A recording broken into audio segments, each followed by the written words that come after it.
Yahweh Shai up in the kingdom, yeah. Who are we? Israel. Then who are we? Israel. Can't hear you. Israel. Who's the power? Yahweh Bahashim, Yahweh Shai's the power, yeah. Who's the power? Yahweh Bahashim, Yahweh Shai's the power, yeah. Shabbat shalom. Shabbat shalom. Thank you for joining us. We are here live in Norfolk, Virginia. We got our class days are Tuesdays, Thursdays, and Fridays from 7 to 9. Saturdays from 10 a.m. to 2 p.m. or whenever the Sabbath reading is done. All right. We have other locations, schools. We got school in Rochester, Houston, and San Antonio. She's throwing that up on the screen. We got Passover coming up. So you want to get your money for your garments in for that. We're going to throw that up on the screen. We also have a couple of businesses. We have Israel Wear, Sweet Ambiance. We also have Chosen Creations. That's our new business. All right, she's going to throw all that information up on the screen. If you have any questions, you can contact Priest Kazakia at 757-300-4047 and Priest Kwakaza at 303-557-8979. All right. That's about it. Huh? Oh, we got Hanukkah. What day is Hanukkah? December 18th, right? December 18th. We got Hanukkah coming up, December 18th. Beautiful festivities. Brothers and sisters get together. It's a beautiful high holy day. If you are in the metropolitan area of Virginia, Houston, San Antonio, Rochester, get with those brothers, get with us. Partake in that, break bread. Huh? There we go. All right. And let's start the prayers.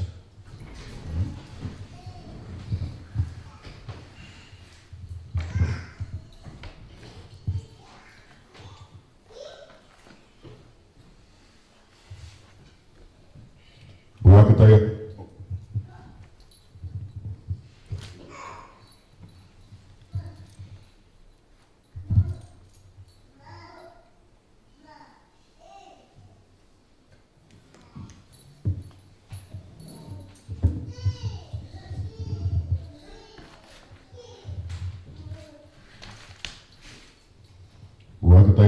Barakatah Yahweh. Bahasham Yahweh Shai. Bahasham Yahweh Shai. Ahawa'ah. Award. Zayawam. The water. Aman.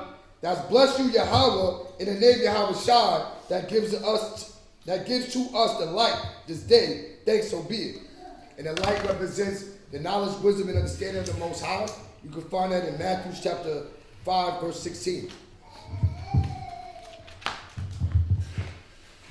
Barakatah Yahweh. Barakatah Yahweh. Bahasham Yahweh Shai. Bahasham Yahweh Shai. Ahawa'ah. Rayak. Neyachakah. The water. Aman. Bless you Yahweh in the name of Yahweh Shai that gives to us the sweet Savior. Thanks so be it. And the sweet Savior represents our prayers going up to the Most High. You can find that in Psalm chapter 141, verse 2.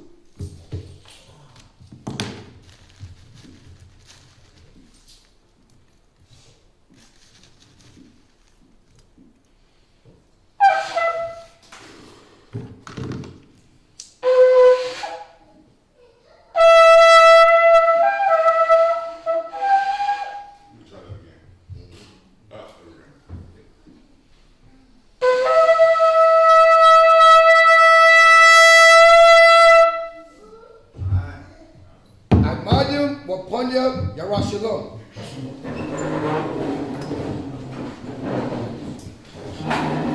Stand and face Jerusalem.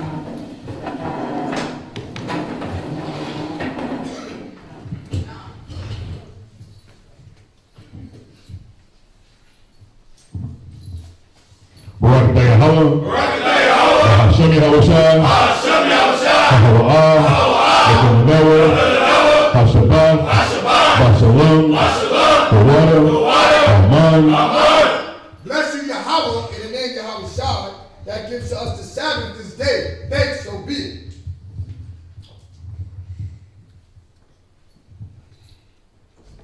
This is Psalms 121. Anasha, Ayamya, Al, Ahayam, Naaya, Yahweh, Isaiah, Yahweh, Mayahawa, Sha'aisha, Shamayam, Wa'arataza, Ra'a, Yeretan, Ramawat, Regalia, Ra'a, Ma'awam, Tasharamah, Yasha'al, Yahweh, Shemaya, Yahweh, Tazalia, Al, Yamyamyad, Hashemash, Yala'ah, Hakaya, Bayawam, Wala'ah, Halabanah, Balayala, Yahweh, Yashemaya, Makol, Rai, Yashemar, Yapasha, Yahweh, Yashamar, Hawalakia, Hawa'aya, Ma'aitan, Wa'ai, Awalun, Aman. This is Psalms 121. I will lift up my eyes unto the hills, from which cometh my help. My help cometh from the Lord, which made heaven and earth. He will not suffer thy foot to be moved. He that keepeth thee will not slumber. Behold, he that keepeth Israel shall neither slumber nor sleep. The Lord is thy keeper. The Lord is thy shade upon thy right hand. The sun shall not smite thee by day, nor the moon by night. The Lord shall preserve thee from all evil. He shall preserve thy soul. The Lord shall preserve thy going out and thy coming in, from this time forth and even forevermore. Amen. Amen. This is the credo. Shema Yasharallah. Yahweh Allah Hayanawa. Yahweh Achad. Shema Yasharallah. Yahweh Allah Hayanawa. Yahweh Achad. Shema Yasharallah. Yahweh Allah Hayanawa. Yahweh Achad. That's Hero Israel, Yahweh our power, Yahweh is one. And you can find that in Deuteronomy chapter 6 and verse 4. This is the Our Father prayer. Abanawa, Shemayim, Wadash, Hayah, Shemka, Yahweh, Malakwaka, Taba'ah, Yapazaka, Hayah, Aisha, Ba'arataza, Hawa, Hayah, Bashamayim, Yabanawa, Lahum, Kol, Yahum, Wasalach Noah, Kababak Noah, Kasalach Noah, Kababak Yenoah, Bala'ah, Yanoah, Manasaya 1, Abor, Hawashai Noah, Mayun, Rai, Kaya, Lakal, Hamalakwa, Wala'alam, Wa'ata Pa'arak, Wa'awalunyum, Aman. This is Matthew chapter 6 and verse 9. After this manner, therefore, pray ye, Our Father, which art in heaven, hallowed be thy name. Thy kingdom come, thy will be done, in earth as it is in heaven. Give us this day our daily bread, and forgive us our debts, as we forgive our debtors. And lead us not into temptation, but deliver us from evil. For thine is the kingdom, and the power, and the glory, forever. Amen. Amen. These are the 10 Commandments. Number 1, La'ah, Yahaya, Yakah, Al-Hayim, Achoyim, Al-Panya. Thou shalt have no other powers before me. Number 2, La'ah, Ta'aisha, Yakah, Basol, Ta'adadam. Thou shalt not make unto thee any graven image, nor serve them. Number 3. La'a. La'lakwaf'a. Shum. Yahweh. Bashawa. Thou shalt not take the name of the Lord thy God in vain. Number 4. Zakar. Hayawam. Hashabah. Laquadashwa. Remember the Sabbath day to keep it holy. Number 5. Kabad. Abaka. Wa Ya'amaka. Honor thy father and thy mother. Number 6. La'a. Latazarak. Thou shalt not murder. Number 7. La'a. Tana'ap.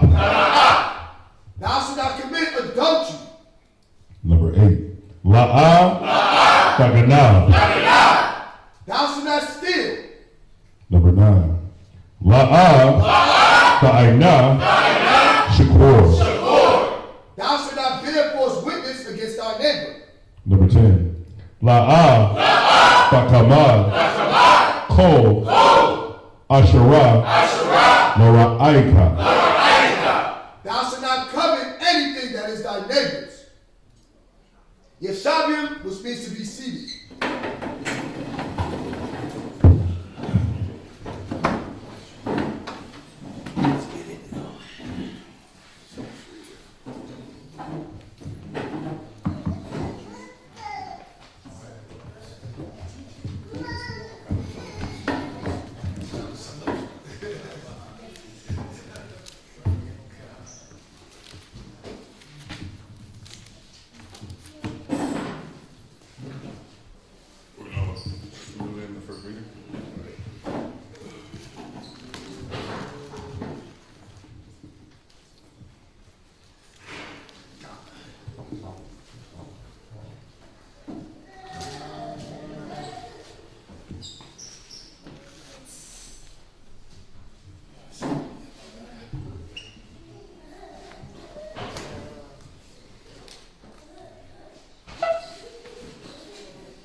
Asa Shabbat Shah Yahawada Ban Yashala.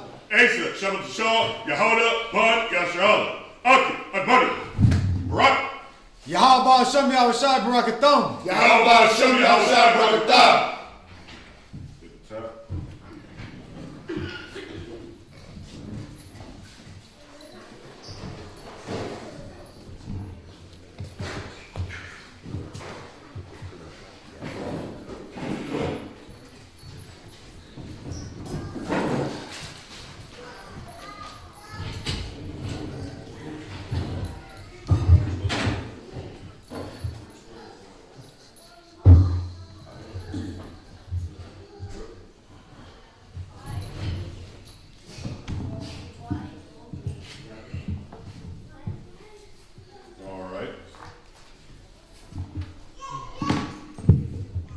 Genesis chapter 19. You're going to read from Genesis chapter 19, verse 1 through 19.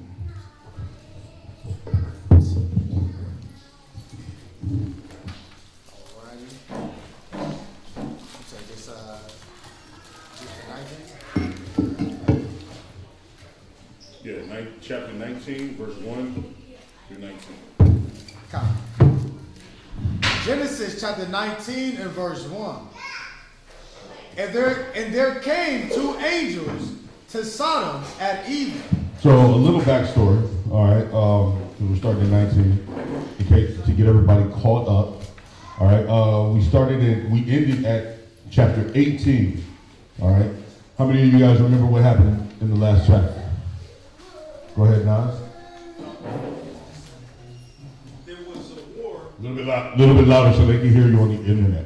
There was a war between Sodom and other nations, and Abraham went and came to rescue his nephew. So he fought against other nations and ended up saving Sodom. Time. What were you going to say? Mario? He was told about the destruction of coming on Sodom and Gomorrah. Right. And what happened? What happened? Yeah, what did Abraham do in the process of that? And Abraham, he basically prayed for Sodom. He prayed for this. And if there be so many righteous, kill the righteous with the city, then God save the righteous out of the city. He prayed for Sodom and Gomorrah. Right. He prayed for the righteous. He prayed for the righteous inside of Sodom and Gomorrah. All right. We want to make sure that's evident. He wasn't praying just for the wicked people too. Right. He's praying that the destruction doesn't happen for the righteous sake. There's so many righteous be in the city. He starts off with like 50 and goes all the way down to like 10. Sometimes like if there be so many in the city, I won't destroy it for that number's sake. I think it went all the way down to what, 5? Where's it at? I think it's there 1. Went down to 1. No. It was 10, verse 32. Somebody read chapter 18 and verse 32 real quick. Genesis chapter 18 and verse 32. Uh-huh. And he said, "Oh, let not the Lord be angry, and I will speak yet, but this once. Peradventure, 10 shall be found there." And he said, "I will not destroy it for 10's sake." Right, so it went all the way down to 10. Right. So he started at 50, went all the way down to 10.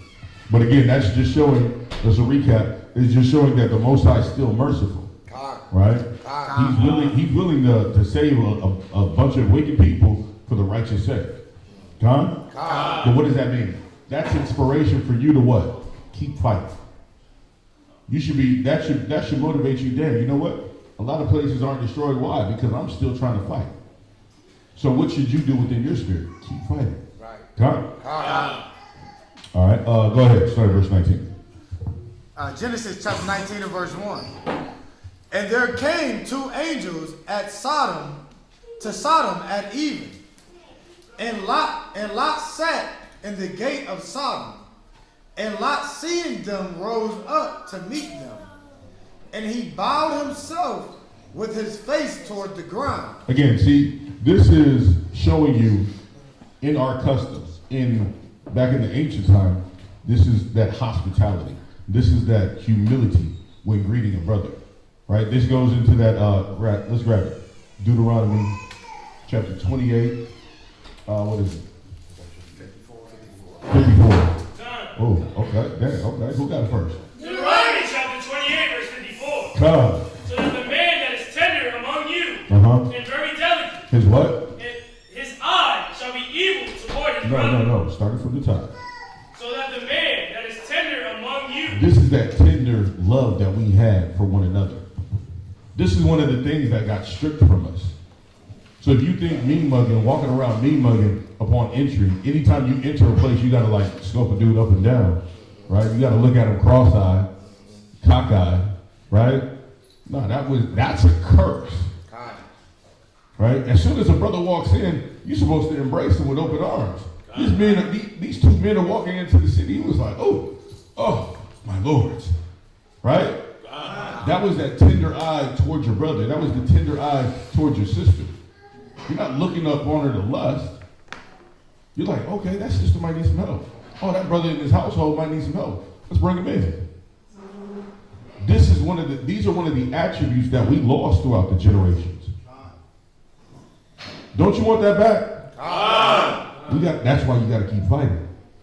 That's one of the purposes of striving. We're striving for the truth unto death. What is the truth? The truth is we had a love for our brother. We had a love for our kids. We had a love for our women, for our sisters. We got to get that back. But the only way we're going to get that back is by striving, is by continuing to fight. What is that? Judith 8 and 24.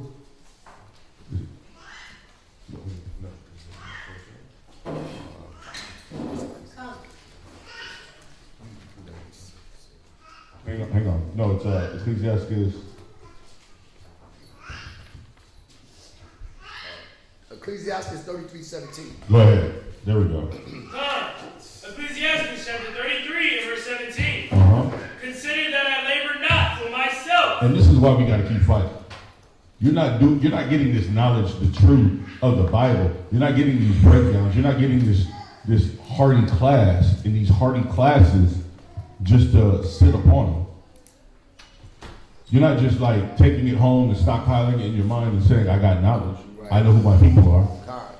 You're not sitting in class taking these notes down for yourself. You're taking these notes down so you can learn, strive the lawful way, get up on the podium, and start teaching your people.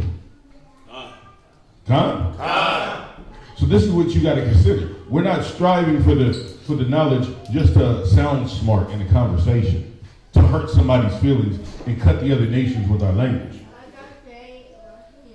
We're getting this so we can lift up the next man who's without, so we can lift up the next child who's without. Read it. Consider that I labor not for myself only. So you gotta remember that you're not laboring for yourself only, but what? Go ahead. But for all them that seek learning. But all them that what? Seek learning. We're doing this for the people that are sighing and that are crying for the abominations that are being done in America, worldwide, on a global scale. You got to learn this knowledge and strive the lawful way so you can get crowned, so you can go into Tibet and teach them people to stop worshiping Buddha. Right. You got to go to the Congo or you got to go to the Amazon to get them people to stop eating, being cannibalism.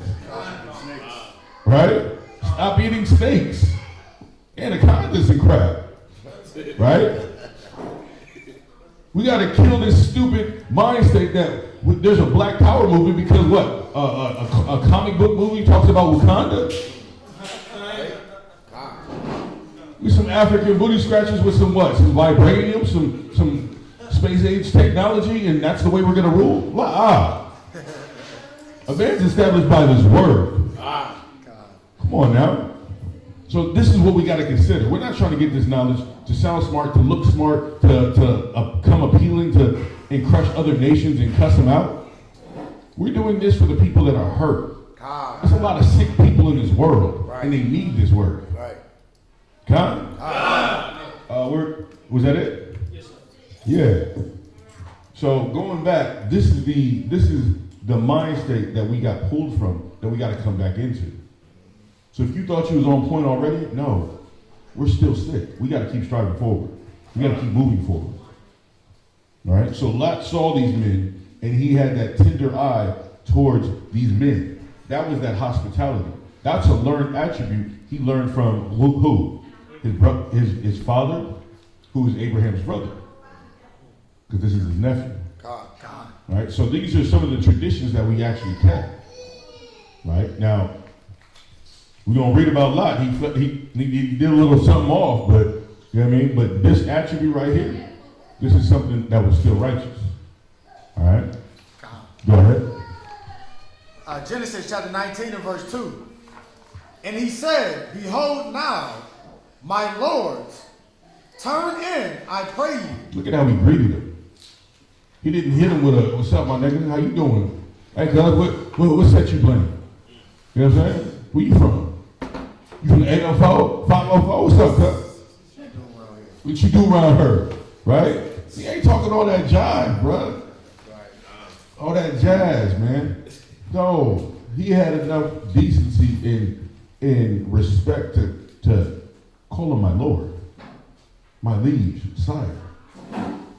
We got to get back to that, huh? Go ahead. Turn in, I pray you, into your servant's house, and tarry all night, and wash your feet, and ye shall rise up early. Right, so he's telling these men, come on to my house. I got a spot for you. You know what I mean? Let me get you washed up. I know you've probably been traveling. Let me hook you up. Let me take care of you, man. Sit a spell. Kick up your feet. Right? That's that tender eye. These are all attributes of hospitality. Go ahead. And go on your ways. And they said, Nay, but we will abide in the street all night. And he pressed upon them greatly, and they turned in unto him. Right, so when it said he pressed upon them greatly, meaning he didn't just take the first no. We teach that in our trainings, right? Don't take the first no. Because even he pressed, and they eventually say, "Come," right? Yeah. So what is that? What is that? He was like, "Nah, man, hold up, bro. You said you gonna stay in the streets, bro. Nah. Come on now." But that's the link of the charity and the love that he has for. He doesn't even know these men. We gotta have that. We gotta pick these attributes up. We're going through these stories to see how far we fell off from.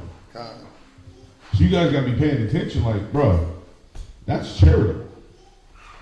That's one of the characteristics that are pleasing in the eyes of the Most High. Just a little bit. That'll take you a long way. Huh? Yes, sir. It says, and he pressed upon them greatly, and they turned in unto him, and entered into his house, and he made them a feast, and did bake unleavened bread, and they did eat. All right, so he got this definition of hospitality. Go ahead. This is hospitality, the friendly and generous reception and entertainment of guests, visitors, or strangers. And we always bring out the standard of a bishop that we find in 1 Timothy 3. Somebody get that real quick. Go 1 Timothy chapter 3, verse 2. Go ahead. 1 Timothy chapter 3, verse 2. Right, read. A bishop then must be blameless. Right, a bishop is a leader, right? It's just a title for a man that cares enough about his people, that he wants to be an example, that he wants to be the standard, that he wants to show that how these words right here found in the Bible look when you live them. Right? Read. A husband of one wife. Keep going. Vigilant. Read. Sober. Of good behavior. Abraham is showing that good behavior, which Ariah brought out. We're living right now where good behavior between the blacks, Latinos, and Native Americans is something foreign. It's something uncommon. You don't see that as a standard anymore. You don't see that as a natural affection anymore. Keep going. Given to hospitality. It says given to what? Hospitality. Right. Given to that generous reception and entertainment of guests, visitors, and strangers. This is the kind of way that the God's chosen people are supposed to live. God. Right? This is not Southern hospitality. This is Israelite hospitality. God. Right? This is not something exclusive to a certain portion of America. This is the way that we're supposed to deal with each other. And when we deal like that with each other, guess what the other nations are going to do? They're going to look at us as people of value, people of merit, people of prestige. And right now, we don't get looked at like that.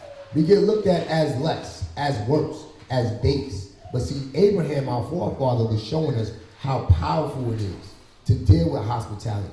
Now, we have to ask ourselves, are we in that same mind state when brothers and sisters come around us? When you get new brothers that walk through those doors, new sisters that walk through those doors, how are you looking at them? Are you ice grilling them like you did when you was in the world? Are you looking them up and down? Are you judging about what they got on their feet or how their clothes look? Or are you giving that welcome countenance? Like happy that they're coming in the house of healing? Are you even outside of this school? How are you moving in the world? Are you judging them just because they're out the way? Or do you have compassion on them? That you want to be able to plant a seed or water a seed. See, this is how we moved as Israelites. This is a beautiful thing. This is what we're trying to fight to get back into. God. That hospitality. And it starts every day with how we deal with the brothers and sisters that surround us. Those that we know and those that we don't know. God. Yeah, you can jump back. Oh, yeah, jump back to the Genesis chapter 19 and verse 3. And he pressed upon them greatly, and they turned in unto him, and entered into his house. And he made them a feast, and did bake unleavened bread. So Abraham, these we know these were angels. So when they came to Abraham's house, right? He didn't say, "Oh, well, what y'all going to eat?"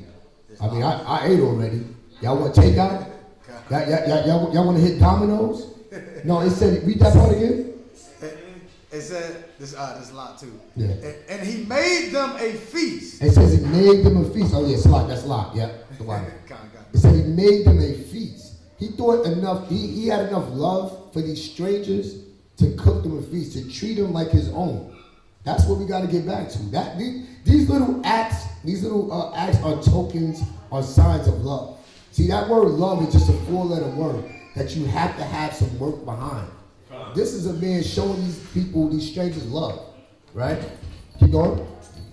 And did bake unleavened bread, and they did eat. But before they lay down, the men of the city, even the men of Sodom, compassed the house round, both old and young, all the people from every quarter. And they called unto Lot, and said unto him, Where are the men which came in to thee this night? Bring them out unto us, that we may know them. Wait, go to Romans chapter 7, verse 21 real quick. Romans chapter 7, verse 21. So, Lot is trying to do this righteous thing, right?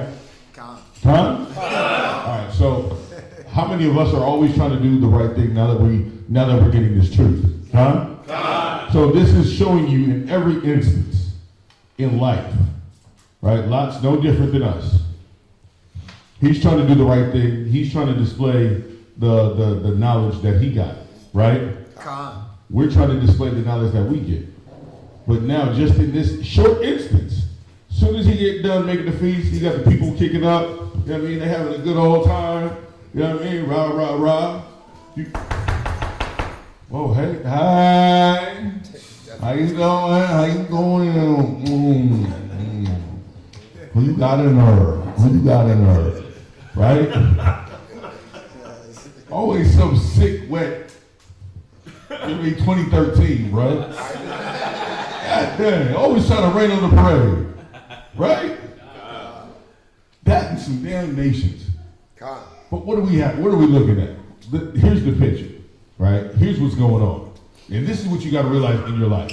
You always trying to fight. You like, man, I'm gonna conquer the world today. Right? Man, I'm gonna be the first one to salute. I'm gonna be the last one to leave. I'm gonna do my job 10 times better than I did before. Right? I'm gonna show hospitality on top of hospitality. Here's what's going on though. Go ahead. Romans chapter 7, verse 21. I find then in law that when I would do good. Now that he's doing good, Lot's trying to do good. Now remember, they're here to destroy. Lot doesn't know this. He's not aware of this yet. Right? Death be knocking at the door sometimes. We don't understand. Right? Go ahead. Evil is present with me. Read it again. I find then in law that when I would do good, evil is present with me. See, this is showing you there's nothing new under the sun. Lot's trying to do good. Some wet sodomites trying to come up and rain on the parade. What does that mean for you? When you're trying to do good in your life, you're trying to fight the good fight. You're trying to follow Yahweh Shai. In your mind, you're saying WWYD. What would Yahweh Shai do? Evil is still there. But that doesn't give you a license to turn back. That doesn't give you a license to lay down and take it. No, you got to stand up, you got to push, you got to fight. You got to stand up for righteousness. But I wanted to get this scripture too. I got caught up on the phone. Go to Hebrews 13 and 2. Hold where you're at. Go to Hebrews chapter 13 and verse 2. But this is touching back. I wanted to touch this. I wanted to grab the scripture in regards to that hospitality. I didn't get to bring out. Go ahead. Hebrews chapter 13, verse 2. Be not forgetful to entertain strangers, for thereby some have entertained angels unaware. So you can't forget your mannerisms. This goes back to him talking about the ice grill. When you still have the ice grill when people walk through, brothers and sisters walk through this hospital. When you see brothers and sisters who are ignorant, who are blitzed out their minds sometimes because they're so high, do you still have this ice grill, this bean mug when you meet them, when you approach them, or when you're passing by them. You gotta what? You gotta understand you might be entertaining a power unaware. You don't know if that angel was sent to check you and see how you're doing, to see if you're ready to give a reason for the vocation of what you're called for, or you going to just treat them like another nigga. Like, who's this garbage? Da, da, da, da, da. And then just kick rocks. And then come into class, shalom, how's it going? No. Then the Most High, he's going to bring that to your remembrance and show you, look, there's this instance you offended one of my little ones. It's happened. Huh? So this is one of the characteristics and the reasons why you want to display hospitality towards all. Now, I'm not just saying like, just kick it with the drug dealers and kick it with the hoes on the street corners. You know what I mean? But you can be respectable. You can be respectful towards those individuals. Even if they're high, they're inebriated, they hoe walking, whatever. You can still respectfully decline their advances. You can respectfully, hey bro, you know what? I can get you something out the store, but I really don't want to support your habit. I don't believe it's supposed to be. Huh? Like the story you talked about the dude, the perks. Yeah. He wanted money. He was lying about food, but he really wanted some drugs. But he declined. But then the truth got revealed. But he still maintained that respect, that mannerism, right? That might have been an angel trying. So we can't think it's strange because a lot of the times we have entertained angels unaware. Huh? I concur. He concurs. Right? But that was it on that. But now let's go back. Now we just touched on Lot throwing a feast for these men, and what happened? Where good is, evil is also present. You got to realize that's going to happen in your life. You know what I mean? You got some wet demonic entity that's always going to try to rain on your parade, but you got to maintain the state of the spirit. And that's what Lot's doing. He's not taking his lion down. Oh, let them bang on the door. Hell no. Who knocking at my door? Bruh, I ain't got time for that. And that's what you got to do with these demons. In this case, this is what Lot's doing. Go ahead. That was it. Go ahead. Genesis chapter 19 and verse 6. And Lot went out at the door unto them, and shut the door after him, and said, I pray you, brethren, do not so wickedly. Behold now, I have 2 daughters which have not known man. Right, so he's offering his 2 daughters who haven't been with a man. He was like, listen, hey bro, listen, if I may, come on bro, like you don't want to press up on these type of men. Come on now. Listen, I got some daughters that ain't been with nobody. Bro, you can have them. What did he say? What did they say? Let me, I pray you, bring them out unto you, and do ye to them as is good in your eyes. Only these men do nothing, for therefore came they under the shadow of my roof. And they said, stand back. Instead of taking women, they said, stand back. I don't want no women. I want them bars. Come on now. He said, fall back, man. I don't want no women's. I want them bars. I want them bars. That's horrible, man. But what is that showing you? That's showing you, again, in Ecclesiasticus, nothing new under the sun. That whoredom and sodomy and debauchery and homosexuality been going on since then. Oh, and it's magnified 10 times now. They're making it like the fad. It's horrible. Your children got to grow up and go to school, and they got to worry about sodomy being committed in elementary school. They're going to look at you like you're irregular because you like women. You're a man and you like women. Like, whoa, you don't like men? You nasty. Like, what? That's horrible. Here, give me Isaiah. Check this out. Give me Isaiah chapter 5 verse 20. Isaiah chapter 5, verse 20. Isaiah chapter 5, verse 20. Because these sodomites, these dirty Hamites, walking around committing homosexual acts, acting like this is the norm. They had to get destroyed. America acting like, okay, the rainbow and the gay pride, and there's pride in being gay and LGBTQ, LMNOP. Right. I don't know the acronyms for it. I'm sorry. No, I'm not. But I don't give a damn. Right? But you got these people acting like this is the norm. This is why they had to get destroyed. Go ahead, read that. Isaiah chapter 5, verse 20. Woe unto them. That woe means destruction. You acting like messing with a boy or a woman being with another woman is cruel. He said destruction is going to happen to you. Mentally and physically and spiritually. Go ahead. Woe unto them that call evil good. He's saying destruction is going to happen to these people who think this wicked, nasty, filthy, disgusting act is good. That's why America got to get put down. Right. The same way Sodom and Gomorrah got put down. Right. He ain't okay with that. And Yahweh Shah, he's coming quickly to do what's right. He's coming quickly to do what's right. Go ahead. And good evil. He's saying destruction has to happen to people who think negative is good and being good is bad. Right. On that, I like where you're going with this because we throw these scriptures out, in Proverbs, train up a child in the way he should go. America, when we say took God out of school, we're not talking about Christianity. Talk about the standard, right? Talking about how we're able to determine what's right and what's wrong. Somebody get Ecclesiasticus 10:2. See, without having the Bible, we took away the ability to judge what's right and what's wrong. And this is what was lacking in the city of Sodom, right? Because when we read back in Genesis 19 and verse 4, it said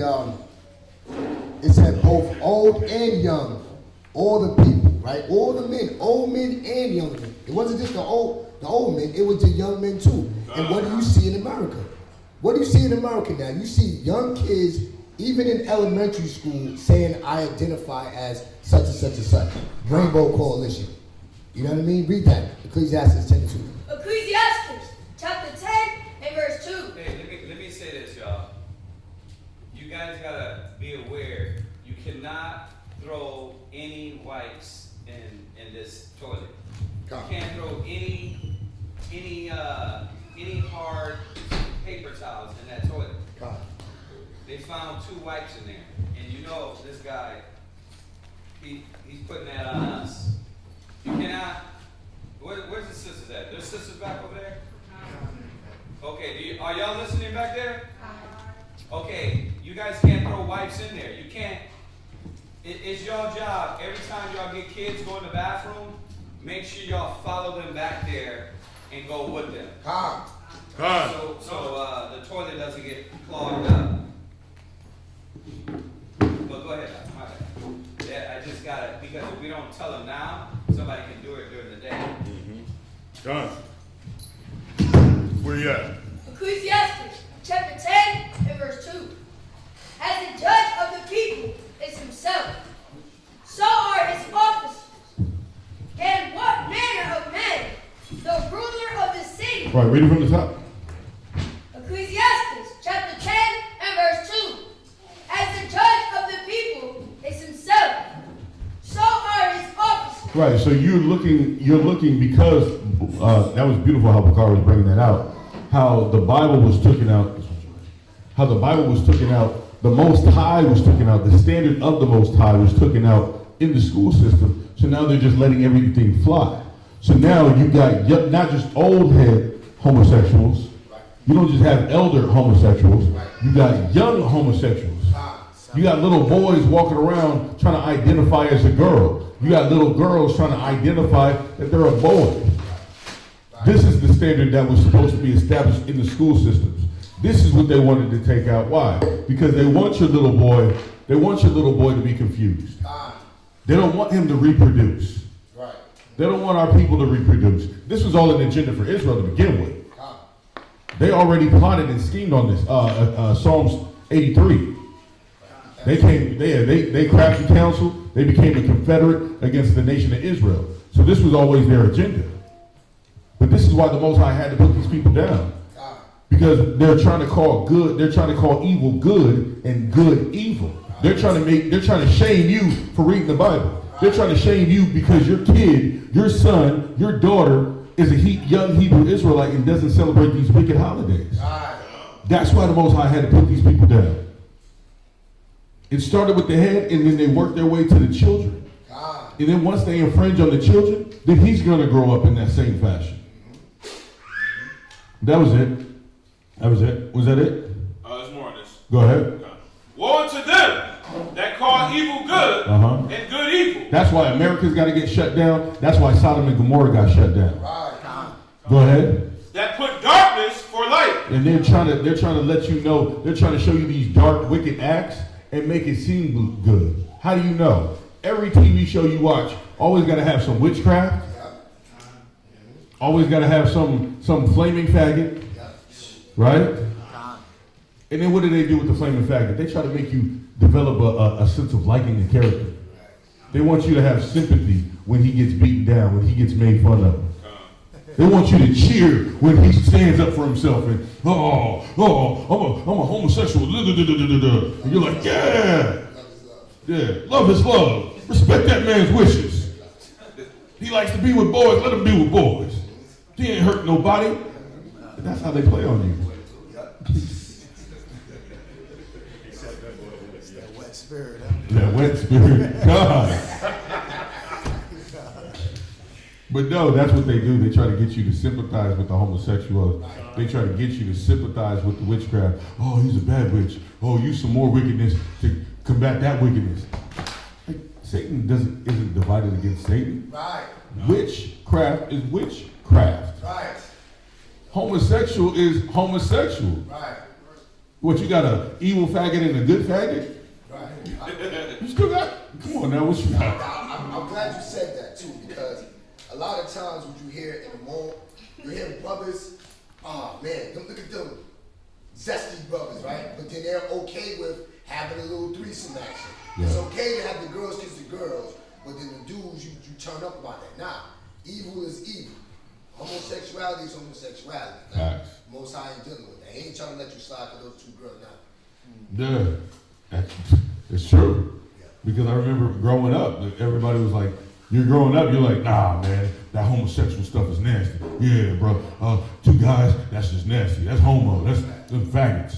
But then you're okay with two girls kissing girls? No, it's the same way all the way around. You're trying to mix that dark with that light. That's why he said, woe unto them that do these things. America think they're untouchable? No, they ass is getting touched. They're gonna get touched with that fervent heat. Yes, sir. That's why you gotta be so strict with it. God. You gotta be strict with it because the moment you... A little bit louder so they can hear you on the internet. You gotta be strict with it because the moment you excuse one part, or the moment you excuse something, then it allows other things to creep in. Like, we see here how extensively graceful God was, or merciful he was. Like, even in extending himself to the point where he offers his daughters. God. It's like, look, I'm gonna offer you my daughter. So we talking hospitality on a whole nother level. Because I know a lot of us would do that. Be like, hey, I'm gonna just have to fight you. I'm gonna just have to fight you. But to see how he went as far as offering his daughters, like, look, I don't want wicked upon you so bad that I'm gonna offer you something alternative. I'm gonna offer you what is right.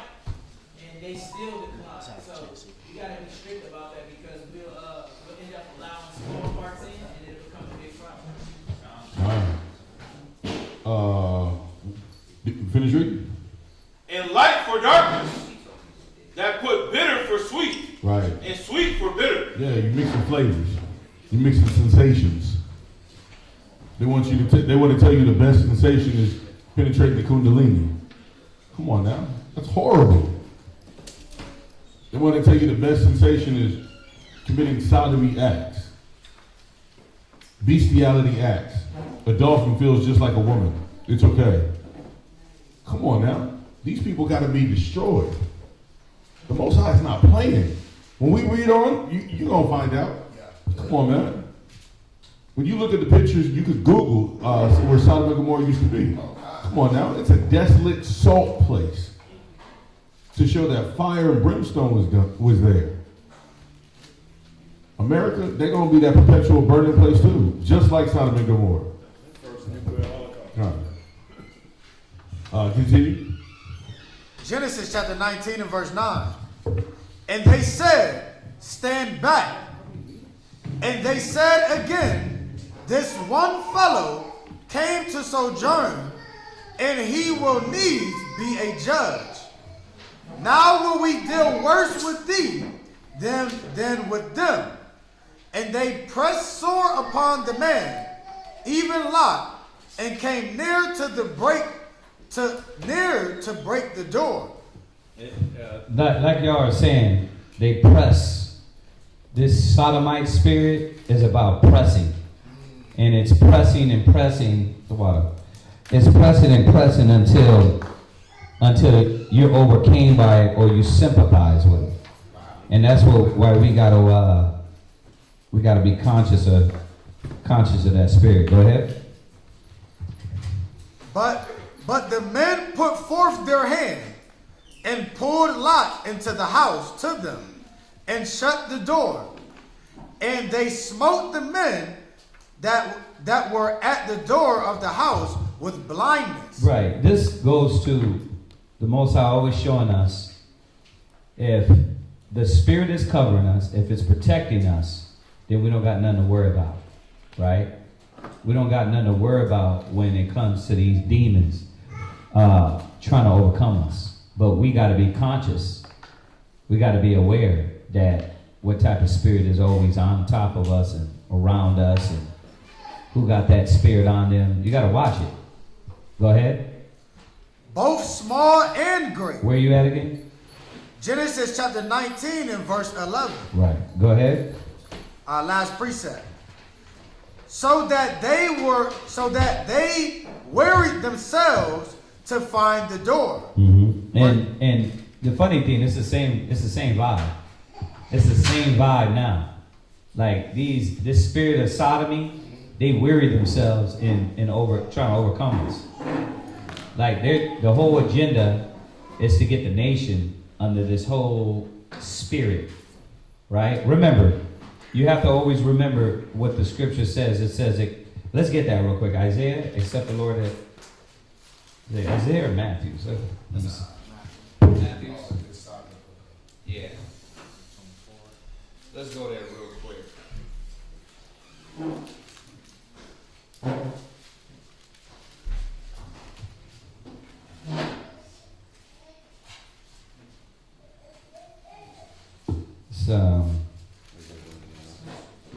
Is it?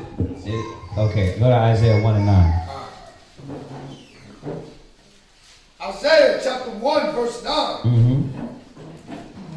Except the Lord of hosts had left unto us a very small remnant. Right, so remember, the remnant is brothers and sisters separating the clean from the unclean. It's us standing on Yahweh, standing on these laws, statutes, commandments. Right. It's us that separate the clean from the unclean. Right. See, so we got to understand why we have to be vigilant and aware. Like, it's not a joke. You know what I mean? It's not a joke how, bro, they will have your kids twitching at 3-4 years old. You see what Dwayne Wade mother's starting to say, right? Dwayne Wade's baby mama to that boy, right? She's like, they're using him for money. That Dwayne Wade basically came back and was like, I got all this promotion set up, all these modeling things set up. I got all these things set up. But that's what happens when you increase in riches and your mind and your spirit don't change. Still wicked, right? Now, she could be lying, but how does it look? It looks exactly like she said that this man is promoting this and pushing this whole agenda. You know, so we got to be aware of that. Yeah. She been challenging that for like years on a local level in Chicago. Like she been challenging a whole lot of his lifestyle. Yeah. For years, but the media don't cover it. Because of his celebrity. So she been challenging a whole lot of what's been going on with him even before the boy, because I guess she probably knew about it prior. Mm-hmm. You know, being a parent, she knew about it prior. So right. The media takes the side. Remember, like the world is the world. So the world is going to support what the world does. So the world is blocking her voice out. So now she finally peeked through. And now y'all, you're hearing it for the first time. It's been like probably I say like 4 or 5 years she's been talking about like challenging his lifestyle. Mm-hmm. So I think it's important to know that the world will block you out when you bring that good for them. Yeah. Like when you challenge it, oh yeah. Challenge what they want to do, the agenda, and they'll block you out. Yeah, that's why they went on the full assault on Kanye. Now they're doing what? Limiting his media. Like we don't gotta now. We busted him down. Now you're gonna have to go through TMZ, right? You're gonna have to go on these Google, but we're not gonna speak on it no more, right? You're out of the scene. You don't have that power. You don't. You supposedly don't have that money, or what they want us to think, right? So we can destroy all the connections that he's having. This is all the plan, man, to keep this agenda going. So read that one more time. Isaiah chapter 1 verse 9. Mm-hmm. Except the Lord of hosts had left unto us a very small remnant, right? We should have been as Sodom, right? And we should have been like unto Gomorrah. Yeah, check that out. So know this, that is not a game, and the more and more as we get closer to the last times, it's going to increase. Remember, wickedness is going to increase.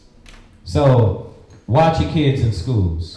Watch who their friends are. Kids, watch who your friends are, right? Because they be on that bisexual spirit, and you might be thinking, oh, he's just a buddy. He just wants to play games with me online, but now he's getting to know you, right? He's befriending you, right? You got to beware of that. Yeah. That's why, you put me on. Don't waste your time. You got to take advantage of the time. These car rides that we have with the kids, yeah, that's the perfect opportunity to start finding out what they're doing in school. Exactly. What y'all was talking about. Mm-hmm. He was rapping, I was rapping with Sunny Boy. Now he's 16, he's in high school. And he's in this, this high acclimated class, right. Him smart. Him smart. Rock that house. So they have Yeah, come on. Don't be ashamed about that, bro. Most High bless you with the mind and with wisdom.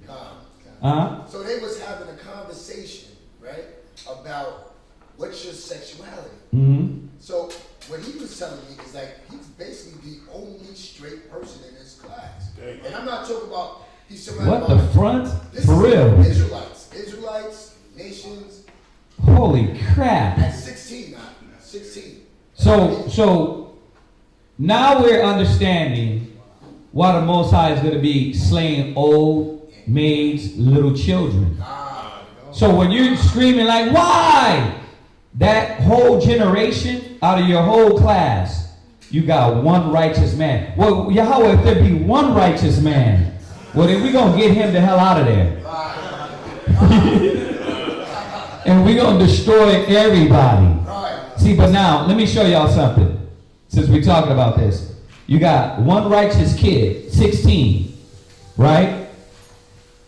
All those kids are going where after they graduate? Into the world. And where do they go into the world? Okay. As they're going to college, what are they doing in college? Okay, they go into clubs. Now, who's all in the clubs? Now, you thinking, bruh, is it wrong for me to go out and have a drink? No. But you in the club now, and the Most High is like, okay, send forth these spirits. You in the middle of that. And you like, damn, that's why all these cats is getting randomly shot, just spraying in the club or outside the club. And you're like, whoa, you can't even go to spots no more, right? Bro, you better go to Dave & Buster's. You better go play some pool with the family. You better play bowling with the family. And I'm not saying you can't die in there either, but come on now. That's like a hot spot. They doing all kind of filthy stuff. They all in the filthy mind, filthy spirit. And you in the middle of that? You like the light shining in the middle of that. You're just like, listen, I'm going in here to have a few drinks, chill out, get some music. Nah, bro, everybody in there is bisexual. Everybody in there is homosexual. Everybody in there promotes that. Everybody in there worships the holidays. Everybody in there is doing all these things. We got to separate you. You got to be separate. Yeah, because the club is like the scene. That's like the scene you go to fulfill your lust. Right. And you know, when you say like Dave and Buster, no, I mean, you ain't really going there. That's not the first thing on your mind. Nah. I'm trying to pick up something. You're trying to play. It's a family Affair, right? But and I say that because y'all are coming to age. And me and Shirai had a talk about it. She was like, is it wrong? Can I do this? And I'm like, yeah, you can, but is it wise? You know what I mean? Because I'm trying to show her like, look, you're going to get to that age where you're going to be like, okay, I want to go to a bar and have a drink with a friend. I want to go to Chili's and have a drink with a friend and eat and things like that. But they're going to try to move it to the next level. Let's go to the club. What's in the club? Bruh, you're going to fulfill your lust. It's about men hitting on women. It's about having sex in the bathrooms. It's about passing drugs around. And you're thinking like, oh, that's crazy, right? Nobody's having sex in the bathrooms. Hell yes. Stop. Yeah, that ain't nothing. That ain't nothing having sex in the bathroom to the parking lot. Right? So you're thinking like, damn, why are you trying to keep me from it? It's not trying to keep you, is you better make the right choices. Your ass would be crippled talking about I should have made the right choice. I caught a stray one in the back. Right? You gotta be conscious that it ain't back in the days. This is worse. It's worse. The death is worse. The Most High vengeance is worse. You'll be at the wrong place at the right time. Yeah, the Most High. So you gotta be conscious of that. Go to for Isaiah 3 and 9. Isaiah chapter 3 verse 9. Go ahead. The show of their countenance. The show of the what? The shoe of their countenance. Now remember, the scriptures say you know a man by the way he what? Look, walk, right, attire, dress, right? Listen, y'all kids supposed to know that. That way when you're befriending somebody, first of all, you know which cats in the school is bisexual. Shirai, you know what cats in the school is bisexual, right? Okay, you got to be conscious of that. That way you know, oh, like, hey, what's going on? Oh, what's up, man? And you keep it moving. There's no like, hey, can I get your number? Can we go Ghost Recon together? Bruh, you be Ghost Reconning and then what? There's no serious. How do people befriend you nowadays? It's all social media. Like, what's your TikTok? And then they hit you with TikToks like, hey, then they gotta wear you down with what? Gay jokes, gay innuendos, right? And things like that. And then you're like, ha, it's funny. But they're looking at you how you react to that, right? How you they filling you out. That's how petties do it.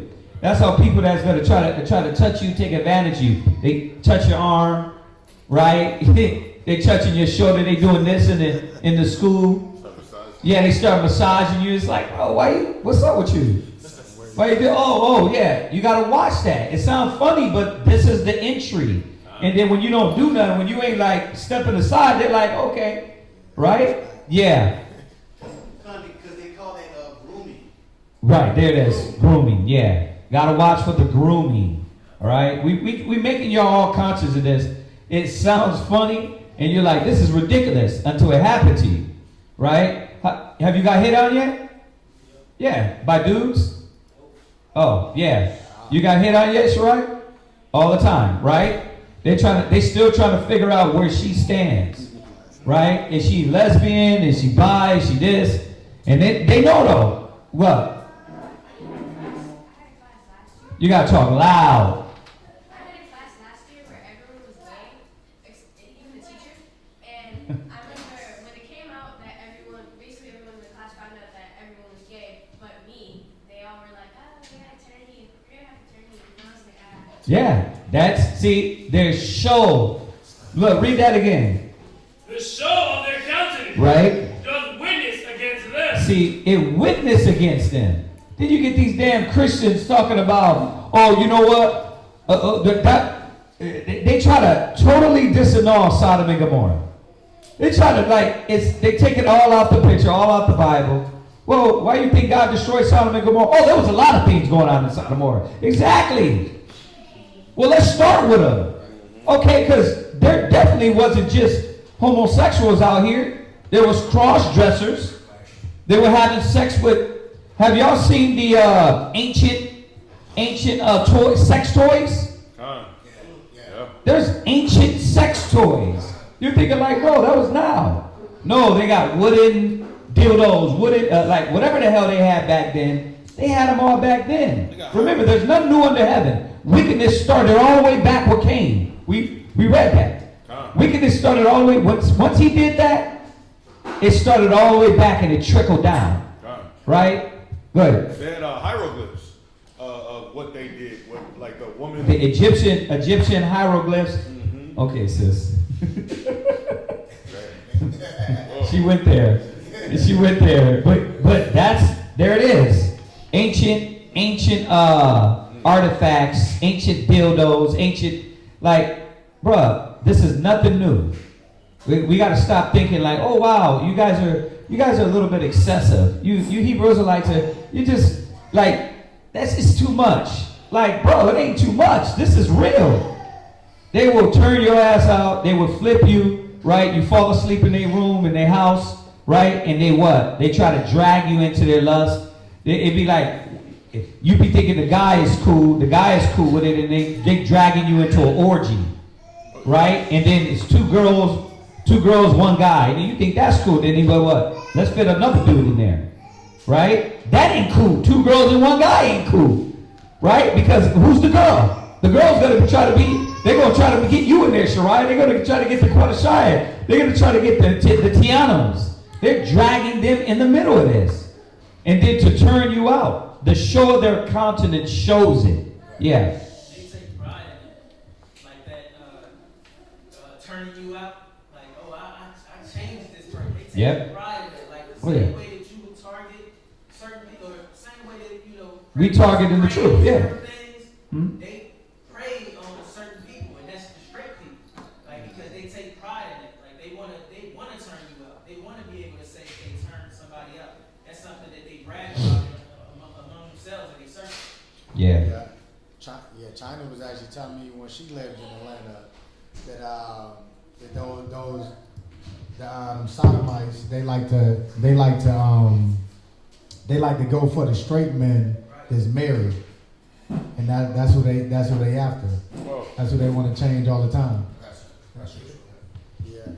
Damn. Let us finish this one. I'm gonna let you come in. That is freaking crazy. Go ahead. And they do it too. Me and my rib, we just watched last night when we got home that Rihanna Fenty volume, like season 4 of her little clothes thing, right? A fashion show. But bro, she's deep into damn airy filth. First of all the dancers are sodomites. All the guy dancers, they're bisexual. Oh, all of them. Right? Obviously, the girls on there, they come with a masculine vibe, right? Everything is all about turning it over and for you sympathizing with these men, right? They had the full, you wouldn't believe it. You think this guy was the Ross Clyde. He had the full dreads all the way down and was twitching. I ain't never seen nothing like that. I ain't never seen a Rasta just straight up sodomite. That was weird. But she got all the weirdos in there.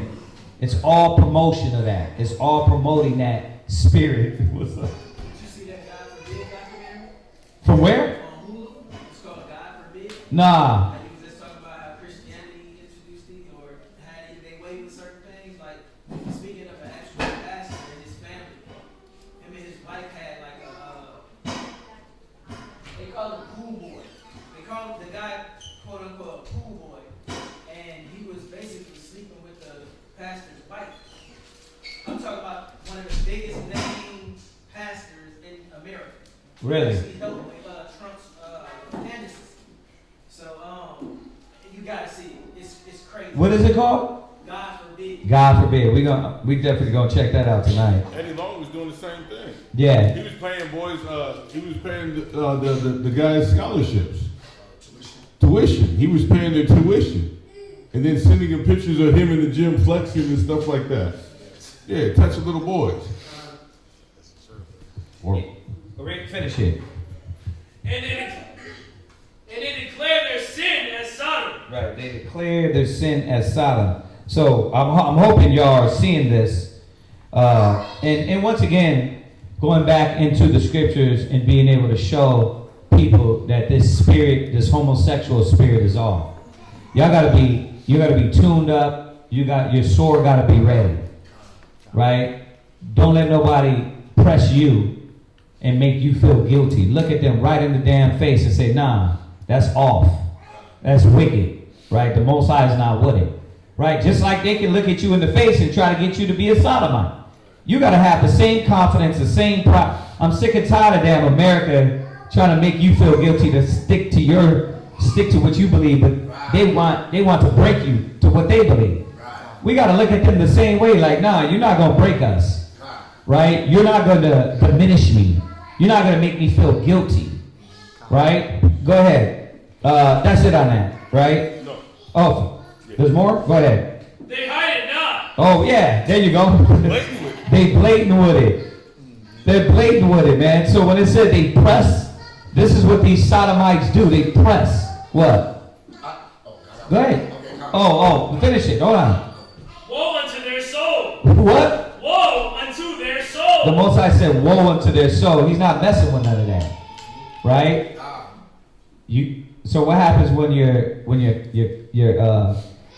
cousin, your sister's a sodomite? Right? Your family member's a sodomite. What do?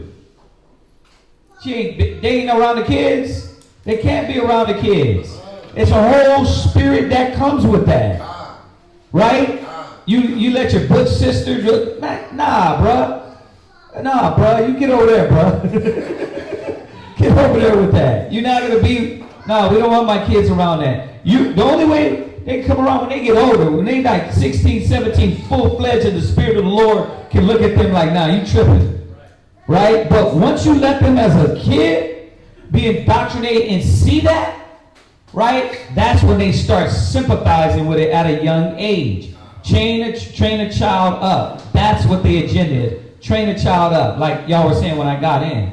Right? Go ahead. For they have rewarded evil unto themselves. See, this sodomite, homosexual spirit is a reward to themselves.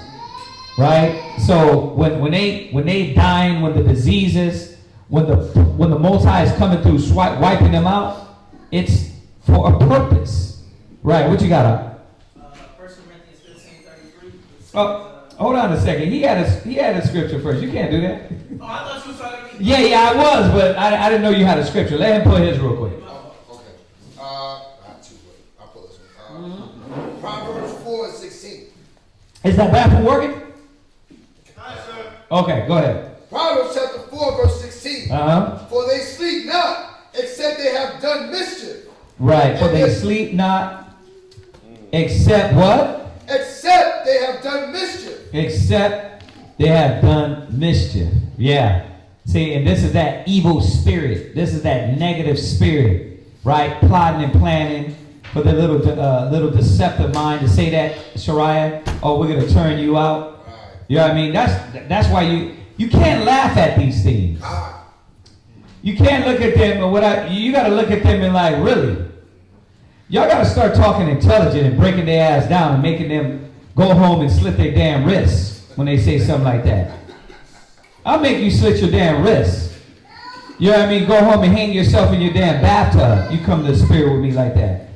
That's how you gotta be. That's how I was when I was at your age.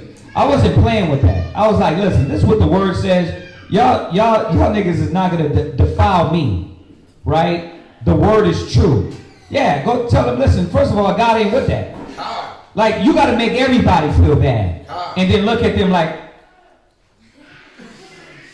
and like, just look them straight in the face. Like, look, just like you can look at me in the face with your damn tongue ring and purple damn hair. You ain't got no shame. I ain't got no shame. The Most High said, don't have no shame when it concerns your soul. Right? You got to look at them just like that. Like, yeah, that's why the Most High is killing you faggots. Yeah, exactly. Put their ass in order. And then they'll what? Fall back. Right? They'll stop that. And I know you can't say nothing like that in school. Because then they're what? It's gay what? Gay bashing. But you can word it in a way to let them know, like, don't come to me like that. Yeah, right. Just like that. Words like that. Because 2 men, 2 women can't procreate. Yeah, what's up, Bob? Yeah, I was just going to say, they open the door for that. Yeah. Once they take that route, they open the door for that. I don't even feel like they can say, oh, you're gay bashing. Because in turn, actually, you're sexually harassing me. Yeah. You're telling me that, oh, we should turn you into this. That's sexual harassment. Yep. Like, if you want to go that route. So, like, you done opened the door, so now I can cut you. Now I gotta cut you. Everything you just said, the door is open for Yeah. you. Like, now you asked for that.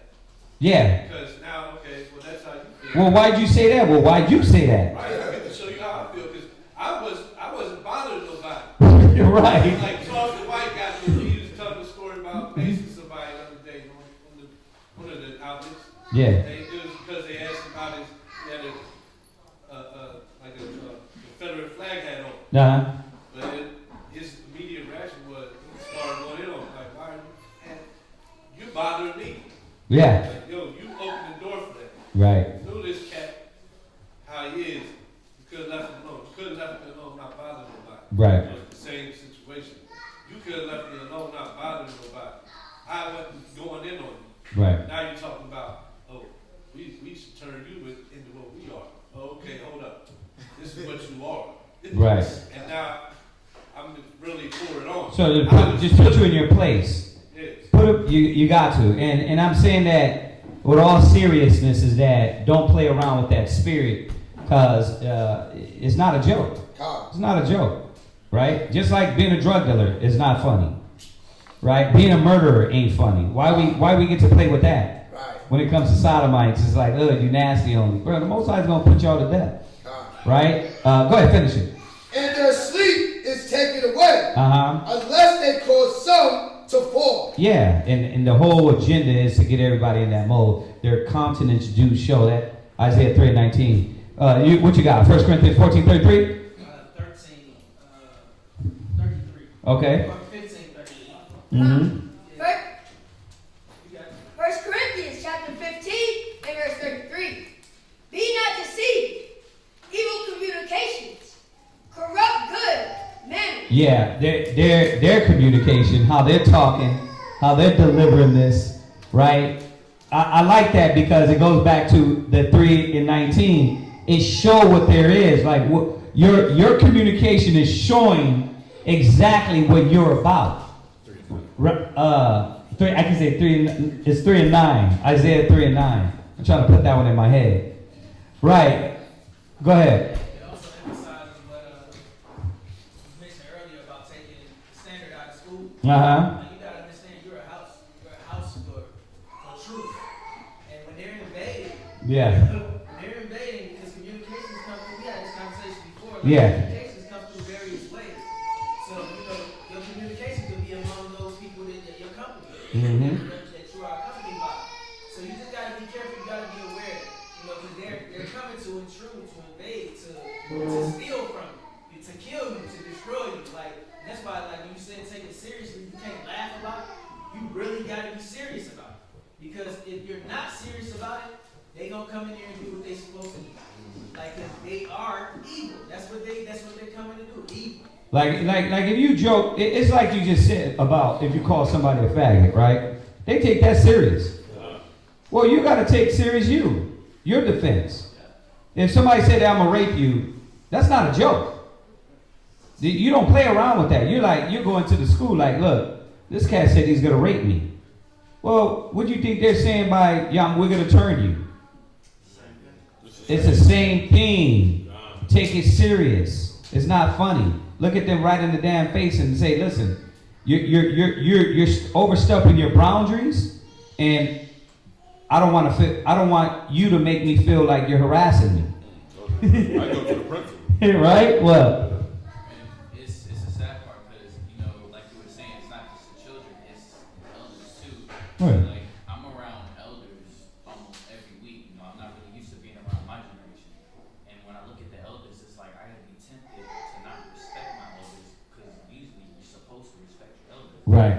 And then I go around and I'm seeing disgruntled elders, not saying that I'm not judging them, but like I'm supposed to look up to them. And like all I see I see like homosexual elders. Like it's sad. Like Remember, the scriptures say the elders have ceased from the gates. They're done. Like, those ain't elders, huh? You know what I mean? Now, I'm not saying we go around disrespecting anybody, but you got to see it for what it is, right? They're off. They're out of the spirit. Yeah, you got to. So I'm not saying you have to go up to them, like, yo, elders are garbage. Like, you don't got to do all that, but you got to see it for what it is, which is the elders have ceased from the gates. Those old people are old people. They ain't elders. Like, when you think about that word elder, you're thinking about an older man that's leading with wisdom, knowledge, and understanding. I just call them old people. You know what I mean? So you gotta see it from that perspective. That way you can understand that, yeah, these old people are wild too. Right? The elders are in here that become great with wisdom, knowledge, and understanding. Right? You probably gonna be an elder before those old people. Right? If you keep on the path. So yeah, man. Y'all get this, right? Alright, let's jump back. Let's jump there. Go ahead. Genesis chapter 19 and verse 12. Uh-huh. And the men said unto Lot, Hast thou here any besides? Hast thou here any besides? Son-in-law, and thy sons, and thy daughters, and whatsoever thou hast in the city, bring them out of this place. For we will destroy this place, because the cry of them is waxing great before the face of the Lord. And the Lord hath sent us to destroy it. And Lot went out and spake unto his sons-in-law, and married his daughters, and said up, Get you out of this place, for the Lord will destroy this city. But he seemed as one that mocked unto his sons-in-law. And when the morning arose... So right there, he seems as one that mocked unto his sons-in-law. So the sons-in-laws, what happened? They what? That's what we are telling the people. Listen, the Most High is going to destroy this place. We look like, man, y'all just talking. Right? Y'all just mocking. Right? Y'all just running off at the mouth. Right? They don't take it serious. That's why, as we go on, we find out that that's why the sons-in-laws wasn't included. They weren't included because they were ones as mocked. They weren't taking it serious. Right? You don't see what's going on here? You don't see what's happening? A lot of people don't. They don't see all that depression and this is going on and they trying to get us and how wicked the city is. Right? They what? They did what with that spirit? They compromised with it. They were, it is what it is. Bro, this is where we live. This is what it is. Yeah, like what are y'all talking about? It's been like this. That's how everybody is going to be till Noah closed the ark. Right? Till Yahweh Shai come back. That's why they're going to be eating, drinking, and giving in marriage. Because they are going to look at everything that's being said as mockery. But they've been saying that for 100 years, 1,000 years. Right? Let's go to Luke chapter 17, verse 25. You're going to read until 29. Luke chapter 17, verse 25. But first must he suffer many things and be rejected of this generation. Right, so a lot of things had to happen, and along with that, being rejected by the truth. So you're going to go out and you're going to teach the word. You're going to stand on the street corners. You're going to pass out the flyers. You're going to wear the head wraps. You're going to have the fringes. You're going to preach the gospel. You're going to preach the word of the Most High. And you're still going to get rejected. You have to get rejected. Why? Because these things are all going to come to pass. The same way Noah, same thing with Sodom and Gomorrah. Go ahead. And as it was in the days of Noah, so it shall be also in the days of the Son of Man. Right, because the same thing what Noah did. He spent 100 years, 100 years building an ark for some stuff that never happened before. He said it's going to rain. It's going to flood. It never rained before. So you got a lot of people scoffing and mocking Noah for what? Being diligent. You got a lot of people scoffing and mocking you for what? Wearing a dress, wearing a head wrap, keeping your beard long, walking around with fringes. Day in and day out, you're getting mocked at, but it has to happen. The same way it happened to Noah. The same way it happened to Abraham. The same way it happened to Lot. Go ahead. They did eat. They drank. They married wives. Ooh, because you know everybody can't wait till Friday. They got happy hour and they got Friday. And you know what's going down on Friday. Then you recover. Then you do it again on a Saturday. Then you go to church and say hallelujah on Sunday. Wash, rinse, repeat. Wash, rinse, repeat. That's all they teach you in America. That's been the theme of wicked people's agenda from the beginning. Do what you will. That's that Aleister Crowley mentality. Go ahead. They were given in marriage until the day that Noah entered into the ark, and the flood came and destroyed them all. Yeah, everybody's laughing and joking until you see that sky open. Yeah, kiss your butt goodbye. Everybody was laughing and joking. Everything was all good just a week ago, right? Until you felt that drop in your forehead. You're like, wait, what's that? You spit on me? Yes. Oh, yeah. Lord Jesus, it's a fire. Right? It's way too late. Come on now, go ahead. Verse 28. Likewise also as it was in the days of Lot. They did eat, they drank, they bought, they sold, they planted, they built. Right, they thought their kingdom wasn't going to end. And that's the problem with America. Right. I talked to this guy, he was arguing about Trump and Biden and yada, yada, yada. And I told him, I said, okay, you know about history. You're an American, you're very patriotic. He was like, yeah, America, right?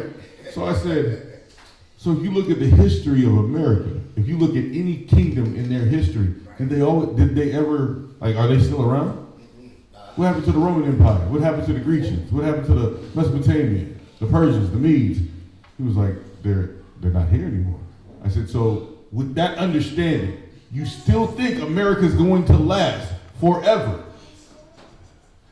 He looked down, shook his head like, he didn't know how to answer me. He walked away. Like he got offended. Like, I just asked. I didn't bring no Bible scripture. I said, what kingdom is still here today from ancient? And with that understanding, is America going to be like that? He was like, and just walk away. And that's the problem. We can't get complacent. We can't get caught up in trying to build and establish our household, our threshold, our kingdom in this wicked kingdom. The Most High is going to destroy it like he did with Sodom and Gomorrah. Go ahead. Verse 29. But the same day that Lot went out of Sodom, it rained fire and brimstone from heaven and destroyed them all. And look at that. The Most High didn't spare anybody. He destroyed old and young, men and women. What's up? I know what scriptures you got, bro. Keep that in your arsenal. That's fine. Use that to shut everybody down. Right. The Most High does destroy. That was it. Go ahead. You got 6. He does. Ready to unload on you. That boy's like, Bro, I can tell you how. All right, go ahead. What verse are you at? Genesis chapter 19 and verse 15. Uh-huh. And when the morning arose, then the angels hastened Lot, saying, Arise, take thy wife and thy 2 daughters, which are here, lest they be consumed. Where's the menses? Where's the betroths? Huh? 2 in the field, 1 should be taken. Right? 2 in the family, 2 in the house, 1 is going to be taken. It's going to be like that. Lord bless you if it's a few of your family members going. Right? Yeah, it says, what's the question?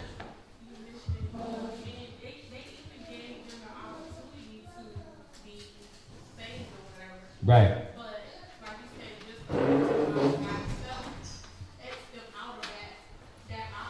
Yeah. It wasn't even, homosexual. It wasn't gay. They married the daughters, and just them saying, "What's wrong?" It pretty much got them killed. Yeah. That. What's wrong? Why are y'all hostile? Right? Okay. Where y'all at? Where y'all at in this? It's the 2 daughters of Lot. Go ahead. And the 2 daughters of Lot, which are here, lest they be consumed in the iniquity of the city. Mm-hmm. And again, that goes back to what Kazak was talking about earlier. I like how you mentioned it because he's moving the light out of the darkness so he can consume that place. So what is that? Again, I paraphrased it. I said it, but I don't think a lot of people caught it. You're going to be, if you're hanging around the darkness, you're going to be at the wrong place at the right time. Right. The right time for destruction, but you're going to be in the wrong place. You get it? So you got to watch where you're going. And you got to make sure you're with. Listen, that's why we roll in 2s and 3s. You know what I mean? A 3-folded cord is not quickly broken. That's where the presence of the Most High is. He's going to be like, listen, bro, I don't think we should be here. You know what? I agree with you. Let's roll. Because you might be by yourself. You like, I'm going to the spot to get a drink. I'm going to go kick it, have a little sip, right? Then somebody who's pissed off, that demonic spirit, and somebody come in and shoot up the club. You get hit with a hot one. But what was you doing? You was at the wrong place at the right time.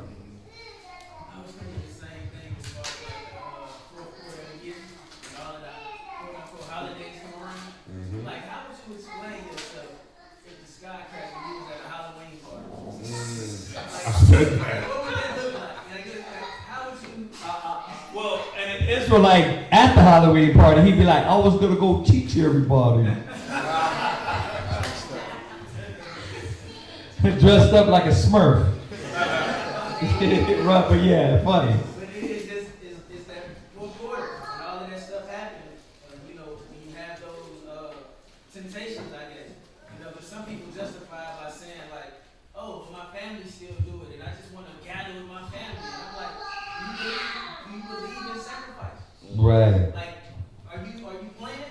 Like, are you playing? Like, because at some point you're gonna have to stand on something. Yeah, you're going to have to make a separation. Yeah, I mean, it's like you just said, like, you're going to end up in the wrong place at the right time. Like, are you doing that for your grandmother? Are you willing to do that for your auntie? Man. So. How many of those cats, I just seen that a few weeks back about the random club shooting, and these guys just like, damn, they just went out, thought they was going to go have fun, and it's like, yeah, he was a good kid. Really? Was he? Because the Most High took that opportunity to wipe his ass off the face of the earth. Right? Yeah. All right, come on. Genesis chapter 19 and verse 16. And while he lingered, the men laid hold upon his hand, and upon the hand of his wife, and upon the hand of his 2 daughters, the Lord being merciful unto him, and they brought him forth and set him without the city. And it came to pass, when they had brought them forth abroad, that he said, escape for thy life. Look not behind thee. Now, we keep reminding brothers, sisters. What do we keep reminding the women? What? Read it again. Look not behind thee. What? Look not behind thee. What? Look not behind thee. Stop worrying about your family. Stop worrying about your friends. Right? I'm not saying don't love them. I'm not saying, hey, how you doing? It's not what we're talking about. Don't get the two mixed up. You know what I mean? I talk to my mom. My mom, how's it going? Shalom. Well, we need to get together a family reunion. I'm too busy. Too busy for that. You know what I mean? I ain't got time for that right now. Right? If the Most High frees me up sometime and I literally ain't got nothing to do, wink, wink, then that ain't never gonna happen, right? But that's how I gotta be. It's like you can't go to Philippians. Let's go to our favorite, one of our favorites. 4. This is just a reminder to the women of why this woman got left behind. Go to Philippians, it's 4, right? Or is it 3? 3, sorry, 3. 3 and 13. Philippians chapter 3 and verse 13. Go ahead. Brethren, I count not myself to have apprehended. Yeah, you got to be thinking about the things that you're trying to apprehend. And you got to ask yourself, where are you at on your apprehension in the spirit? Where are you at? But as you're trying to apprehend these things in the spirit, where do you sit and where do you need to get to? And what's getting in the way of that apprehension? Is it the friends? Is it the family? Right? Is it those things? But go ahead and read on. Hold where you at. Read on. It says, look not behind thee, neither stay thou in all the plain. Like you got specific orders. Don't look back. Don't worry about your old life. A man and a wife, they leave the father and mother and two twine become one flesh. They live something new, right? Now, not only are you living in a new relationship, you living in a new life. Go ahead. Escape to the mountain. Run. Go ahead. Lest thou be consumed. That was the order, right? You're trying to apprehend those mountains. The mountains of Yahweh. The safety's Yahweh, right? He's our fortress. He's our refuge. Go ahead. Now read where you at in Philippians. Brethren, I count not myself to have apprehended. But have you made it to that? Nobody's made it to the kingdom. See, that be the problem. That's the reality I had to realize, that this ain't about you. It's about individuals that they haven't reached the level of that belief. So they still what? They still not looking forward. They're still looking back at the things they miss. That's why your husband is telling you get off of social media. Get in the book. Because you missed all the old things. Right? You, like I said yesterday, you looking at the old pictures like, man, I remember when we was hoes. Damn, back in the days, man. You know what I mean? Remember when we was slutting around, hoeing out? You like, remember this picture? We took this picture, we let those guys run through us? Damn, I miss that. Like the Most High is trying to pull you away from that pain and suffering. And I know, to a lot of our people, that ain't pain and suffering. What pain and suffering is, you right now, the handmaid's tale. Y'all Israelites, the handmaid's tale. Y'all got us with the head wraps, with the dress. Not the Most High. You see the mind state? Not the Most High. You got us with the head wraps. And then if you want to get specific, my husband. And then if you want to get real nasty about it, Kazaki, you got us with the head wraps. Like, I made the rule. Like, I made the rule that you weren't supposed to wear that what pertains to a man. See, it's these things where you start to lose your focus on the refuge. That's why brothers, husbands, got to always remind your ribs, let's go to the Bible. What did the Most High say? Because they blank out and they get caught up in these moments, man, and then they start thinking, you start looking at you so much, right? Go ahead. But this one thing I do, right? Forgetting those things which are behind. See, what we're going to find out is that Lot's wife, she would not forget the things that were behind. That one look, you're like, well, how'd you know that?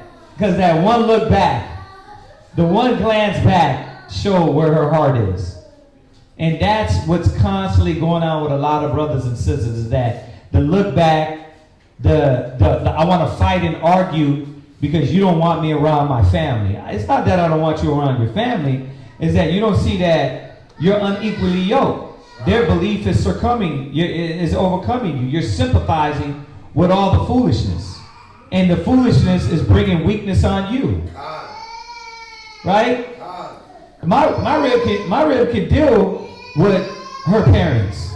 Because my rib sat in front of me and them and like, nah, y'all gonna respect us. You're gonna respect what the hell we're doing. You're gonna respect this.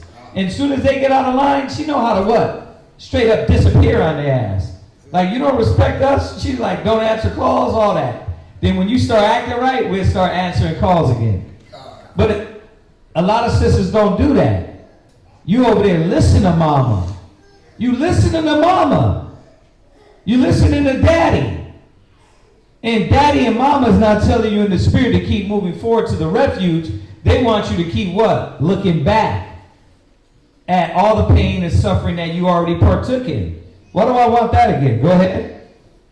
And reaching forth. And what? And reaching forth. That's what we're supposed to be doing. Constantly moving forward. A constant momentum forward in the spirit of the Most High. Go ahead. Unto those things which are before. See, we got to move to the things before. We got to keep pressing towards the mark. Go ahead. I press toward the mark. I what? I press toward the mark. See, and this is where her mind was. It was in the middle. The Most High said he would spew you out. Let's read on, back in Genesis. Go ahead. Genesis 19 and 18. Uh-huh. And Lot said unto them, Oh, not so, my Lord. Behold now, thy servant have found grace in thy sight, and thou hast magnified thy mercy, which thou hast showed unto me in saving my life. See, that's what the prodigal son had to realize. That's what we have to constantly let motivate us. You what? Save my life. See, we don't look at it like that. We don't look at that the Most High saved my life. He prepared me for something greater, right? Watch, read that part again. And it says, and thou hast magnified thy mercy, right, which thou hast showed unto me. The Most High has given you mercy. See, this is why the Most High is not messing with them that trample on the cross, that put Yahweh Shai to an open shame. In the last days, it ain't gonna be like, damn, well, you know what? Why he doing that to them? Why is he dealing with them like that? Because they were there, but they were always looking back. They weren't really with the Father. We know how that feels, right? You get that girl, and she's what? She's like mid, dealing with you. She ain't really messing with you, right? But she is. She's still, oh man, she's still friends with her ex. Right? No, she lived with her ex that she broke up with. But they not doing nothing. Wink, wink. Right? You know how that feels. Nobody wants that. Nobody's dealing with that. So why would you think the Father wants that? For you to be moving forward and in the middle looking back at filth, Sodom, filthiness, destruction, corruption. What do we got to look back for? What are we hoping for in this kingdom? Nothing. Right? And it comes down to food, clothes, money, and shelter. Okay, the Most High is still going to give you that. You act like America is the only one that supplies that. Or rather, the ideas of America supply that. The Most High supplies that. We got to understand that the Most High never, like, let's read about these men. They weren't just broke. Right. They weren't without. So we can't think like, damn, I only got to do it the American mentality way to be successful. So if your mind's on the carnal things, you got to throw that out there, right? Go ahead. Read back in Genesis. It says, which thou hast showed unto me in saving my life. Right. And I cannot escape. Sisters and brothers, don't look at that. Oh, the Most High saved my life. Man, I was on the wrong path, wrong road. Like there's certain of us that know of brothers and sisters that was down a dark path. And you know that. The person next to them know that, damn, this sister was on a dark path. Look at how the Father changed their life. Even from that, you're supposed to be like, damn, Yahweh is powerful. This sister was on a dark road to destruction, man, and she got changed. What the hell's my problem? Go ahead. And I cannot escape to the mountain, lest some evil take me. Right, so now, what's going on here? He feared a little bit. He's like, that's a far run. That's a far run. Am I going to make it there? So he's fearing. Go ahead. And I die. 19, next brother. Yeah. So with everything that we're bringing out, with the scripture where it says, a man shall consort to his own life. Yeah. Does this go into it? Because like his Lot's wife, she's trying to consort with what's about to be destroyed, Sodom and Gomorrah. Right. So even when you were saying about how we should deal, like are you really going to the club? Like what everybody in there is bisexual, homosexual. Yeah. Why would you try to be consorting with them? Come on, bro. Like you said, a man shall cleave to his life, right? Where your treasure is, there will your heart be also. Her treasure, and I guess we jump way the hell ahead, right? Yeah. But her treasure's there, right? You going to do that stuff because they got good chicken wings. Come on, brother. Good damn well.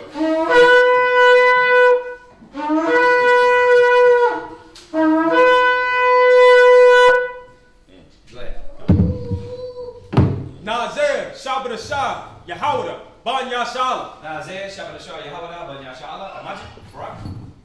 Yahawah Bashim Yahshah Brakta. Yahawah Bashim Yahshah Brakta.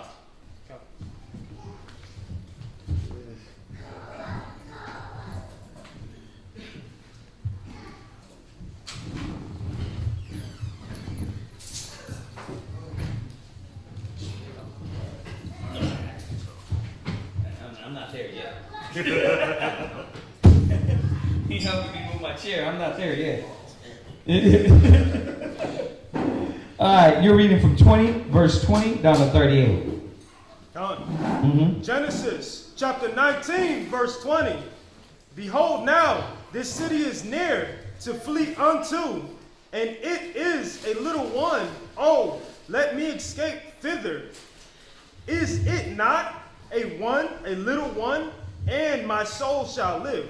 And he said unto him, see, I have accepted thee according this thing also, that I will not overthrow this city for the which thou hast spoken. Haste thee, escape thither, for I cannot do anything till thou be come thither. Therefore the name of the city was called Zorah. The sun was risen upon the earth when Lot entered into Zoar. Then the Lord rained upon Sodom and Gomorrah brimstone and fire from the Lord out of heaven. Zoar, the proper translation is Tazair.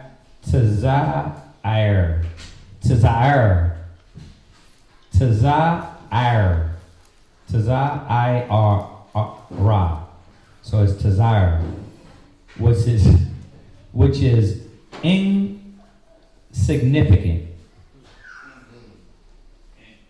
Insignificant. That's the place. That's what Zohar means. Nothing. Yeah, Tazar. Go ahead. Genesis chapter 19, verse 25. Mm-hmm. And he overthrew those cities and all the plains and all the inhabitants of the cities and that which grew upon the ground.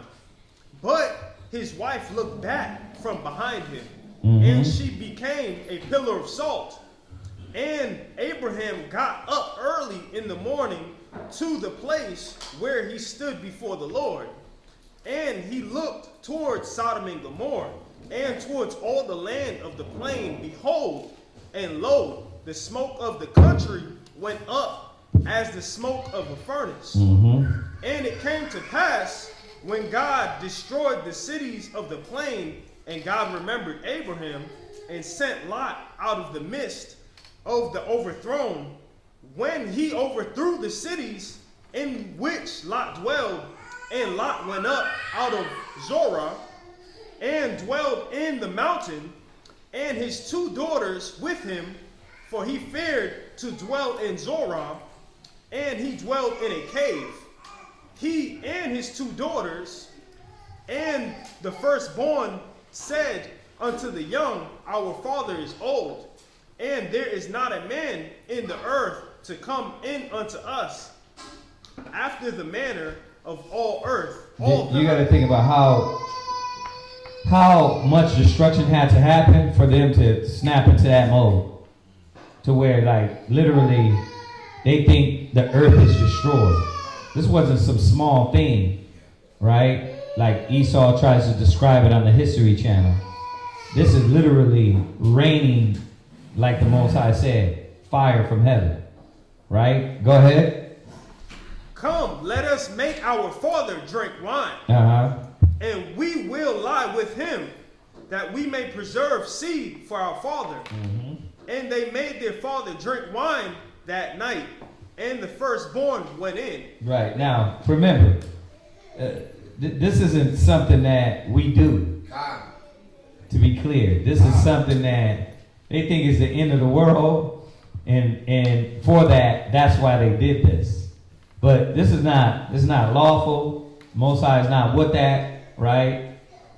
It's not something we do. Go ahead. And laid with her father, and he perceived not when she laid down, nor when she arose. This wasn't Abraham. Another note. This wasn't Abraham, right? Yeah. So I got a question. Yeah.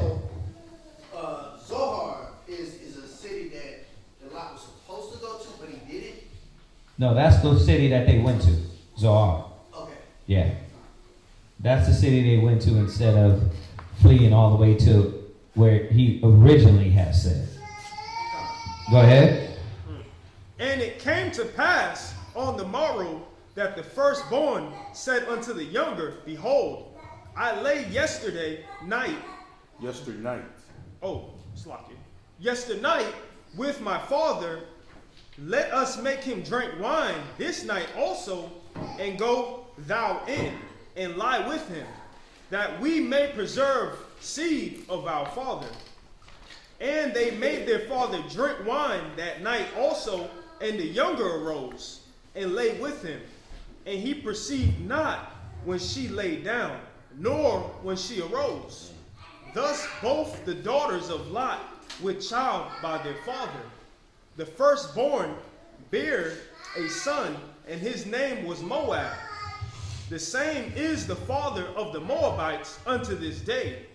And the younger, she also bare a son, and called his name Benami. The same is the father of the children of Ammon. Right. So, Moab and Ammon. All right.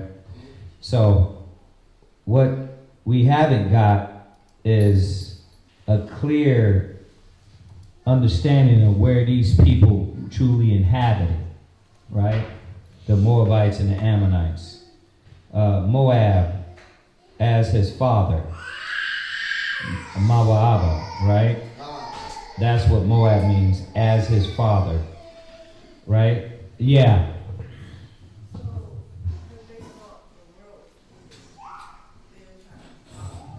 They was trying to, they were the last people on the face of the earth.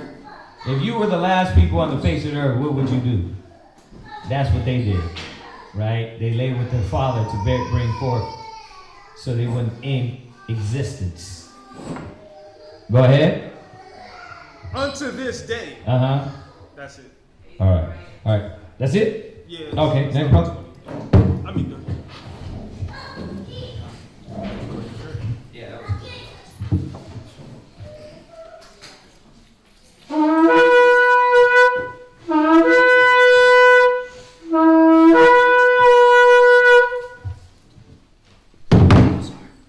Raka war, Shabbat Shalom, God, Ban Yash Allah. Raka war, Shabbat Shalom, God, Ban Yash Allah, I Majib, Barak.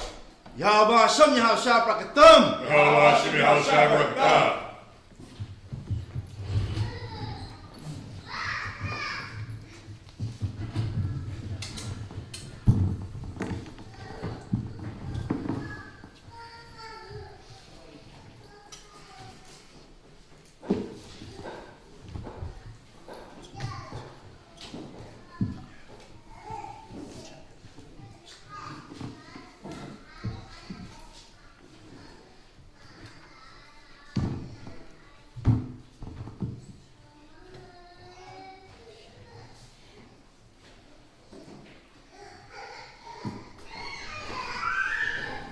It's the book of Genesis, chapter 20 and verse 1.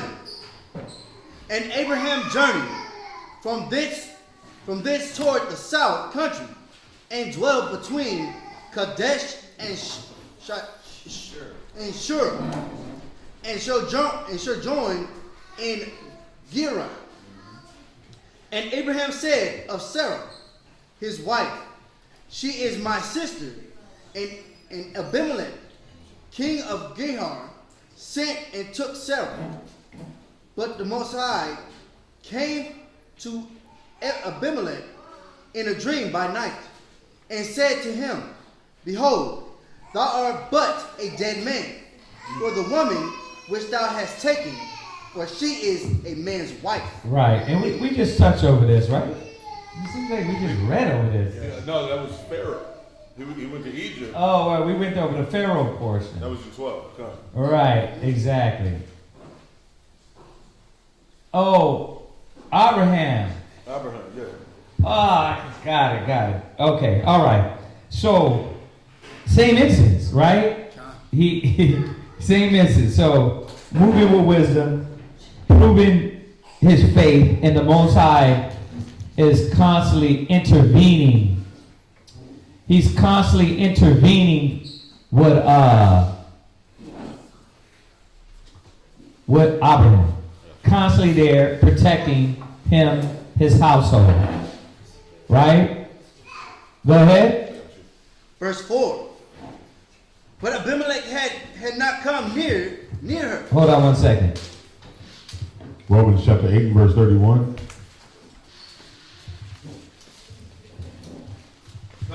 So read that verse 3 again, 20 and 3. Genesis chapter 20, verse 3. Uh-huh.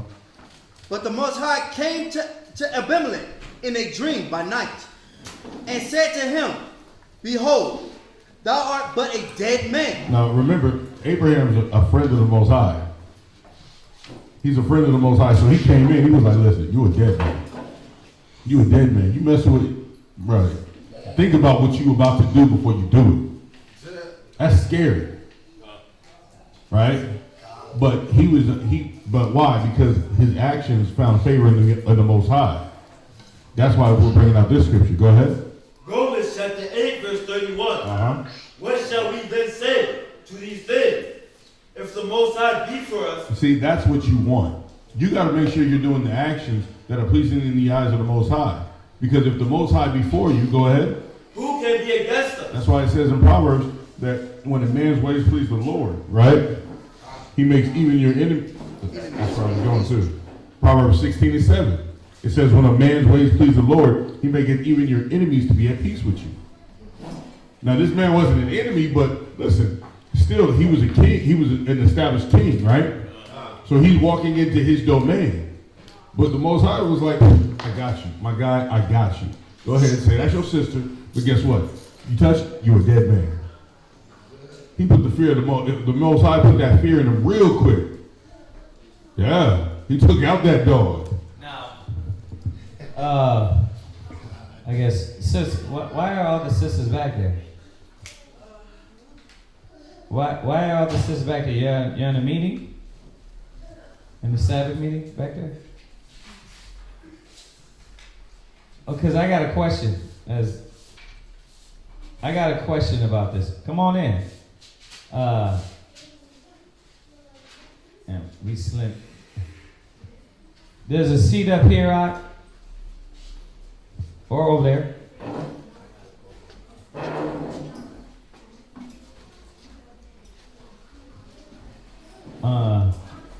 Sean, you got a seat? Okay. So everybody got? You good? I think you're good, huh? You good, Shani Boy?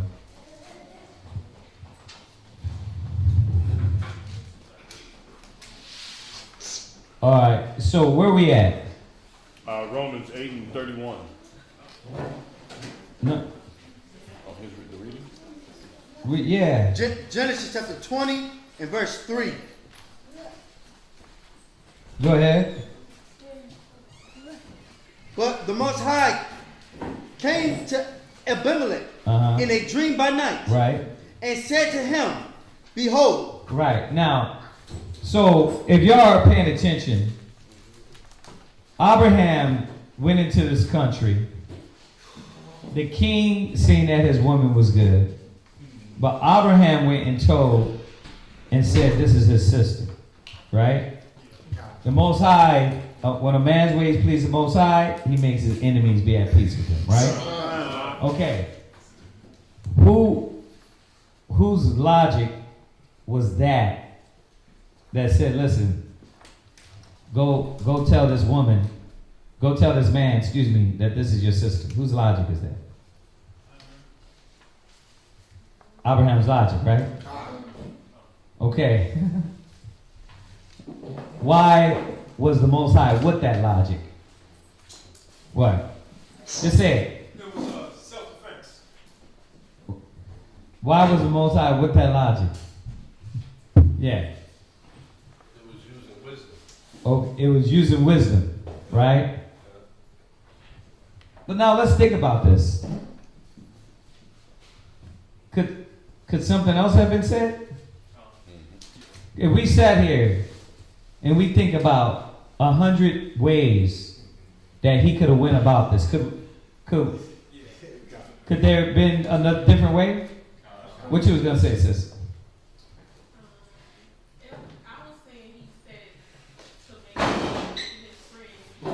Say that again? Make his enemy his friend. Like, more than likely, they didn't know he a righteous man. They know for a fact he's not going to sleep with his sister, so that was probably the best option to say. Okay, that's fine. But but at the same time, he still said it was his sister. Right? If we sat here and we thought of 100 ways it could have been dealt with, could we kind of like tear that apart? Okay, but what's the point? What's that, sis?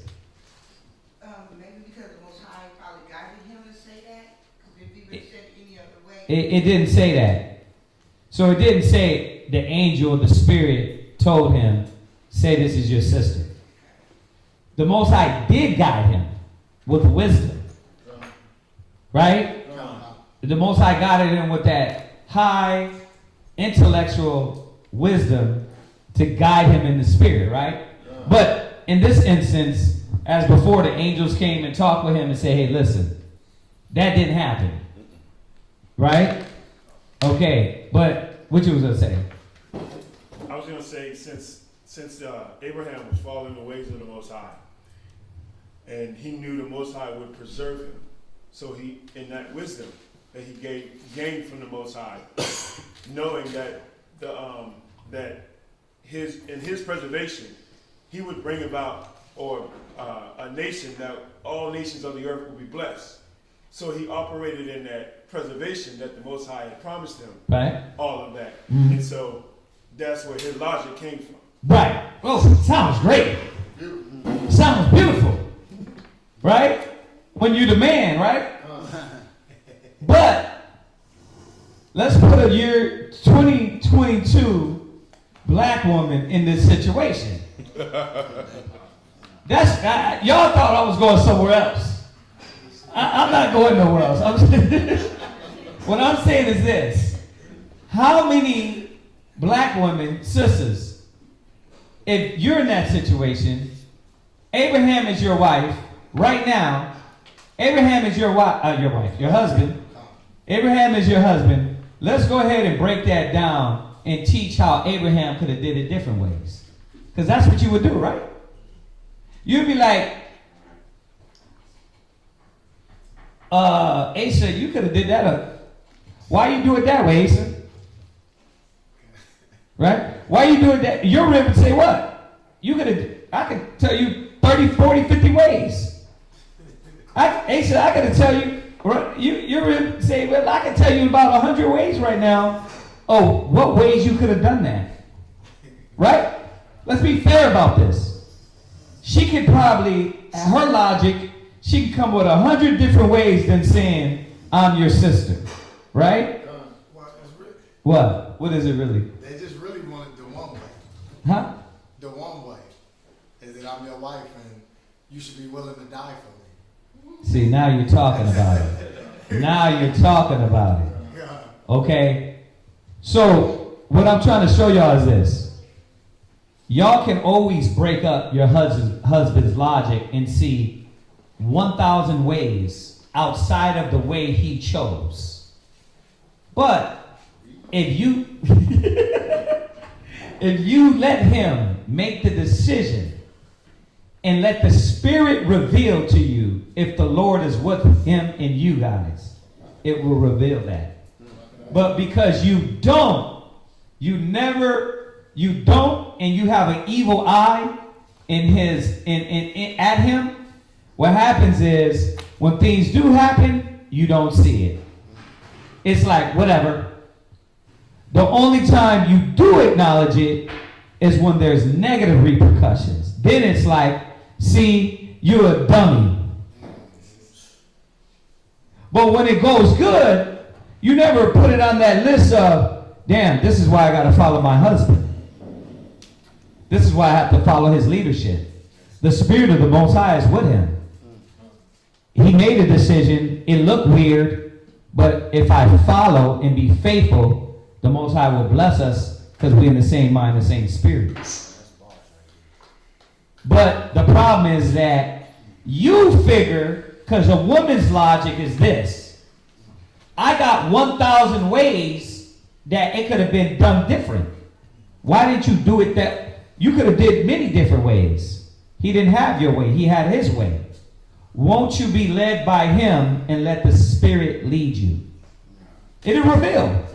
And here's the thing. It'll reveal to the husband if he's out of the Spirit and he's making wrong decisions. If he made the wrong decisions, things will go south. Right? And then the Spirit will be like, show him, listen, bro, you got to do things through counsel. You got to do things through wisdom. You understand that?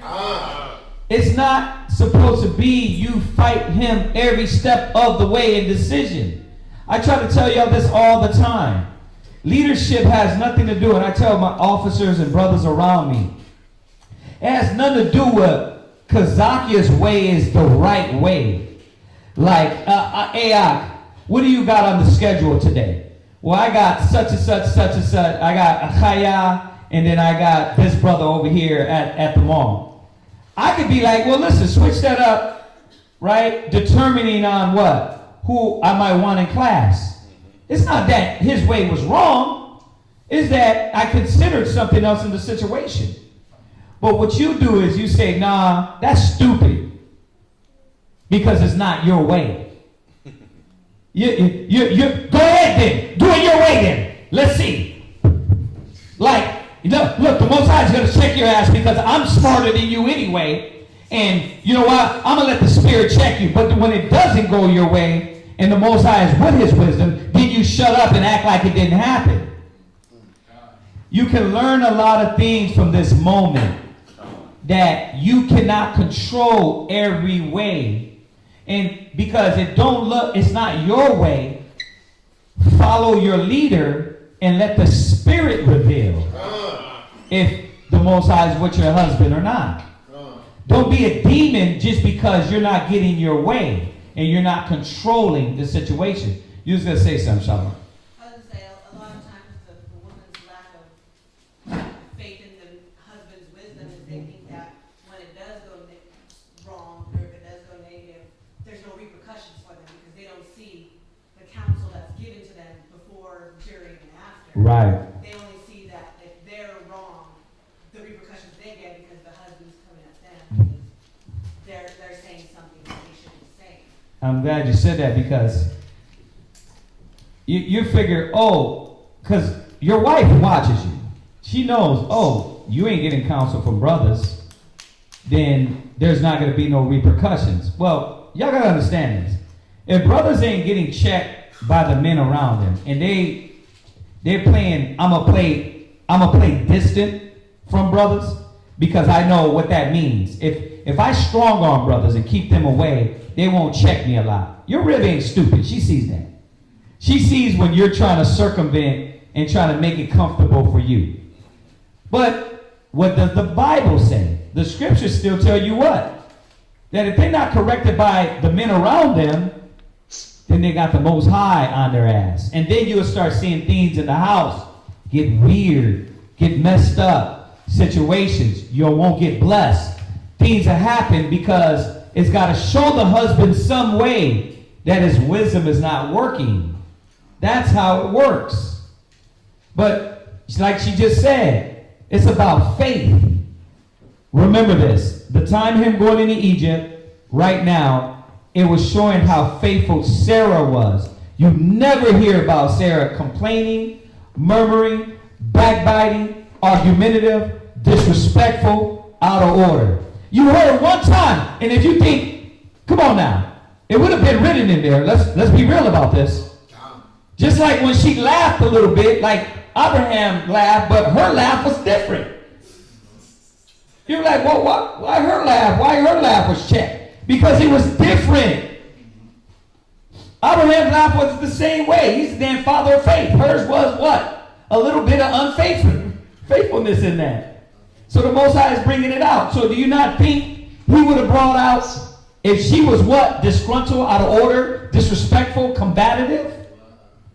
But it's showing you, as your mother Sarah did, you're supposed to be learning from that. When you read these stories and you just read through them and you're not picking them apart, you're not going to get that. All you're going to get is like, yeah, they went into Egypt. He said, it's going to be his way. It is what it is.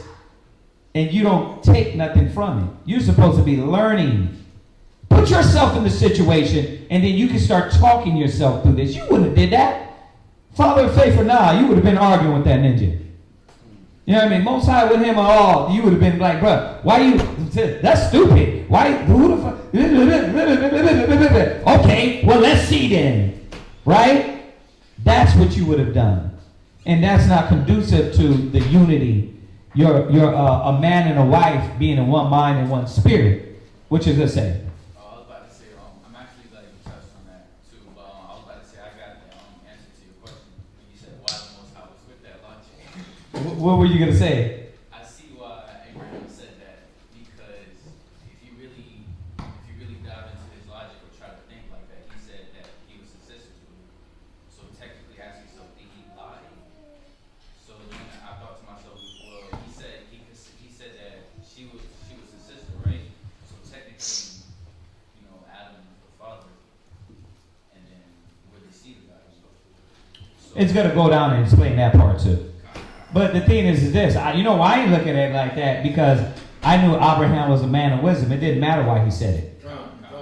It didn't matter. So we don't pick that apart. We know the Most High was with him. He's been telling us the whole dang step of the way. Like, I'm with this man. I'm going to create this covenant, this bond, all that. Come on now. Why do we have to doubt? If you let your husband build his track record, you can properly judge and say, wait a minute. His leadership right now is at least 70-30 in his decision making. Right? He makes good decisions. He's not, nobody's perfect, right? But damn, his decision making is perfect. Somewhat damn near on point, right? Now, if he's 50-50, you're kind of like, this is a toss-up. Right? If he's below that, you already know he's not walking in wisdom, he's not moving in wisdom, but the Spirit will still check. Now, check this out, and I'll move on. Abigail in the ball. You're thinking, well, I gotta check him. Wrong again. If I don't check him, then who will? Wrong again. Right? How are you going to do that, by the way? Abigail did it with class and respect and still did it with honor. Checking her husband. You see that? So, y'all got to understand that this is how a quality woman is supposed to carry herself. And you being an Israelite woman, because a lot of y'all moving this, I don't have to be accountable to nothing. This is what you have to be accountable to. The quality of a right woman in this right mind. So if you're walking daily and you're like, damn, well, what's my vision? Walk like Sarah, right? Yeah. I just wanted to add that Sarah and Abigail, they did everything with humility. They did it lowly. So there was obedience. Right. Lowly and humility. All right, jump back. Genesis chapter 20, verse 3. But the Most High came to Abimelech in a dream by night, and said to him, Behold, thou art a dead man. The Most High will intervene for you. And this is reminding us, brothers, when you're in the Spirit, the Most High will intervene for you. He will come in and he will what? Work the work for you. So we can't panic. We can't lose it. You got to remember the Most High will be there for you. In your trial, in your battle. Right? As we see with all these patriots. Go ahead. For the woman which thou hast taken, for she is a man's wife. But Abimelech had not come near her. And he said, Lord, wilt thou slay also a righteous nation? Now, that's a key point right there. Wilt thou slay a righteous nation? Now look at what the Most High said. Go ahead. Said he not unto me, she is my sister. And she, even she herself said, he is my brother. And the integrity of my heart and innocency of my hands have not done this. Right. So let's think about what this man is saying, being a heathen. He's still understanding that there's a standard. And knowing that if this is a just power that I'm talking to, will you punish me when I stood in integrity? Right?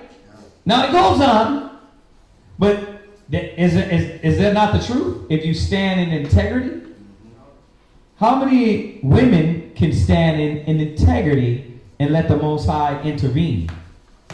How many men can stand in integrity and let the Most High move? I'm going to say it again. The Most High has never let you down.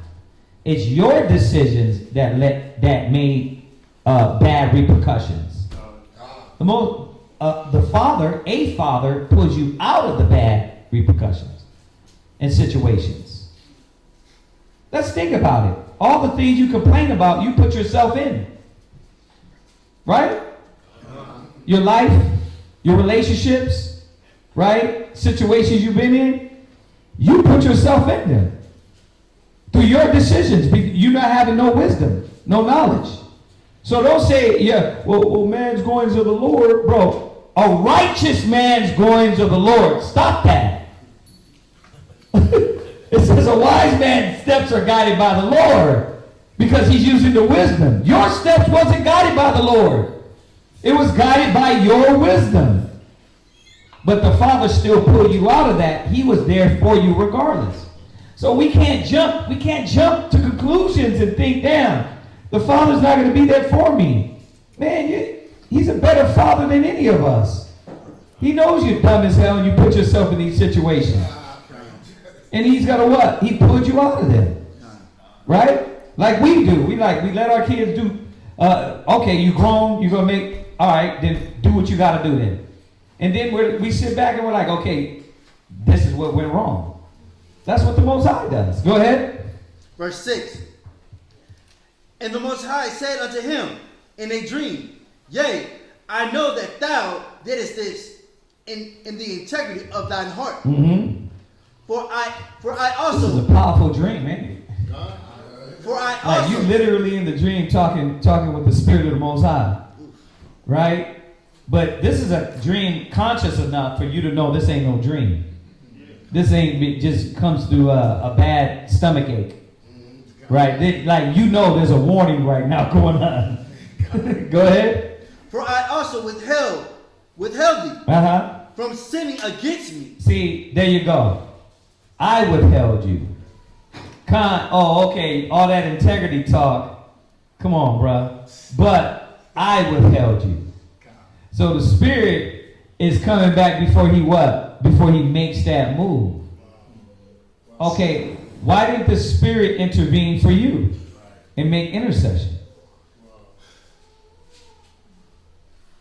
Why isn't the Spirit intervening for you? Now, I'm not saying in general. Y'all get what I mean, right? Why won't it intervene for you? Why? No. Your ways ain't right. Your ways ain't right. Or do you need this ass whooping for keep thinking that your way is going to prosper and not following the Most High way, right? Your way ain't right. So the Most High is like, well, I'm going to let you follow your way. Right? You should eat the fruit of your own doings, right? And then you get punished by your own hand. Right? Thine own wickedness shall what? You see how the scriptures just funnel right in there and like it shows you the sense of it. But you got to remember all those other verses and then you'll start saying that, man. Because what happens is you get in these situations and you're like, well, why the Most High ain't there for me? Because you didn't use wisdom when you got in the situation, nor did you use humility, right? So the Most High is like, okay, eat the fruit of your doings for me to show you. But in the middle of you imploding, we still don't realize what? Oh, damn, I didn't do it through the wisdom of the Most High. You still try to rationalize and say what? The Most High is with me. Most High is not with you, bro, because your hands, the check is showing you through the check. That's how you can see it. But you got to sit back and analyze what you're doing and how the Most High is hitting you. Because there is a trial too, right? A just man falls 7 times, rise back up, right? Okay, but the wicked fall into mischief. When you start falling into mischief, then you know, wait a minute, this is not a trial anymore. This is, you see it? The scriptures just line up. Then you realize, wait a minute, I'm doing something wrong and out of the Spirit. Right? There's a difference between a trial and a check, correction. Y'all see that? The Most High is not with me right now. But we don't do that. We say what? Because I'm coming to class. Oh, I know the Most High is with me. Because I'm opening up my book. Well, you know he's with you if he's not letting you fall into that destruction. Yeah. How about the confirmations? You know, the prayers during the day. Uh-huh. And sometimes they do things like today, 3 confirmations. Uh-huh. Someone from another nation, when I was at the post office, mail off package. Okay. I was a little short. They paid for it. Uh-huh. And we were just talking about that. Okay. We were just talking about that. So through all these trials, you got to stay strong, and you got to, just like Ariel was saying earlier in class, you don't know who you're dealing with. So you got to, you got to shine your light to everyone. True. Okay. What are you doing with my point, though? On your point is. What are you doing with the point I'm trying to establish in this verse? Okay. On this point. Uh-huh. Is doing it your way. Okay. Isn't the way of the Most High. If you do things, if you slow yourself down, and you'll ask the Most High, and you'll pray, He'll lead you, He'll guide you, He'll direct you in all of His ways. Not your way, because you're not leaning on your own self anymore. Right. You're depending on the Most High. Right. Absolutely. Absolutely. And you would know that how? Through the confirmations. Through the outcome of it, Through the right? outcome of it. Through the confirmations, Through the right? confirmations.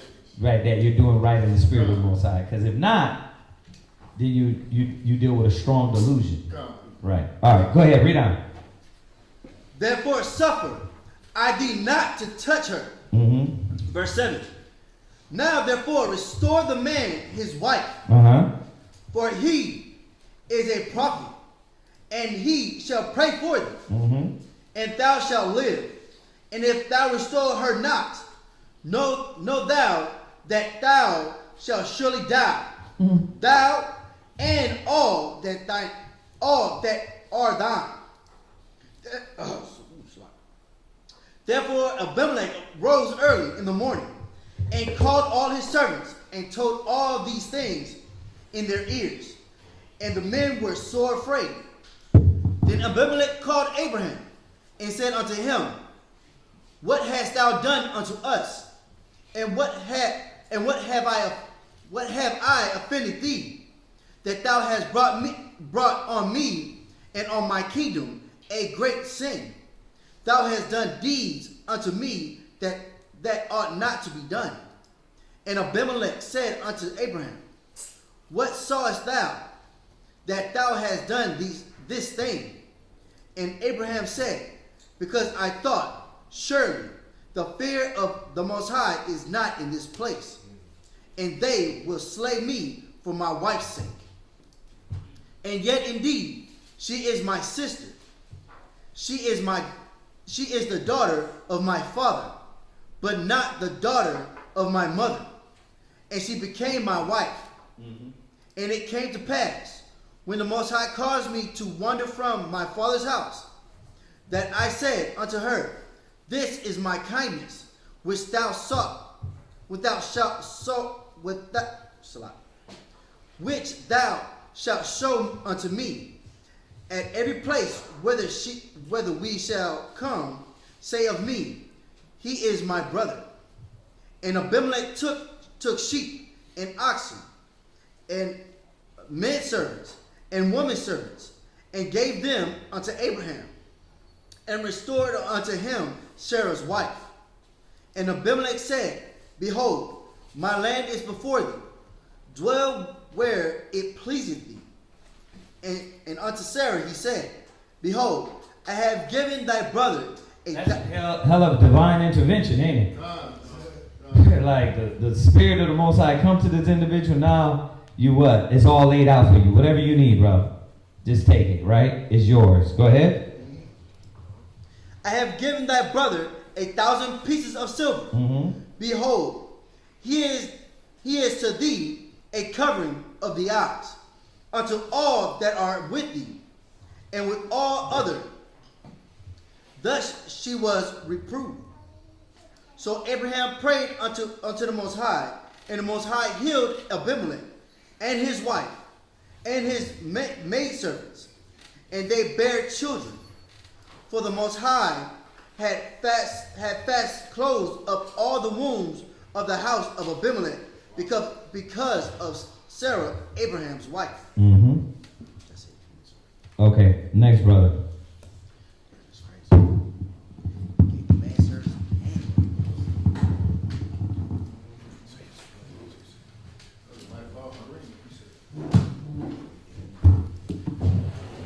Now we going through this fast, right?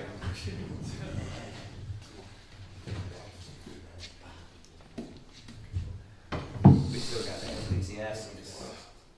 You know how that goes.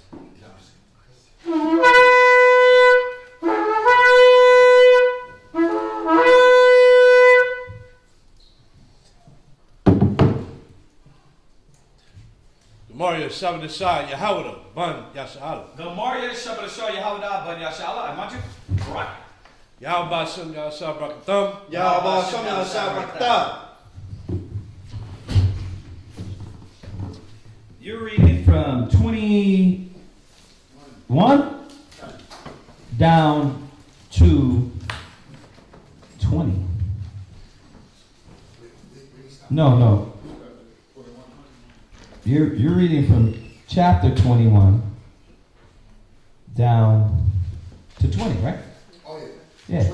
Chapter 2 verse. Yeah. 1 to 20. Yeah. Genesis chapter 21, verse 1.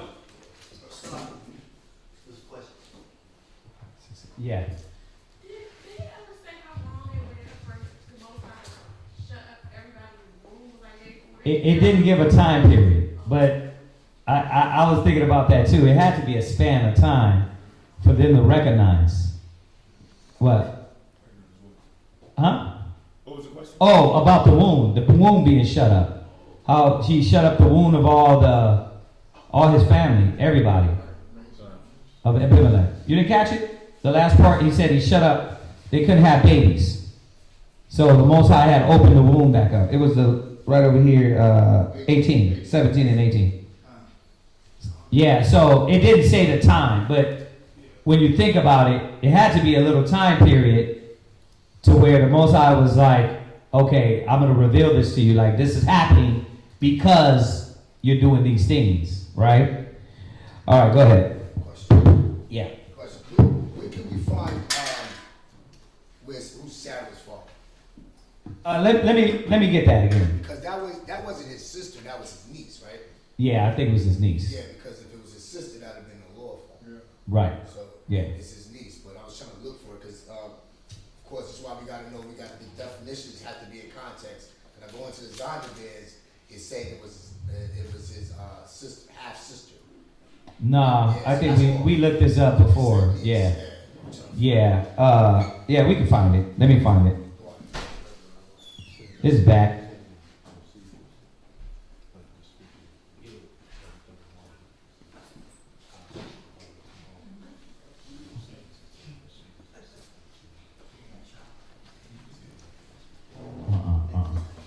All right, go ahead, read on. Yeah, 20. Genesis chapter 21, verse number 1.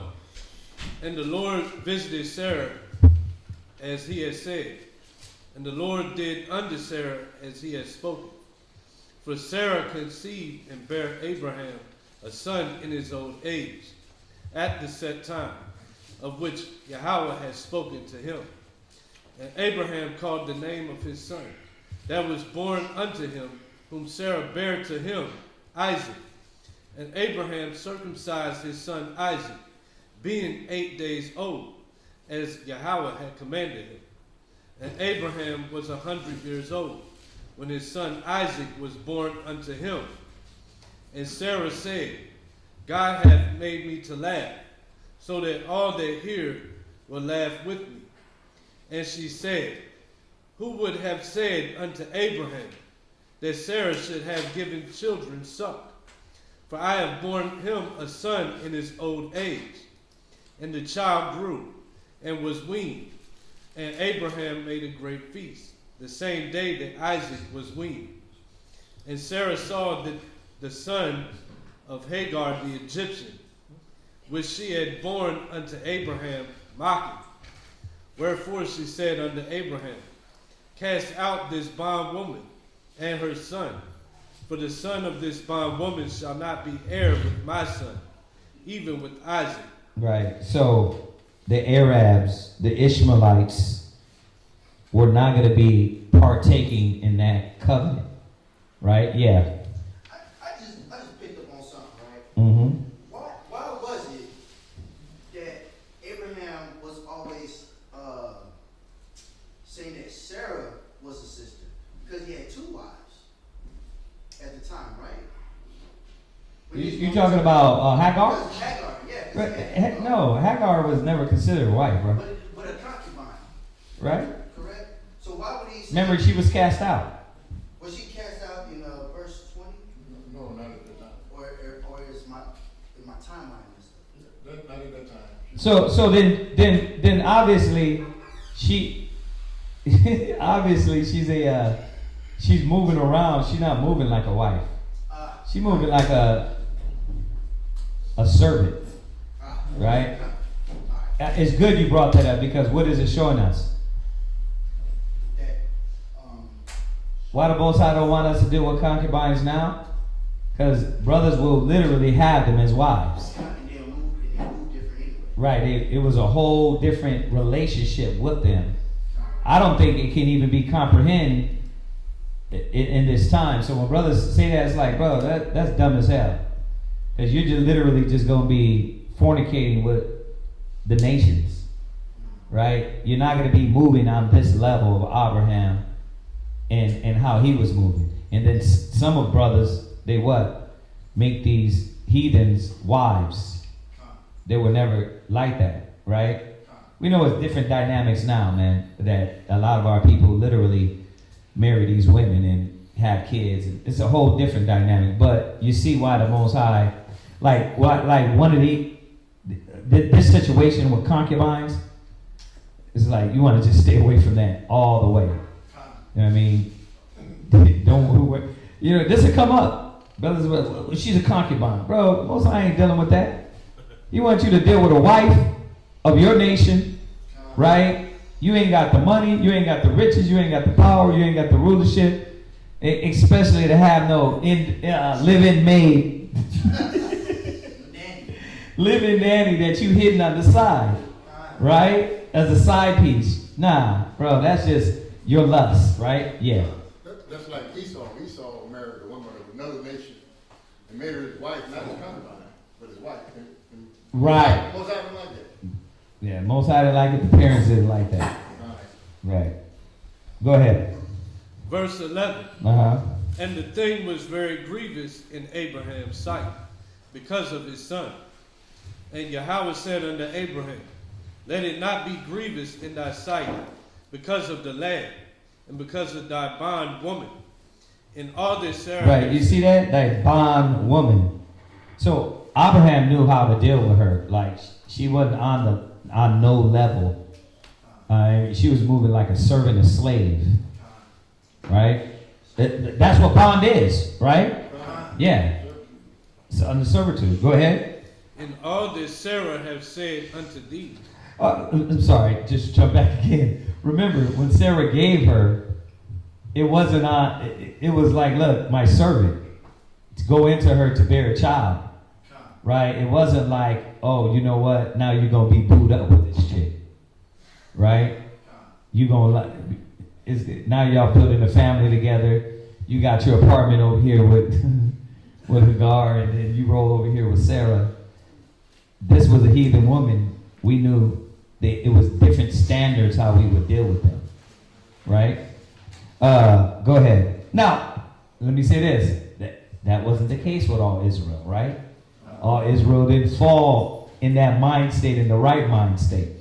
So don't get it twisted either, that a lot of Israelites fell off and dealt with them in proper ways, improperly. And then the Most High, he let Moses deal with it.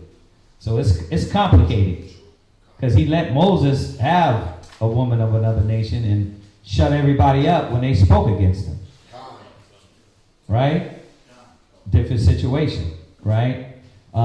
You go to Esdras, when we started dealing with them and making of our wives and not teaching our kids, Most High was like, look, cut them all. We cut them all off. Solomon, he what? He dealt with them, right? As concubines, right? But look at where his heart went. So you can see all these different instances where it veered us from the Father. And it wasn't good because they didn't apply it like Abraham. They didn't apply it like Moses, which was, look, I'm not being overcome by this woman and I'm not giving her my strength. Right? You see that? You see how in certain instances, most like, well, why is he with this situation and that situation, but he not with these other situations? Because look at what they were doing in the situation. Right? They were succumbing to these women and then doing like they do today.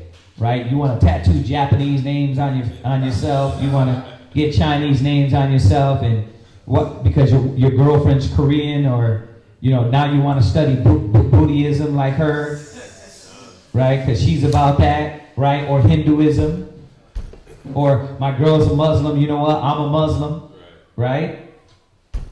Most guys like, nah, cut that off. Don't do that. Go ahead. In all that Sarah hath said unto thee, hearken unto her voice, for in Isaac shall thy seed be called. And also the son of the bondwoman will I make a nation, because he is thy seed. Right, so remember, the Most High has been setting this lineage up from the foundation of the earth. The righteous seed, the God of Shem, right? Eber, right? Shem, Noah, all the way through, right? It skipped Terah. Terah was what? He damn had some different gods in his, right? He was worshiping some other gods. It went to Abraham, right? It went to, that spirit kept with him. And then Isaac, then Jacob, right? And so forth. Go ahead. And Abraham rose up early in the morning, and took bread and a bottle of water, and gave it unto Hagar, putting it on her shoulder. Hey, let me get you some bread, get you a bottle of water. You can never say I didn't give you nothing, and I'm going to put you on your way. That's how you know that this woman wasn't wife material, right? Go ahead. And the child, putting it on her shoulder, and the child, and sent her away. And she departed, and wandered in the wilderness of Beersheba.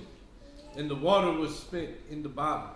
And she cast the child under one of the shrubs.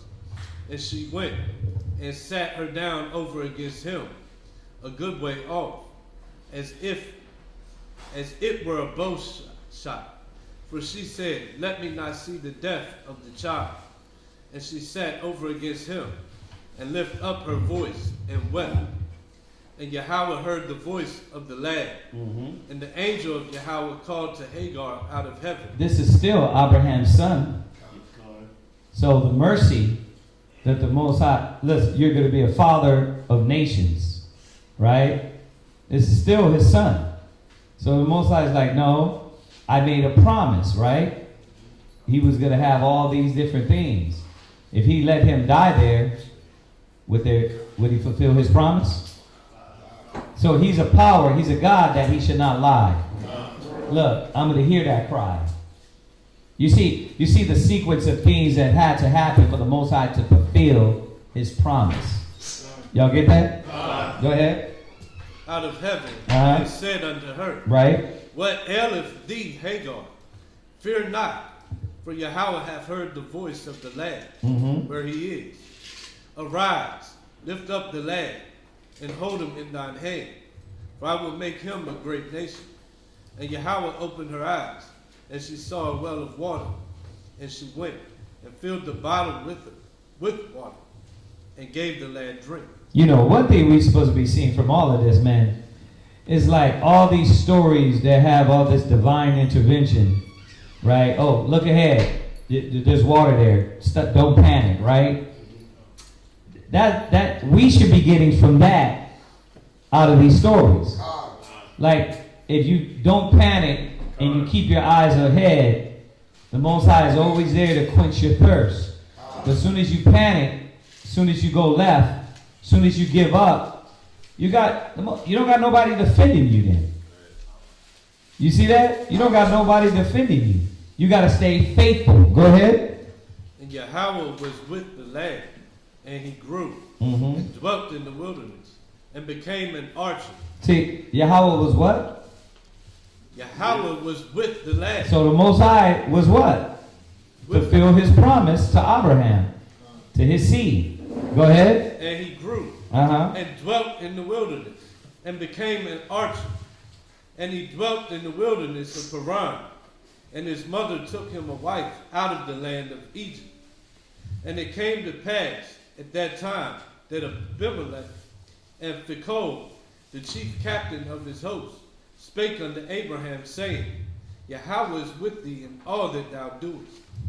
Now therefore swear unto me hereby Yahweh, that thou wilt not deal falsely with me, nor with my son, nor with my son's son, but according to the kindness that I have done unto thee, thou shalt do unto me, and to the land wherein thou hast sojourned.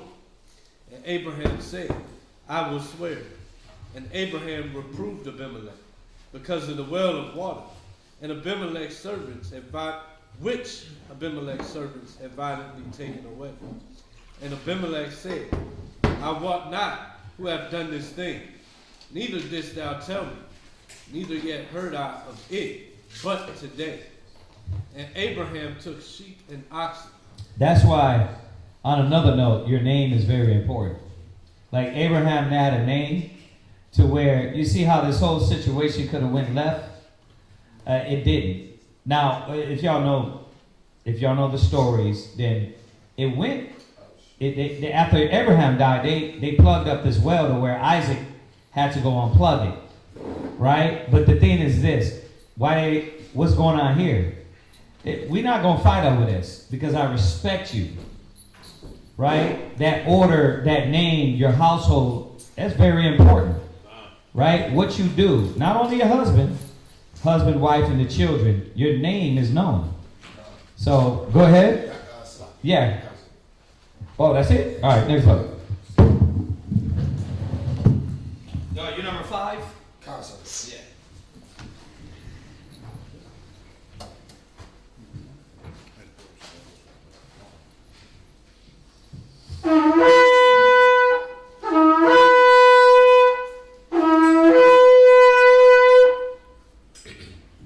Bakar Gabar, Shab Tashor, Yahawada, Ban Yasharala. Bakar Gabar, Shab Tashor, Yahawada, Ban Yashala, Yahaba Sham Yahashab Brakatham. Yahaba Sham Yahashab Brakatham.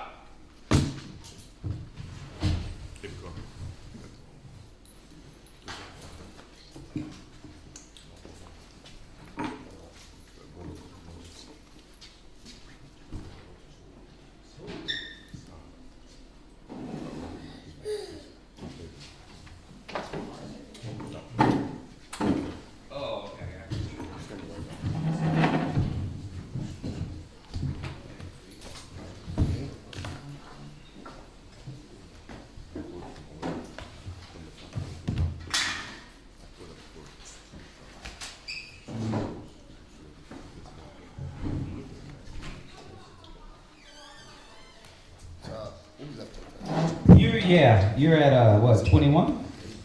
21 to 22 in verse 5. You read, Genesis chapter 21 and verse 23.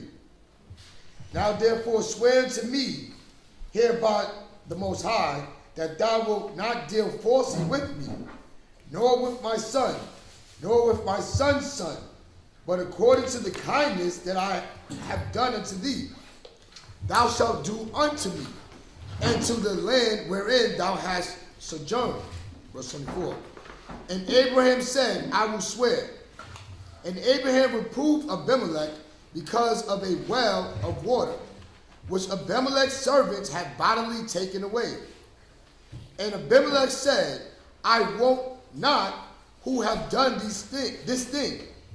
Neither didst thou tell me, neither yet heard I of it, but today. Verse 27. And Abraham took sheep and oxen, and gave them unto Abimelech, and both of them made a covenant. And Abimelech set 7 ewe lambs of the flock by themselves. Verse 29. And Abimelech said unto Abraham, what mean these 7 ewe lambs, which thou hast set by themselves? And he said, for these 7 ewe lambs shalt thou take of my hand, that they may be a witness unto me, that I have digged this well. Verse 31.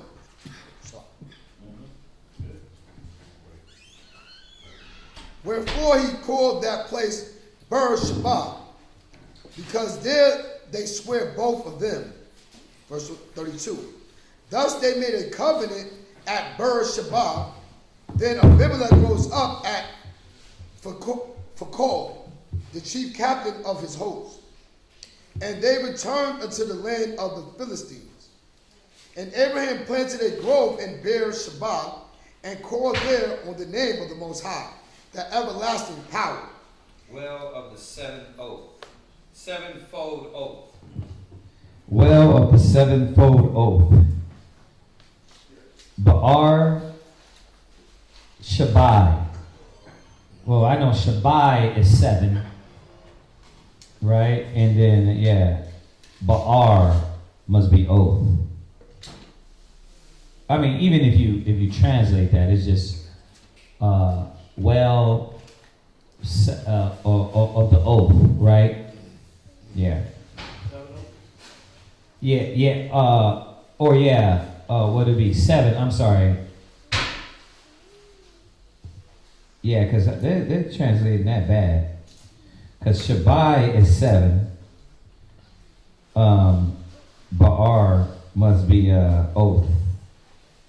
7 oath, yeah. Go ahead. Verse 34. And Abraham sojourned in the Philistines' land many days. Genesis chapter 22 and verse 1. And it came to pass after these things that the Most High did tempt Abraham and said unto him, Abraham. Right. So now this is going to go like right into what we were going over on Shabbat class last night about sacrifice, giving up.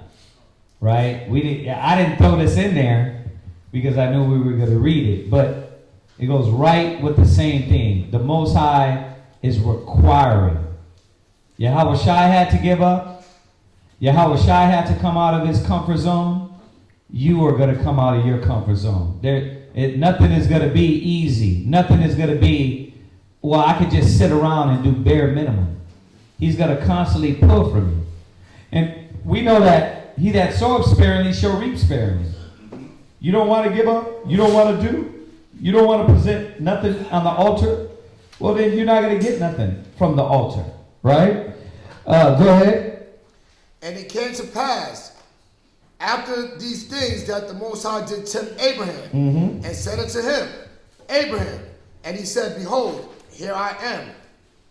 And he said, Take now thy son, thy only son Isaac, whom thou lovest, and get thee into the land of Moriah. Right. Now, you just got rid of Ishmael, your firstborn, right? Now, you want me to get rid of my only son, the one that you just gave all the promise to. What kind of mind entanglement is that? Think about that. This is what the Most High does to us, to prove us, right? 1 minute you're thinking like, well, I just gave up. I just gave up my son, right? Now you want me to go ahead and give up. Didn't you just say he was going to get everything and I was going to get blessed? And like, you don't understand it. You're like, what the hell? But the Most High is putting him through this trial to prove where his heart is. But as you see, one of his gifts were what? Great gifts were just following. That's what the Most High said, okay, that's what it is. That's why he is the man he is, the father of faith. Right? Go ahead, you're just going to say something. I was just going to say exactly what you just say it. what you went into. Yeah. It reminded me of the relationship you spoke of earlier with the husband and wife. Like where you're actually watching this thing go on. Right. You're submitted. You're obedient. You're like, okay, you want me to do that, I'll do it. And then you're paying attention to what's going on. So he's actually developing, they're growing together. That companionship is what you see. Yeah. In this process. So they're processing them. So Abraham is learning to trust him through this process. It's like, hey, send Ishmael out with his mother. Listen to Sarah. Listen to what she said, right? And it's like, all right, like, okay. And then so he's growing closer to him by going through this process and learning. So they're growing together. Yeah. Yeah, and it's crazy. Yeah, you supposed to be looking how the Most High has walked with you the whole time, and the more you see this working, you're saying to yourself, wait a minute, like why I gotta doubt? Most High has always took care of me. If I stay in the Spirit, if I keep the laws and commandments, if I trust in the Father, if I do His will, I don't got nothing to worry about. Okay, this is what you want? Let's go. Right? The problem is this. When men is in the middle there, right, and they're the relaying the message, it feels like a whole different dynamic. Right? But let's deal with it. Abimelech was there. He was in the middle of this. But did that change Abraham's faith and trusting in the Most High? Because that's be our problem in our time. Like, okay, but you're telling me this. So now I'm questioning, because this is the logic. I'm not questioning the Most High, I'm questioning you. That's the logic. But it's like, okay, but I'm not telling you what I'm telling you. I'm showing you what the Most High is requiring. And that's got to be the difference between, because if not, then literally a man can't tell you anything. Right? He won't be able to, a brother won't be able to say, hey, look at the scripture here. Well, I'm looking at the scripture, but because you're telling me it, I'm disannulling it. That's really the logic behind it. And that's ignorance. That man was there, and that never stopped Abraham. Right now, the Most High is dealing with him one-on-one, and what? It didn't stop Abraham. Nothing's stopping him from doing the will of the Father. Right? But he had to know the will of the Father. The problem with us is this. You don't know what the will of the Father, that's why you beyond what? I don't know about that. That's the problem. And it didn't matter if we put scriptures. You don't know the will of the Father. You ain't studying. You ain't in the book. That's where you're like, yeah, I hear what you're saying, but I'm going to do me. I hear what you're saying, but I'm going to do it my way. All right. Then you hear us like, you're not doing the will of the Most High. In your mind, you're like, bro, that's what you said. It's like, all right. You didn't just read it. You didn't just read that? See, it's a psychological damn turmoil, right? When you don't understand the knowledge of the Most High, then you'll be able to, literally you're doing what you did in the churches. You're doing what you did in the churches, which is what? I'm going to go to church, and because man is there, I'm going to listen to man. Now you come into the truth, you're hurt now, you're damaged, and you're like, because man is there, I'm not listening to man. You're not putting a difference between man and the scriptures because you don't know the scriptures. And we're looking at you like, bro, this is what the book says. And you're looking at us like, yeah, but I'm not on that. I'm not on what you're saying. You see this psychological damn game with this? It's a game. We go through this all the time. That's why brothers are what? You'll get counsel. And instead of you adhering to the counsel, you do what? You're trying to tell me and talk me out of me counseling you. It's like, bro, didn't you call for the scriptures? But then now that you're getting them, you don't want to hear the scriptures. You're trying to tell me your logic. I don't give a damn about your logic. If that's the case, look in the mirror and just tell yourself the logic. Why are you calling me? Right? You should be calling me to say, yeah, I know this man is going to give me the word of the Father. Right. Let me stick to that. Con? See, but it's a game. You got to know this game, and you can get out of that damn loop. Let's take it back. Your rib is doing the same way, right? No matter how many times we can go to 1 Peter 3:1 for a woman, she's still saying, but you're a man telling me 1 Peter 3:1. How does that make any sense? Right? Go ahead. That's a calm mind, though. Like you know,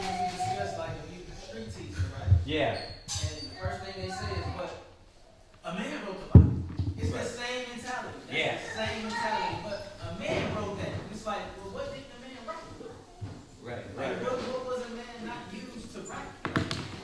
It makes no sense. Right. It's the same mind. Yeah, it's a carnal mind. You hit it. It's the same mind.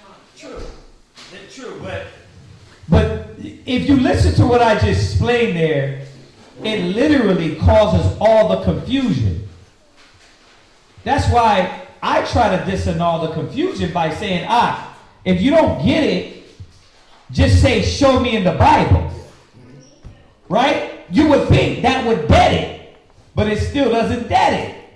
It's like, oh yeah, let's go. Remember, because we quote a lot. You remember what the scripture says. The scripture says. And in my mind, I'm like, maybe that's why it's not comprehending. Let's go to the word so they can understand that, wait, this is not what we're saying, this is the word. But it still doesn't resonate with a lot of brothers. And I know brothers are saying, they just don't want to hear it. Which is true. On some points.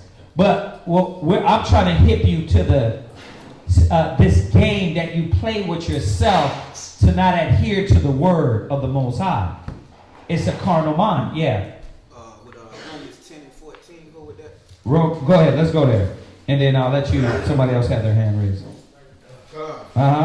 Romans chapter 10 verse 14. How then shall they call on him in whom they have not believed? Right. And how shall they believe in him on whom they have not heard? Right. And how shall they hear without a preacher? Right. There you go. But once again, so we're reading this, but it always comes back, a brother still telling me that. See, of course you're going to tell me that because you're a man. You want it. It's like, it's a game, Mark. It's like he just said, it's a game. Instead of understanding, wait a minute, the word of the Most High is true. If the brother's showing me the word, that's what I'm going by. He's just the messenger. He's just the voice, right? But I can read with my own two eyes what he's telling me. And that's why I'm trying to drive y'all with this point to read. That way we won't have so much damn confusion. The confusion comes in because you won't go home and study. So I'd rather push you to believe in the Bible because all I'm going to do is say, look at what the word said anyway. But when you don't know that, you ain't going to know anything we're talking about. Who had their hand raised? Was you? Yeah, it was correction agreement. Yeah. We are on our own mind and our own mindset. And because the word isn't lining up with our own mindset, we reject the word. Right. Which we shouldn't do. Right. And that's what it comes back down to. You said it perfectly. Correction is grievous to him that forsaketh the way. So you don't want to hear that. You blocking it out. You don't care if it's an angel or whoever. This angel literally got to be in bright white with wings for you to understand. Because he can't come in the flesh. He can't, like they appeared before Abraham and as men. God forbid that. Right? Because you're going to be like, whoa, where y'all come from? I don't know y'all. What camp y'all with? Right? Telling the angels that. What camp y'all with? Oh, they would check the angels. Come on, man. That's what we would do nowadays. All right? All right, come on. Let's go back. Verse 2. This is Genesis chapter 22 and verse 2. And he said, take now thy son, thy only son Isaac, right, whom thou lovest. Which don't make sense. How many things that you have to do that don't make sense? Right? Now remember, we don't put you in this compromising, kill somebody, take a life, you know what I mean? Go put your life on the line. It ain't even that. And you already are doubting.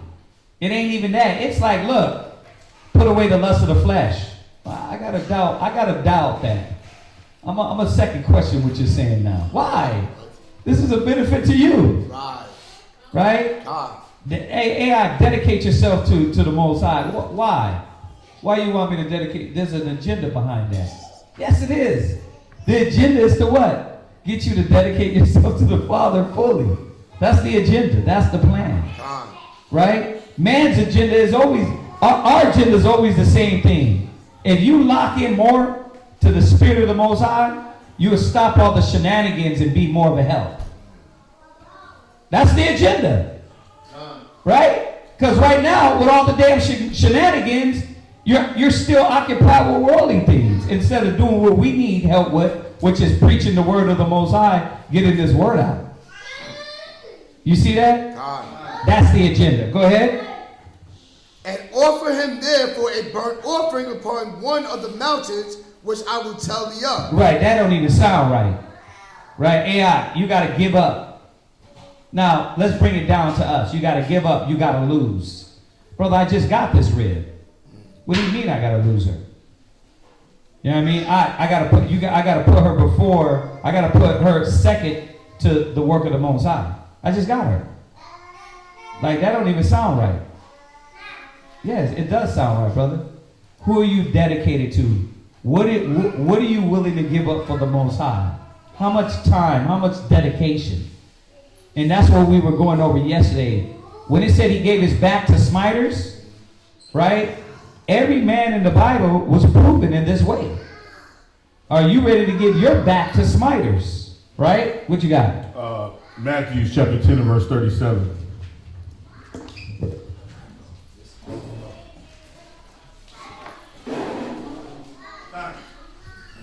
Go ahead. This is the mind state that Abraham understood. And this is the mind state that the Most High was trying him by. Go ahead. Matthew chapter 10, verse 37. He that loveth father or mother more than me is not worthy of me. And this is what the Most High is trying you. So when you get that brand new rib, you get that brand new child, you get that brand new car, house, job, whatever. If you're putting those things before the Most High, you're not worthy of the Most High. But this is why Abraham was so pleasing in the eyes of the Most High. I'm going to give you your only son. I'm going to make all these promises to you and tell you this seed and the promise and the blessing is going to be in this one man. But I need you to sacrifice him for me. Abraham's like, okay, cool. And that's what the Most High, he's trying you by. Are you worthy? Let me see how far I can. Okay, a little bit more. Okay, a little bit more, right? And then you get right to the edge, and he's like, okay, you're diligent. I like that. Let me open the floodgates for you. And that's what we got to look at. We got to see. We got to continue and not look at the circumstance or the situation of what we have to do. Just do it. Well, we overthink it. We think our way out of it. Right? We think our way out of the blessing, out of the spirit, out of faith. Literally, faith, the word itself, means the substance of things hoped for, the evidence of things not seen. It's literally telling you that what? You're going to hope for something that you can't see. That in itself is a big question. Right? Like, so you don't want me to see it, but you want me to follow that? Yes, that's what this is all about. Everything from believing in the Creator and not seeing Him, from facing the east and at this point imagining Him, right? That's all faith. And if you can't lock into that, what happens? You face the east and it just becomes a dang wall in front of you, right? You have to give yourself up and give all these things up according to, because I got to be a sacrifice for the nation. I can't see that. Nobody never gave anything for me. You see how if you don't have faith, how everything is it. Let me just get the scripture. Without faith, get it? Let's just get it. Because is it right exactly what I'm saying? Like it's you're not going to be able to see all these things that need to be done in the spirit of the Most High. It's let's get it. Let's get it. I gave my old Bible to my son and I need that. Hebrews 11:6. Had all my precepts. Go ahead. Hebrews chapter 11, verse 6. But without faith, it is impossible to please Him. Yeah, see? Because you're not going to be able to see the things that is necessary because you got to put those 3D glasses, you got to put your faith glasses on to see everything that is working in the spirit of the Most High. So this is one thing one trial. Akim, you already know, we've been going over it for the last months. Like, when you come to serve the Lord, prepare your soul for temptation. Right? You got to endure temptation. Right? And that has to do with what? Losing and coming out of your comfort zone. Right. Abraham had to do what? Come out of his comfort zone. It wasn't going to be easy, bro. What? How old was I at this time? Abraham? Abraham was over 100. Yeah. Isaac? Yeah. Oh, it doesn't say. Yeah, but you got to imagine a man over 100 years old. Yeah. Having the faith to follow the Most High, to climb this mountain over 100 years old. Yeah. With a child. Yeah. How do you look at our elders, and no disrespect to anybody, but the older brothers get, the more they start lacking the diligence. They start lacking the zeal. Right? It's like the scripture says in Genesis, who shall rouse him up? He becomes an old lion crouched down. It's like these cats lose more vigor, right? And especially the ones that don't got the knowledge of the Most High. So how do you keep your vigor, your passion, and your dedication into your old age? Like that young passion, right? That's what we need to be looking at. How do we keep our passion going? And it don't be like, well, I made it here to this point in the truth. Let me get comfortable now. Right? Yeah, but you're young, right? You're young, fly, and flashy still. You're not young. You how old are you? 43. 43 years old. Yeah, you up there. But you got still, all of us, we're still young, right? We still got a ways to go, right? Yeah, it's good eating and no stress. You know what I mean? That's what it is. But what happens? You got to keep that into your 60s, into your 70s, right? To the end, to the 80s, right? To where you're like, one inspired me, Ya'aiqua. He was sitting at that door, bro. And he was old and I was young. I was at that time 16 and he was an old man at that time, sitting at that door. And he what? He just watch you come in and you hear him in class once in a while. I got to say something. He was that old. And he say something and you be like, okay, Yaiqua, all right. But he was there to the end. He died literally at the sanctuary door, right? Doing the work of the Father. That inspired me to see that as a young man. I'll never forget that. It reminds me of you whack-ass Israelites talking about retiring at 50. 50, what are you talking about? 50 is where, like, listen, LeBron James is playing basketball still. Right? 50 is the new 30. There ain't no retirement. You retired, you got yourself retired and you ain't been in the truth and did nothing. Right? Ain't no damn retirement. From the cradle to the grave. We got to go out with this, right? Yeah, what about when you retire? Like, bro, Lord willing, keep your health good so you can go further. That's the only time I see an older brother retiring. It's like if his health is washed and he's like, I can't move. I get it then. But look at the brother that just passed. Dawiyah, the older brother, he was what? 70? Yeshaya's 70? Right? He's still kicking and he just hit me up today like, look, we got this going on and he trying to do things. He's not trying to die just sitting at home damn with the rib. Like you know what I mean? Like these old white folks sitting on the porch.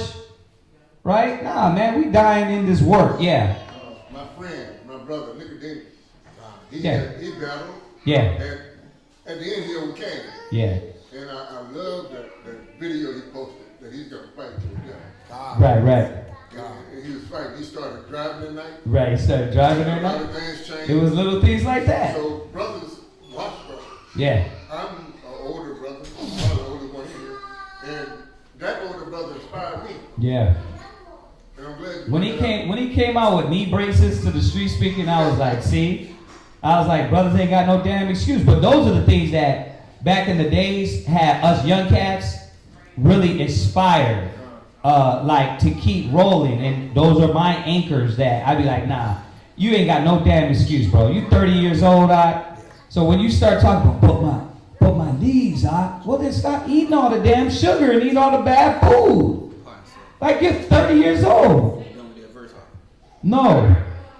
I'm not done with it. I'm not. Where's it at? Where we at? You trying to rush me, man? No. Where you at, though? Hebrews 11, verse 6. Oh, yeah. Read it one more time. Okay. Hebrews 11, verse 6. Uh-huh. But without faith, it is impossible to please him. It's impossible to please the Father if we don't lock and understand how these men of faith moved in ways outside of complaining, murmuring, crying, giving up.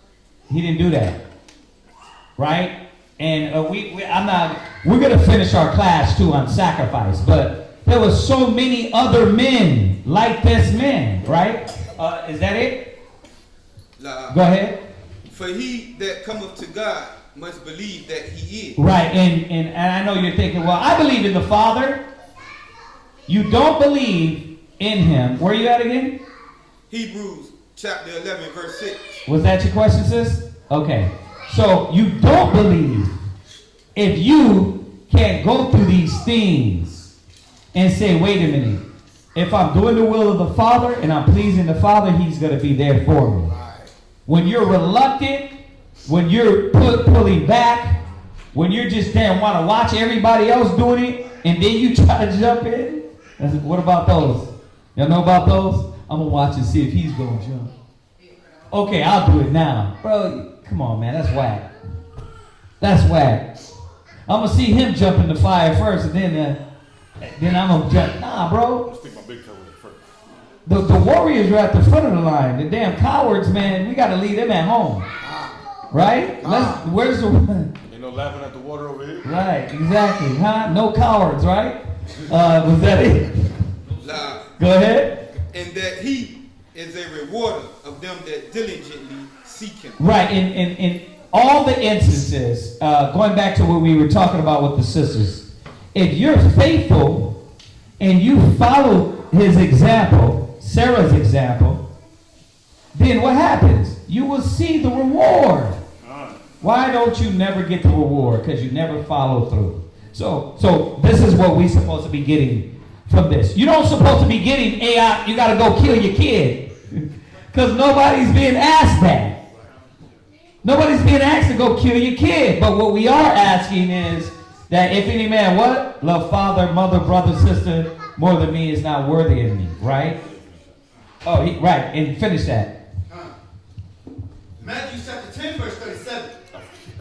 He that loveth father or mother more than me is not worthy of me. And this is, how many of you guys want to be worthy of the Most High? Huh? Then you got to give what it takes to be blessed by the Most High. You got to stop putting everything before the Most High. You can't even put yourself before the work of the Most High. Right?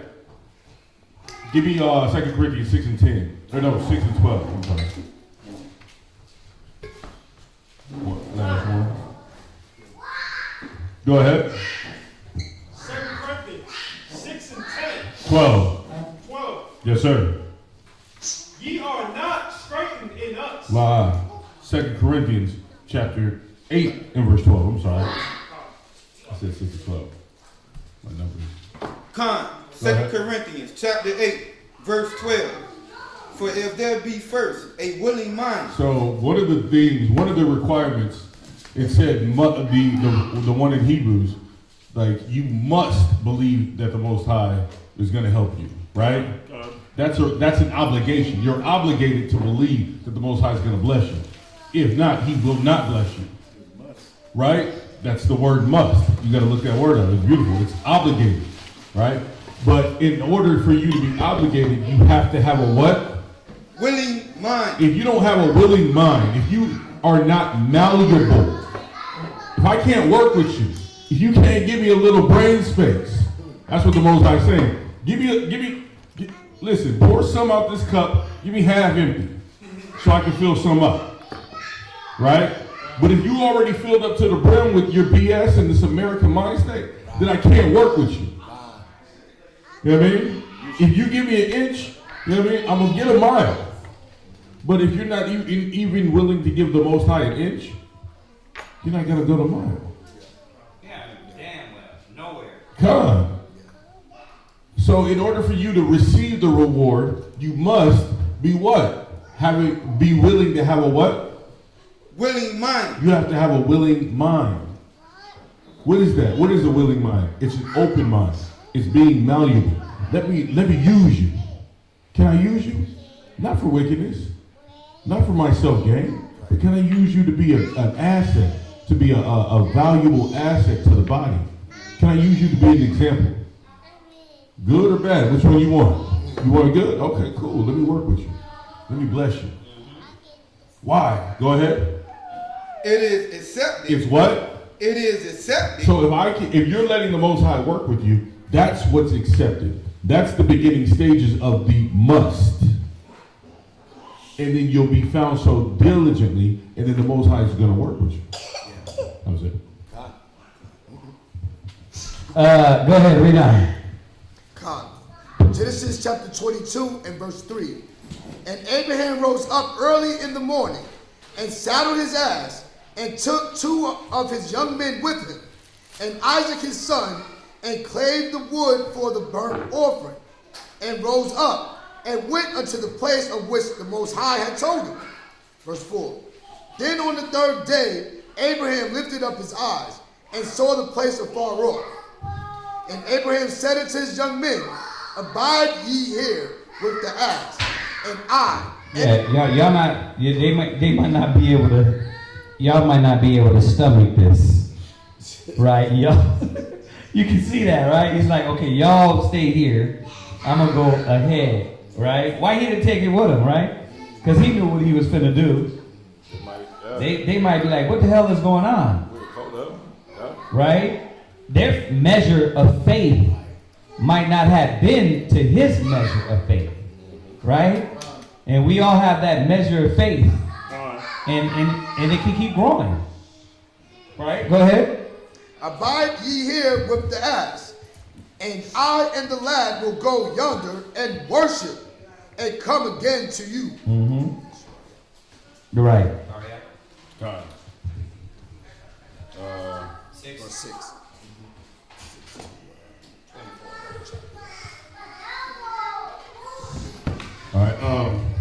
All right, verse 6. And Abraham took the wood and of the burnt offering and laid it upon Isaac, his son. And he took the fire in his hand and a knife, and they went both of them together. And Isaac spake unto Abraham his father, and said, My father. And he said, Here am I, my son. And he said, Behold, the fire and the wood, but where is the lamb for the burnt offering? Again, this is also showing Isaac at this early young age understood the offerings and the sacrifices that we still give to the Most High. We still carry those oral traditions that didn't stop. Right. No. Yeah. This is also another symbolic too. Right. Yeah. Yeah. But go ahead, my bad. Verse 8. And Abraham said, My son, the Most High will provide himself a lamb for a burnt offering. So they went both of them together. And they came to the place which the Most High had told him of. And Abraham built an altar there and laid the wood in order and bound Isaac his son. Again, this is showing you at an early age, it doesn't matter the age that Isaac was. He wasn't young, he wasn't dumb and docile. He understood that there was a sacrifice that was needed, right? And then when it was time for him to lay down upon the altar, you didn't read about him kicking up against his father, rebelling against his father. Ninja, don't put hands on me or I'm gonna sock you sideways. No. Yeah. Like, you lost your rabbit mind. No, you know what he was displaying? Hang on one second. Philippians chapter 2 and verse 8. We just went to the scripture yesterday. That's dope. That's dope what you just said, which is he knew. First of all, he told him. So we know that he was conscious enough to comprehend these things. The age at least 12 or 13 to comprehend what's going on. Go ahead. Philippians chapter 2, verse 8. So when you talk, it's beautiful too, because the scriptures talk about Yahushua. He said, "For lo, I come in the volume of the book." Not just his name. Like you're not going to see, oh yeah, Yahushua. But when he comes through the volume of the book, it's like, what type of volume did he come through? It's the characteristics. It's the actions. You know what I mean? Think about it. Yahushua, when he was whipped by the Romans, right? After they whipped him, they put the crown of thorns on him. He carried the cross, right? He walked through the streets. He carried a big piece of what? Wood, right? Same way Isaac got strapped with the wood, right? They carried the knife. All these things. This is like a premonition. This is like a future version of what's to happen for Yahushua. And then Isaac not rebelling against it, like the scripture said about Yahushua. When he was reviled, he opened not his mouth, right? I'm paraphrasing it, quoting it bad, but he didn't speak up against himself. He didn't defend himself. Isaac did the same thing. Go ahead. Philippians chapter 2, verse 8. And being found in fashion as a man, he humbled himself. And what did Isaac do in this situation? He what? Humbled himself. That's what we got to do. When things go sideways, when things get hard and it seems like we're going through it, you got to humble yourself even more. You know what? We're getting the ass whooping we deserve. Why? Because where did you come from? Just because it didn't happen to you then and it's happening to you now, Barakatah Yahweh. The water Yahweh for still having mercy on me. Let me live. You got to humble yourself in these situations, these stressful, dire situations. Go ahead. And became obedient unto death. And this is what Isaac was about to do. He was obedient Yahushua was obedient unto death. They slayed him. But Isaac, he would have went out in that same fashion. He was obedient. He was following his father's lead. He trusted in the same faith that his father trusted in. We got to see this. This isn't just a Rudy Poo story. This is deep. This is layers. That was it. Was that it? Go ahead. Even the death of the cross. God. Yes, sir. I say in verse 8 was the trust ride in the Most High. That he would ride around to sacrifice for himself. Yeah. In verse 8. Yeah. He believed it in his heart. He spoke it as though it were. And that's how it came out to be. God. In this instance, Abraham he believed in the Most High regardless. Listen, if he went through with it, hypothetically, if he went through with it, the Most High could have brought him back. So he had that much faith. He was like, okay, listen, you told me I'm going to have a child a year and a half ago. I'm going to have another child that the promise was going to go to him. You know what I mean? The Most High is not a man that he should lie. So some way, shape, or form, something would have happened. So if he did, boom, he would have brought him back to life. You know what I mean? But he wants to see the extent. I know the extent I'm going to go, but I want to know how further you can go. I want to take you to a spot you are not familiar with to see how far you go. It's always about comfort zone. It was cold-blooded 5 years ago. I remember we was at a Passover, and I got promoted, and Dawiyad from San Antonio, he was like, it's a beautiful thing, brother, but and we were laughing, we were laughing about it, but he was like, yeah, you know the Most High is going to require more, and I'm like, the hell, like, bro, like, I'm already here, I'm doing my thing, you know what I mean, I just got promoted, they gave more, you know what I mean, but it didn't really stick in until the next Passover, I'm like, golly, and I'm thinking about what I'm going through the years for those Passovers. The Most High always requires more. He wants to make you uncomfortable to get you to the right spot, to get you comfortable. Our comfort zone is the kingdom, right? Micah 2:10, arise you and depart. This is not your rest. There you go. Right? Because when you start getting when you get restful, then you get complacent. When you get complacent, then you start losing faith. You start losing the drive, the zeal, the fire, right? Huh? You get wet paper bag soft. You let everything in. Come. You start receiving all these different spirits, mixing doctrines, all this weird stuff. But you got to keep that. We touched on it yesterday. It was Leviticus 6 and 13. You got to keep that fire. That perpetual fire cannot burn out. What does that mean? You got to feed the fire all the dang time. That means you got to wake up in the middle of the night, throw some wood on it. You got to wake up in the morning, throw some wood on it. Right? Open up the bottom, let it breathe. Close it back up. Feed the fire some more. Right? So that same fire has to be within you. That's why they were carrying the wood. They were carrying the fire with them. Right? Yeah, we're going to spark something up. And that's what you're looking at. The Most High. But Abraham always had faith. He was a man of faith. Right? The father of the multitude. Whatever circumstance the Most High is going to put me in, I'm down. Oh, okay, you're down? Okay, I'm going to push you. I'm going to push you to your limit and see if you're down. Oh, dang, you know what? He is down. Whoa, whoa, whoa, whoa. I'm going to finish reading this. And we'll get there. All right? Verse 9. And they came to a place which the Most High had told him of. And Abraham built an altar there and laid the wood in order and bound Isaac his son and laid him on the altar upon the wood. And Abraham stretched forth his hand and took the knife to slay his son. And the angel of the Lord called unto him out of heaven and said, Abraham, Abraham. And he said, Here am I. And he said, Lay not thy hand upon the lad, neither do thou anything unto him. For now I know that thou fearest the Most High. He's going to take you to your breaking point. And what is your breaking point? You don't know. You think you know, but you don't know. Let the Most High push you, and you'll see. And that's when you get increased. That's when you get the blessing. Huh?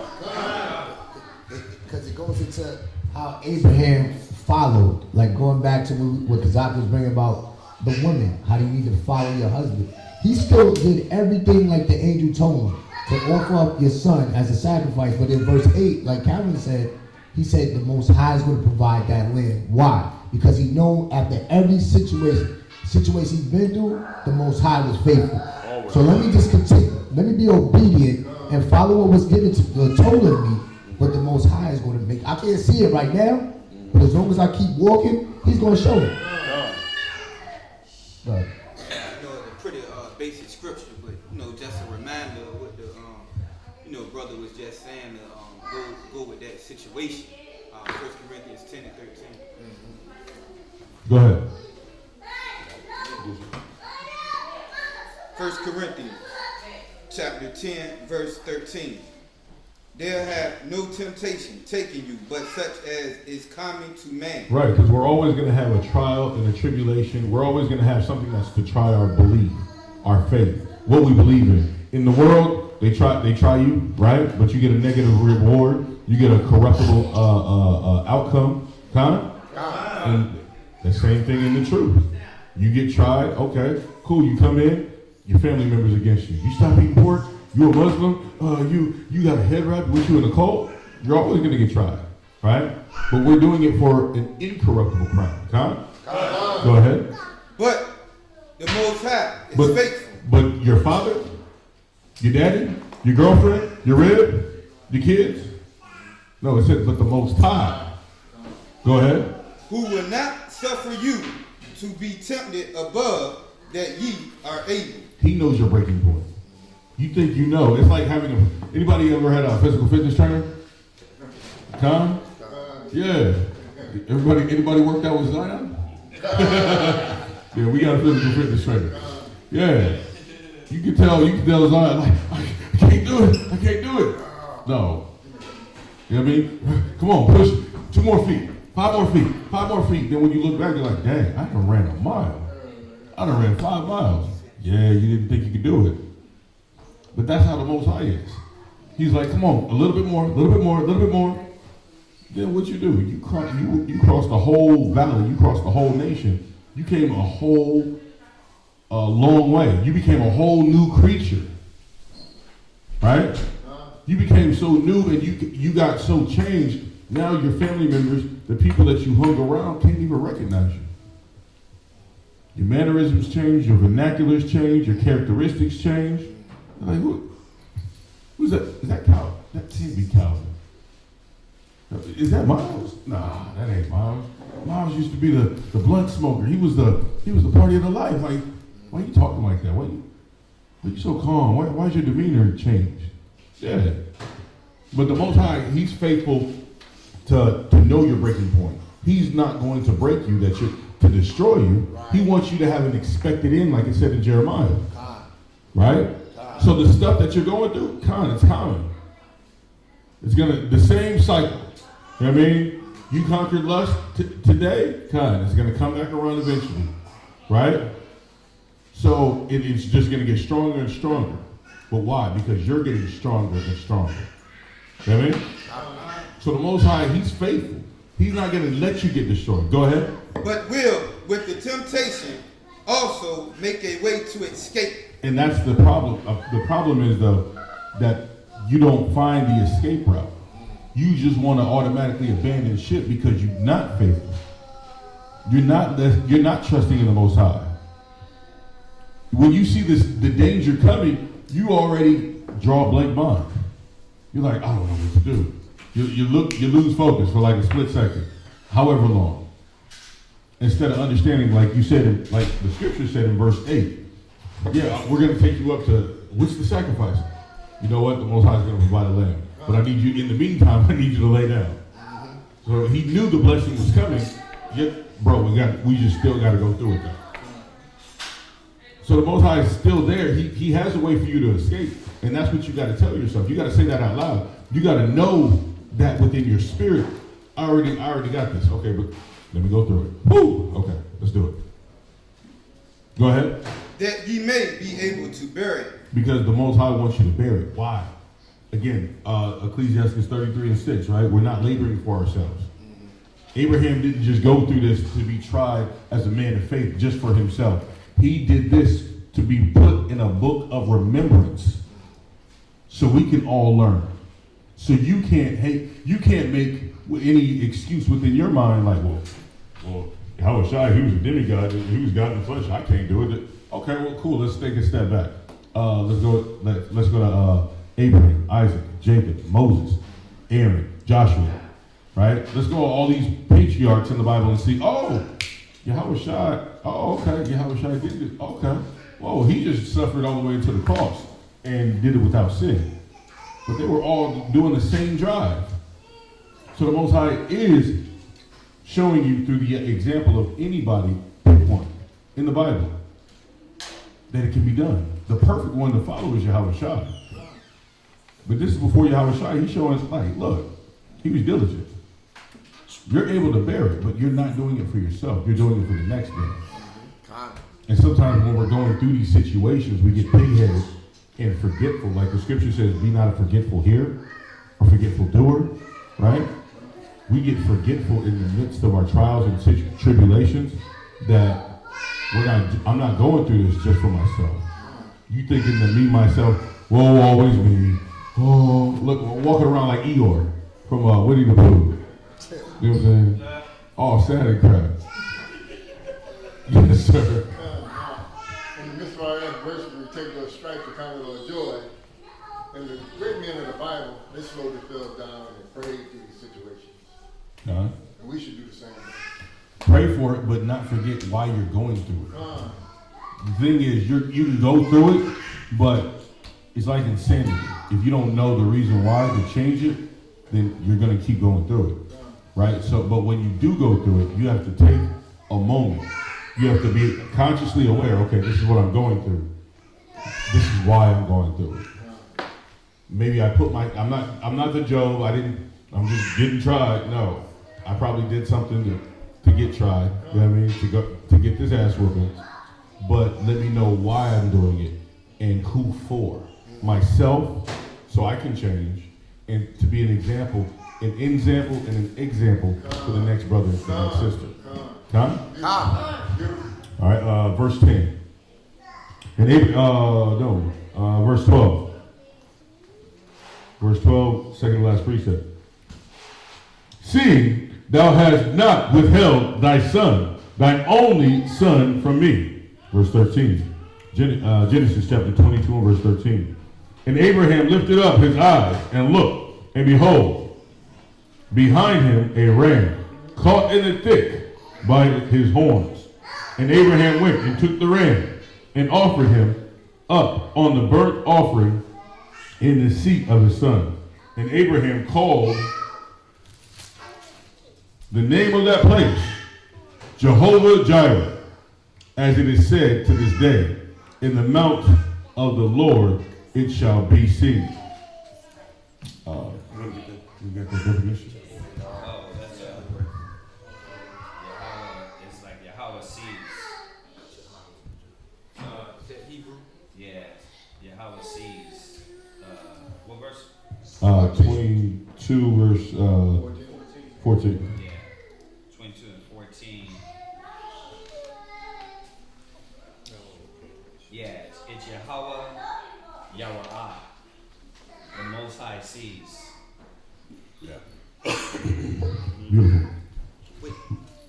What do you think it was that he seen? Why what was his purpose in naming it Jehovah Jireh? You know, what was the thought process behind it?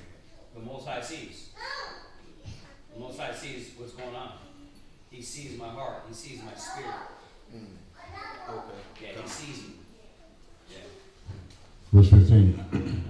And the angel of the Lord called unto Abraham out of heaviness the second time. And he said, by myself have I sworn, saith the Lord. That's a good question. But usually what's the problem with a lot of brothers and sisters? That they don't think the Most High acknowledges them. Right? So he's saying, wait a minute. I'm going through all of this. The Most High sees me. He knows. Right? He's guiding my step. He's guiding my path. Brothers get in that, sisters get in that mode of like, I feel like I'm alone with this. Like, Yahweh's been there. What are you talking about?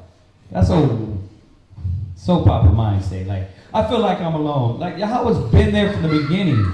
You just ain't acknowledging him. Abraham is reminding us that the Most High sees everything. He knows your heart. He knows your spirit. Right? Verse 15. And the angel of the Lord called unto Abraham out of heaven the second time, and said, by myself have I sworn, saith the Lord, for because thou hast done this thing, and hast not withheld thy son, thine only son, that in blessing I will bless thee, and in multiplying I will multiply thy seed as the stars of heaven, and as the sand which is upon the seashores. And thy seed shall possess the gate of thine enemies. Verse 8. Okay, verse 24, or 18. And in thy seed shall all the nations of the earth be blessed, because thou hast obeyed my voice. That's beautiful. Yes, it is. So Abraham returned unto his young men, and they rose up and went together to Beersheba. And Abraham dwelt in Beersheba. And it came to pass after these things that it was told Abraham, saying, behold, Milcah, she had also bare children unto thy brother Nahor, Huzah his firstborn, and Booz his brother, and Kemuel the father of Amar, and Arma, and Kashid, and Hazu, and Pildash, and Jildad, and Bethuel. And Bethuel begat Rebekah. These 8 Milcah did bear to Nahor, Abraham's brother, and his concubine, whose name was Ramah, she bare also Teba, and Gahan, and Tahish, and Ma'achah. That's it? All right. Any questions on that? Yeah.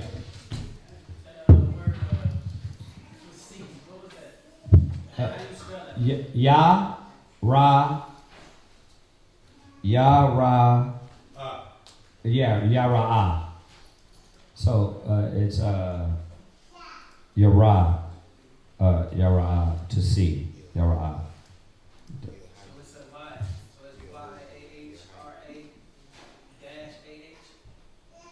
Hold on, what verse was that again? Oh, Jehovah Jireh. It's Yara'ah. Yara'ah. That's how you spell it. So it's a Y-A-R-A-A-H.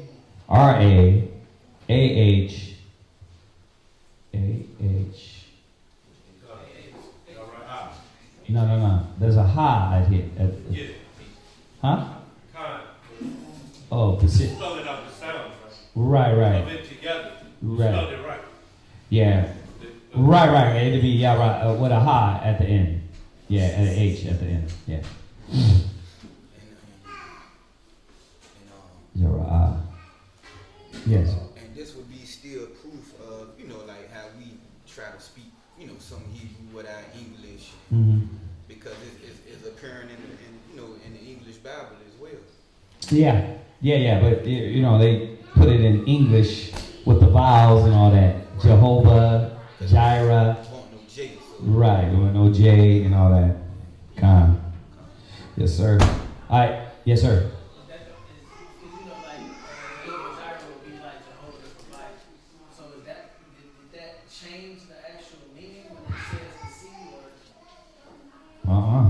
This is you can double check it, but Yara'ah always been C.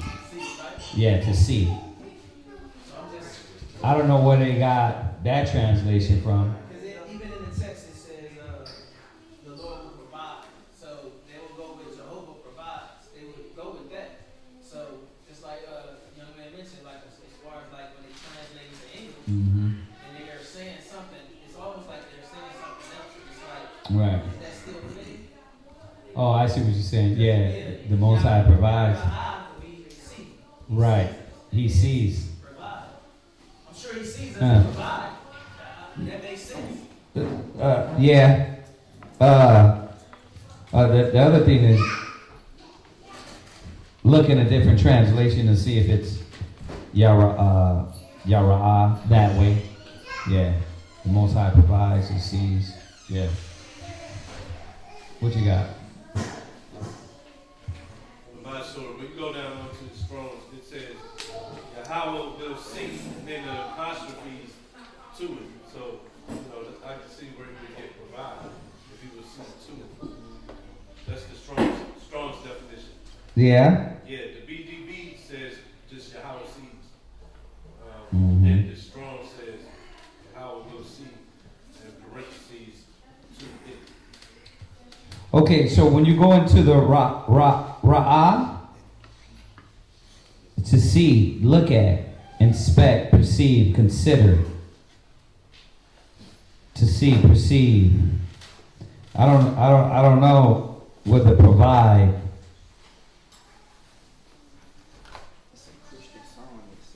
Yeah, it says here in the dealing with the word Ra'ah. Yeah, I don't know how to provide, visible, to appear, to be present.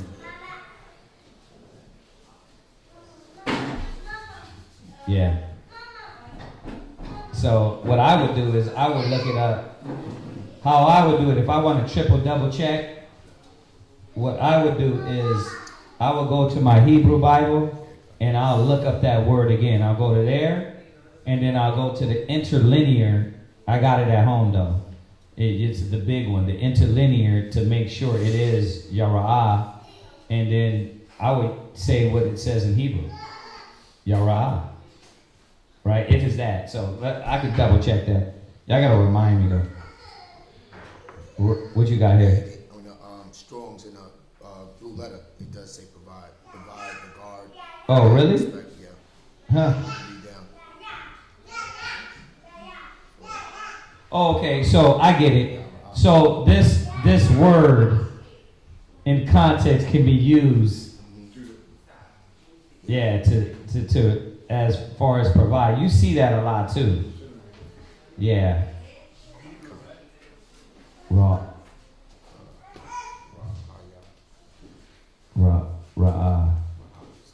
Yeah.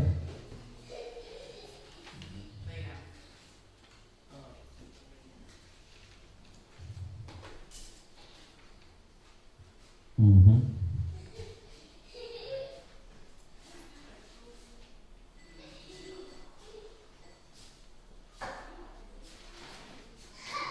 Okay.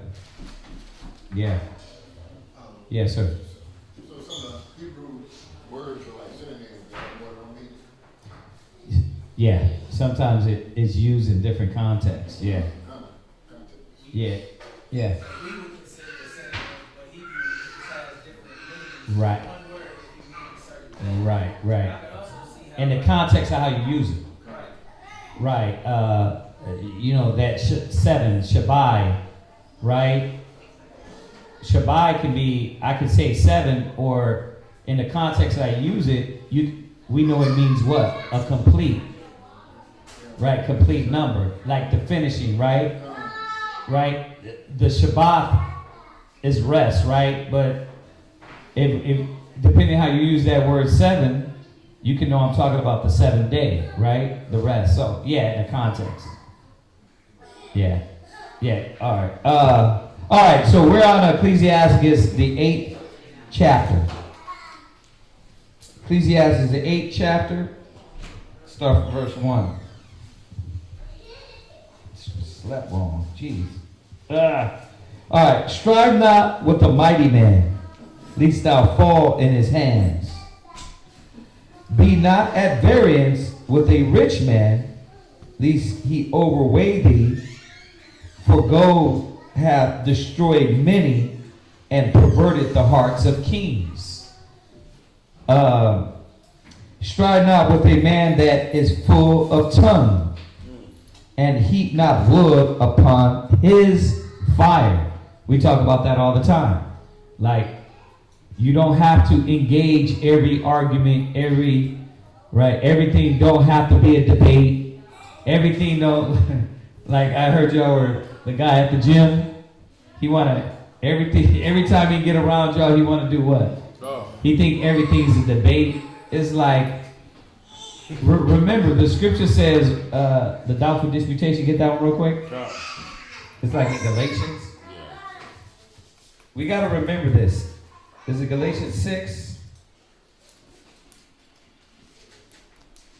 No, that's not it. Romans 14:1. Yeah. That goes with another one. Romans 14:1. Read that.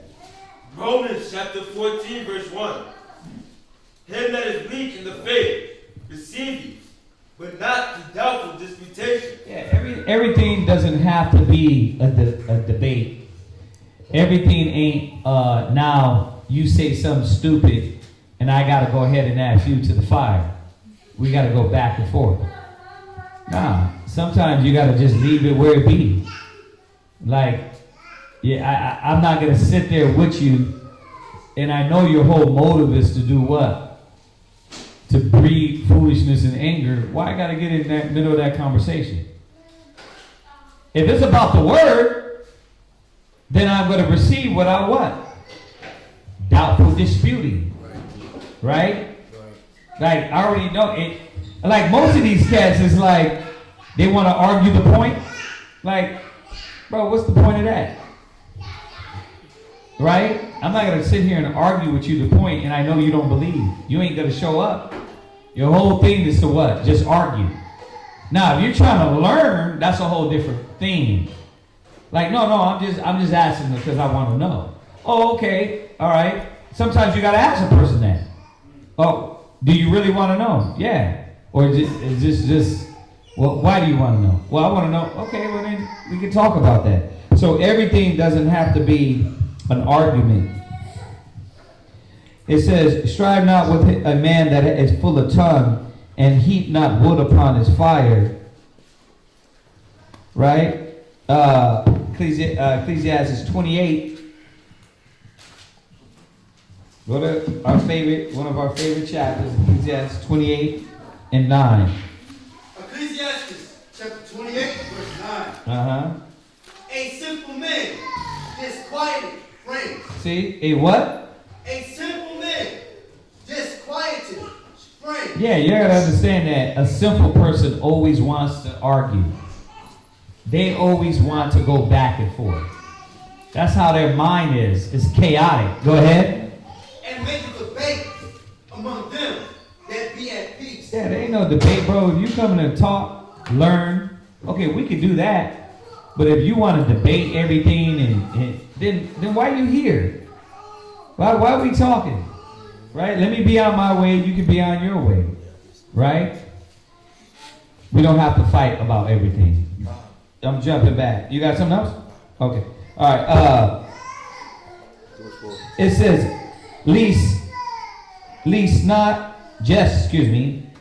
just not with a rude man. Okay. This is why the Most High tell you about jesting, joking. Jesting is a joker or a brother that wants claimed to be a comedian, right? But you playing with this guy and he don't know how to stop, right? He don't know when to stop playing. Don't jest with a rude person because they won't stop, right? It says, least thy ancestors be disgraced. Because what? Huh? Yeah. Because you play with this person and they what? They get you out of character. They themselves are out of character. And now this whole joke went somewhere that it didn't need to go. Because you're rude and you don't know how to function. You don't know how to be quiet now. Right? It's like when kids joke with their parents. This is something that I had to remind my kids recently. When you joke, if mom is joking with y'all gotta know how not to take it too far and dead the joke. Because if you start getting disrespectful and rude, you're disrespecting her, which is disrespecting yourself, which is disrespecting me. You see that? So that's why I said don't be joking with a rude person. Yes,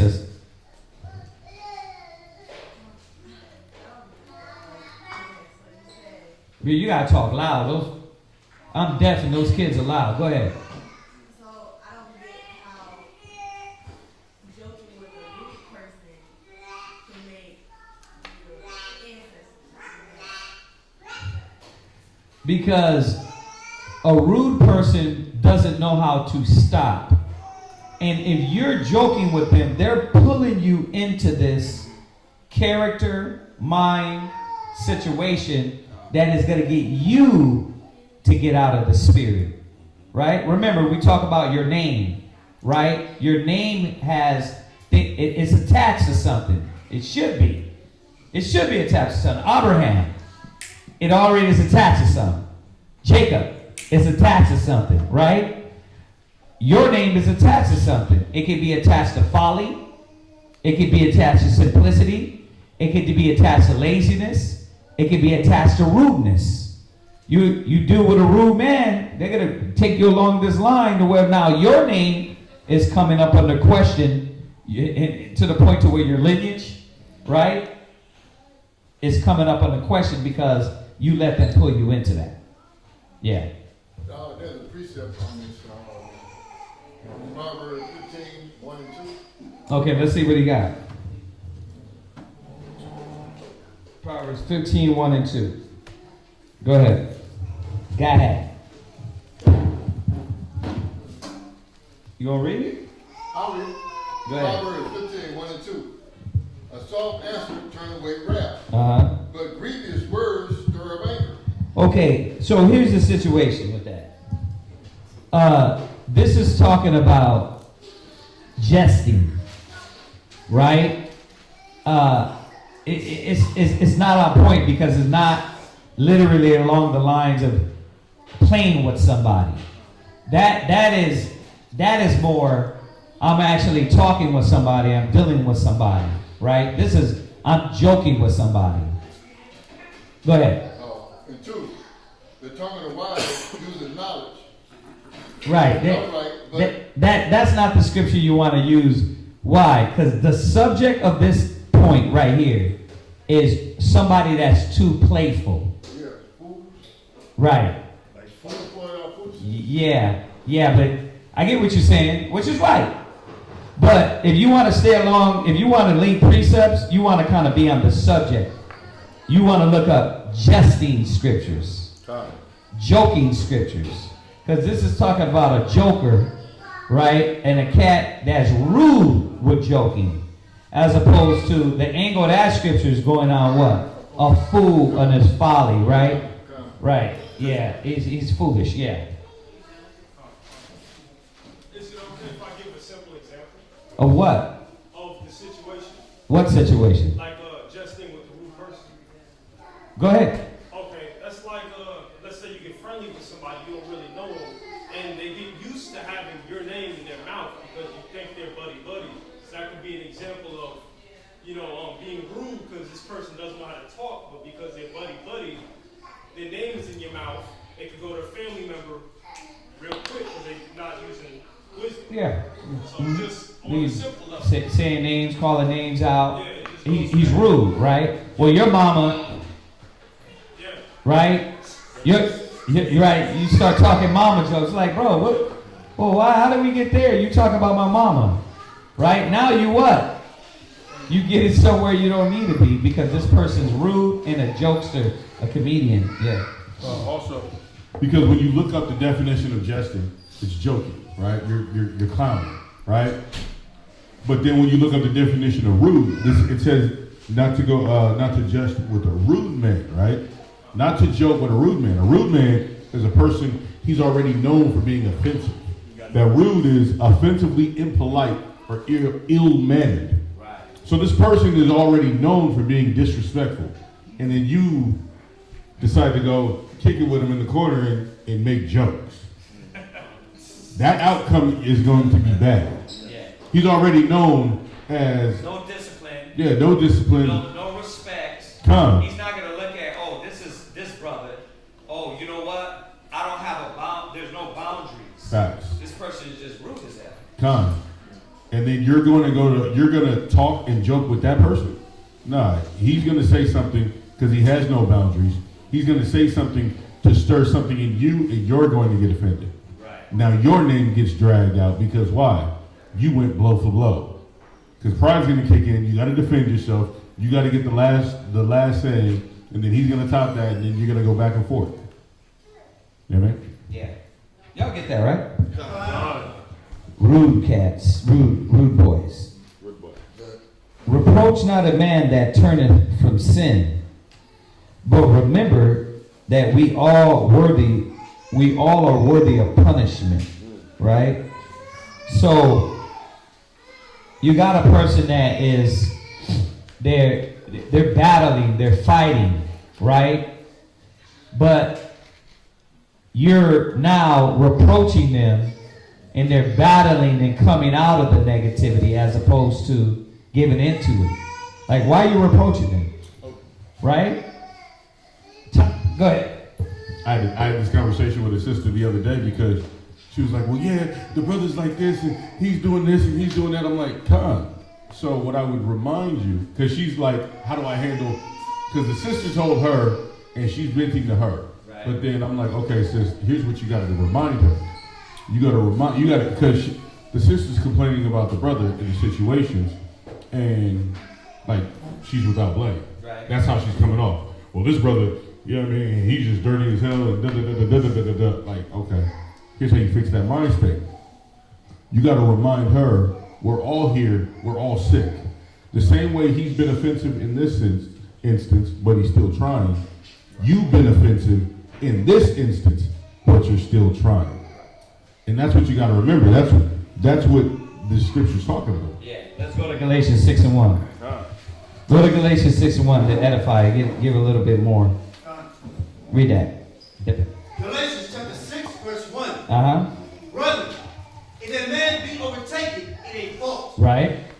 yea, which are spiritual, Right. restore such. Yea. Ye is not yea, is ye. Ye which are spiritual, restore such, and one in the spirit of meekness. Right. So the way I approach the situation, right? I don't need to rebuke sharply. Rebuke sharply is for a rebellious person, a person that ain't trying to hear you, right? A person that's stubborn, a person that is rejected the knowledge, right? Or been rejecting over and over. But you got the person that some people are just unlearned, right? They don't know. You don't have to go full force into that individual. It says, restore him in the spirit of meekness. Hey, sis, you didn't know, but this is what it is, right? I don't got a full-fledged sis. You out of order. You wicked as hell. That's a wicked. What? You only have to go there when they start going into this rebellion. I don't want to hear that, bro. Sis, that's wicked, right? But if a person don't know, I can restore them accordingly, right? In the spirit of meekness. Go ahead. Considering thyself. Right, because you're always watching yourself. Like, look, there's certain things you don't know, and you might need to be told or reminded. You want somebody to tell you and make it seem like it's not the end of the world because you made a mistake, right? Or because you messed up. Go ahead. Lest thou also be tempted. Right, because what happens is usually when you put out correction, it's going to come right back around to you, right? You say something, everybody want to have a wise saying, okay, that what you just put out of your mouth usually is going to circle right back around, and you're gonna be tried by the same words, right? Yeah. Can Romans 14:1 also go with that? Yes. Let me just finish this and we'll read it. Go ahead. Verse 2. Bear ye one another's burden. Right. So that's why it's saying, reproach not a man that turneth from sin, but remember that we are worthy of punishment. So that's the burden. What's the burden? Like, some people just don't know, right? It's different from a person not knowing and a person been told 1,000 times and they just not hearing you, right? Now you got stubbornness in play, right? Go ahead. Romans chapter 14, verse 1. Uh-huh. He that is weak in the faith, receive ye, but not to doubtful disputation. Right, receive ye. So we're going to receive them, but we're not going to what? Now we arguing and fighting and things of that nature, right? And it gets somewhere that it didn't have to go, right? So it's a proper way, a proper touch in every situation. It's not, every time is not rebuke them sharply that all may hear. Every time is not what? You know what? Be soft with them, right? It's wisdom is applicable, that, like it says, it's manifold, right? You become all things to all men. We do it with the kids. Now, I done told you how many times? This is reaching that point to where now you're just being rebellious. Now we're going to have to take it up a notch, right? Which is what? Punishment, whoopings, and all that. Right? Applicable. Y'all get that, right? Okay. Dishonor not a man in his old age. For even some of us wax old. Right? Like the brother was saying earlier. Just because they're old, you don't got to be disrespectful. Right? You can still deal with them with respect, even though they ain't moving in wisdom. Like, yeah, I hear what you're saying. Okay. Yeah. You got to be like, oh man, you a fool. You know what I mean? You can, oh, I hear what you're saying. Right? What do you do to your parents? What do you do with them family members that's not in the spirit? You're like, okay. You know in your mind that, okay, that's really not on point. I'm not going to go back and forth about this. That's not on point. That's not in the spirit. That's not what the scriptures say. But you don't be like, listen, Mom, that's how you got demons on you. Right? You a demon right now, Mom. Right? There's a way. There's a way to do it. Right? For even some of us wax old. Rejoice not over thy greatest enemy being dead. But remember that we all die. Proverbs 24:17. Go ahead. For the last one, the old one? Yeah. Okay, before we go there, where is it at? Ecclesiasticus 3:12.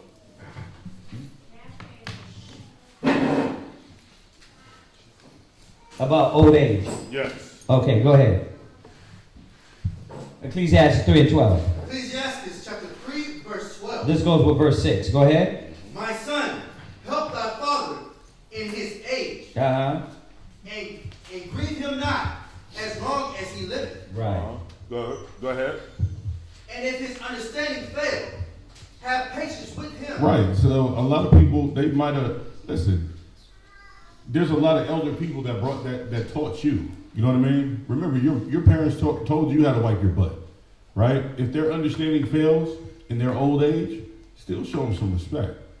Don't get boisterous. Why? Because you're about to get old too. Con? You're bound to forget names. Yeah, you gonna call, swear you talking about a woman when you yelling at Ariana. You know what I mean? But no, all jokes aside. But no, you can't get disrespectful or out of pocket if their understanding fails when they're in their old age, because that's going to happen to you. And whatever measure you meet, that's going to be met to you. Huh? Back to the reading. Verse 7? Verse 8. It reads, verse 8, despise not the discourse of the wise, but acquaint thyself with their proverbs. Right? For of them thou shalt learn instruction in how to serve great men with ease. That goes with that Ecclesiasticus chapter 6, verse 34. It says, somebody grab that. I'm already. Ecclesiasticus chapter 6, verse 34. Uh-huh. Stand in the multitude of the elders, and cleave unto him that is wise. Right. So you're not supposed to be despising. Despise not the discourse of the wise. Why? You can't look down and hate the wisdom that's being given to you. You got to stand there and you got to ear hustle. Right? Go ahead. Be willing to hear every godly discourse.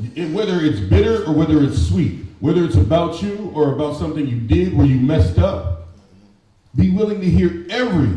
Did it say some? Every. Cherry pick? Every. Okay, go ahead. Godly discourse. Because what is it? You get told you're lazy as hell. That's still a godly discourse. Because the Most High doesn't like slothful people. Right? You got to be willing to hear everything that's told about you, or about how you act, or about how to better the situation, because it's coming from a godly source. Huh? That's it. And how to serve great men with ease. Verse 9. Okay. All right. You read that? I read verse 8. Miss not the discourse of the elders, for they also learn of their fathers, and of them thou shalt. I've marked mine through the book. What did it say? Learn understanding. Learn understanding and to give an answer as need requireth. That's a hard one right there, right? Because nobody never, on the level of humility, puts themselves there. Like, what do you mean as it need requires? That means that have respect. Like, once again, I can only go back in the days of where there was respect for your elders, where you're like, okay, I'm going to come the proper way to them, because I know if I move outside of the way, if I come this way or say it this way, it's going to be wrong, right? That's what the wives got to know with their husbands, right? Because your husband's your elder. Your husband is a higher ranking man, right? You're second in command, and then your children are third and fourth command, right? So your husband's the elder, so when you go to him, you got to know what? okay, how I come and how things are going to be perceived, right? And then the brothers, we got rank. Soldiers, officer, 50, blah, blah, blah, blah, blah, right? Okay, if I come to this brother, how is this going to be perceived? Let me come the proper way. So this is what it's saying here. How you talk, how you come across.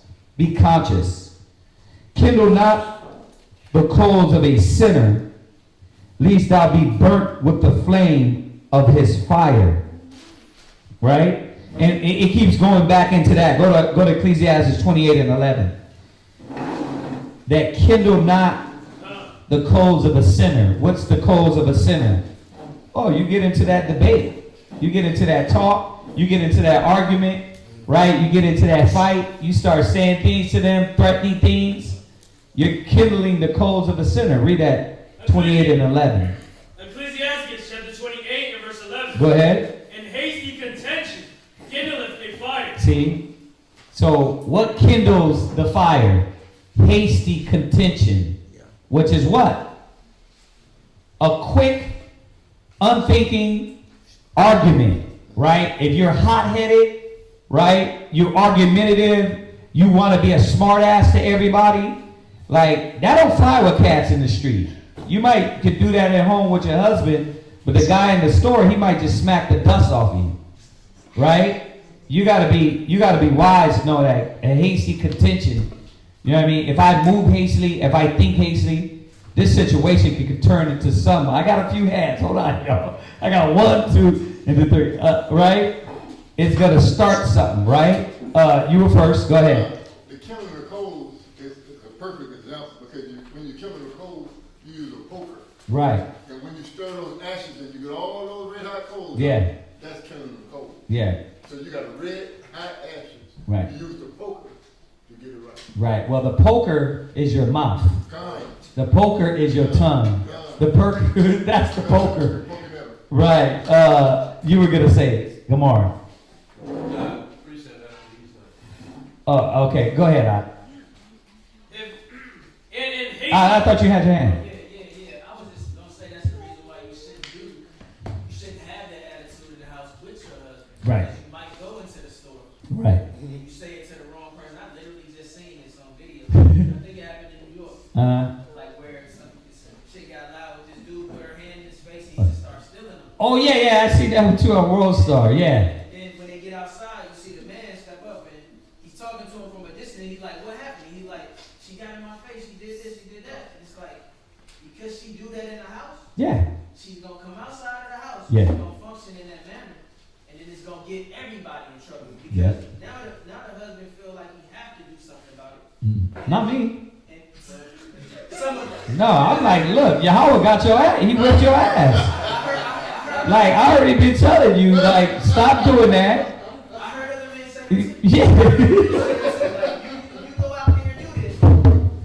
Yeah, you've been told, especially in here, like, you know what I mean? My rib ain't gonna do nothing like that anyway, but I've had a rib like that. I told you about her. She in New York, she running her mouth, right? And I'm like, what happened? Well, she started talking mess to some cat on the street. I'm like, you've been told not to do that. You know what I mean? I told you not to do that. What, I gotta run Captain Save a, what, disrespectful woman? Nah. You was gonna put something. Yeah. Go ahead. I got 6 scriptures. James 3 and 5. Okay, go ahead. James chapter 3, verse 5 and 6.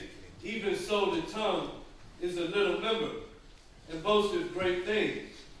Behold how great a matter a little fire kindleth. Yeah, so once again, you poking at it, but your tongue is the poker, and then you're what? Fueling the fire. Right? That's why you got to learn to practice to control your tongue. Now, not only women, right? I was saving the part for the man because as we read down, it's going to touch on the man part too. Right? But it's not only women. Men, what? You just start blabbering and you think you got a pistol in the car. It's in the car, bro. You got to make it to the car. That's why you got to be quiet until you get there. Right. Well, like, listen, man, right? But You shouldn't be that. You shouldn't be like that anyway. Running your mouth and just ready to pop off at any moment. That's not the spirit of the Most High. Go ahead. And the tongue is a fire, a world of iniquity. So is the tongue amongst our members. Yeah. That it defileth the whole body and setteth on fire the course of nature. Yeah, you can set a course that you like, man, I should have just shut up. I shouldn't have said nothing. This got me in a situation. And we do that. When you get into this topic of the tongue, it ain't only that. You can say something to your rib that you're going to regret 10 years later.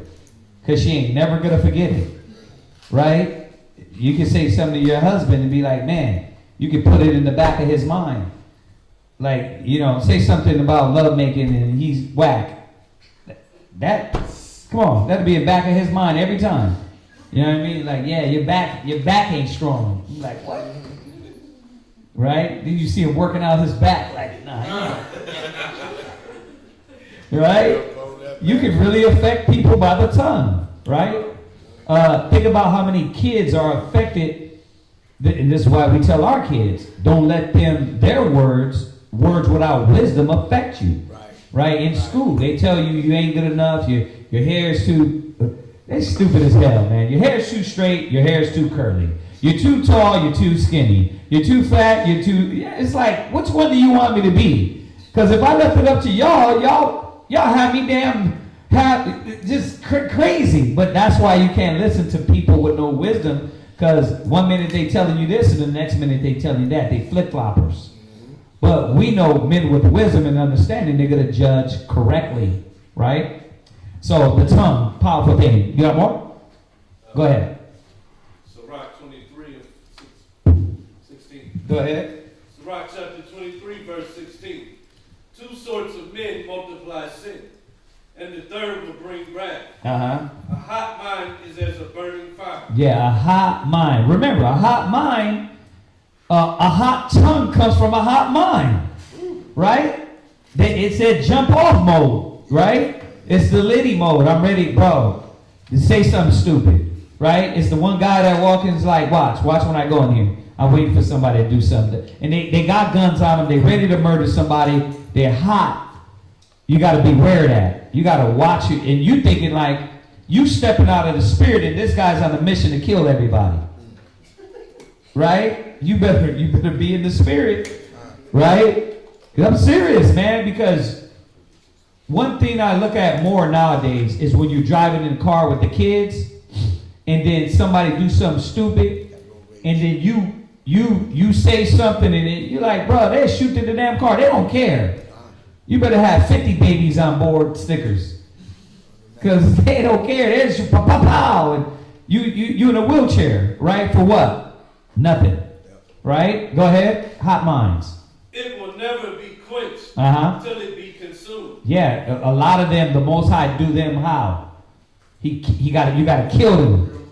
You gotta kill them off because they damn crazy, man. Yeah. Can this go with the scripture we read where it said they can't sleep unless they do like sin? Do mischief?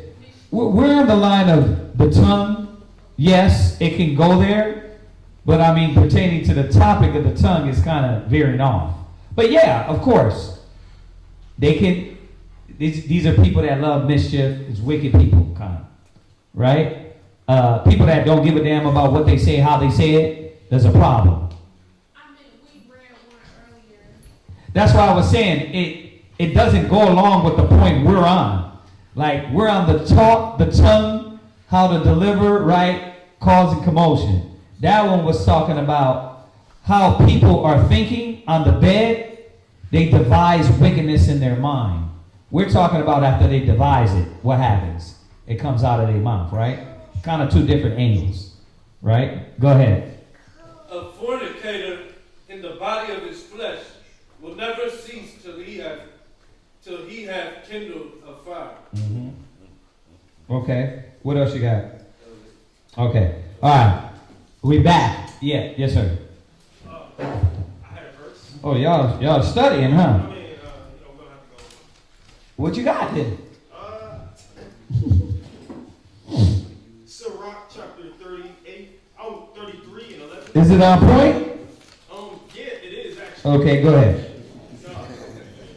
In much knowledge, the Lord divided them and maketh their ways diverse. So based upon what you know. How is that on the topic of the tongue? I mean, what you know is going to come out of your tongue. True. Yeah. But what topic are we on? Oh, God. It's like, are we teaching a class on this, or are we going to keep on the point? Let's keep on the point, which is the tongue, right? Because we can go there. Yes. But where we start? We start going this other way, right? All right. Well, I just wanted to know, do Ecclesiasticus 20 and 7 go ahead. Go ahead. Ecclesiasticus chapter 20, verse 7. Uh-huh. A wise man will hold his tongue. Yeah. Till he see opportunity. Uh-huh. But a babbler and a fool will regard no time. Yeah, you can go there. And it gets all along this tongue talk. It gets along this tongue talk, right? A fool, how they use their tongue. A hot-minded person, right? They don't control their tongue, right? So I'm going to jump back. Those are good. Those are good ones. Kindle not the coals. I said that, right? Verse 11. Rise not up in anger at the presence of an injurious person. Well, there you go.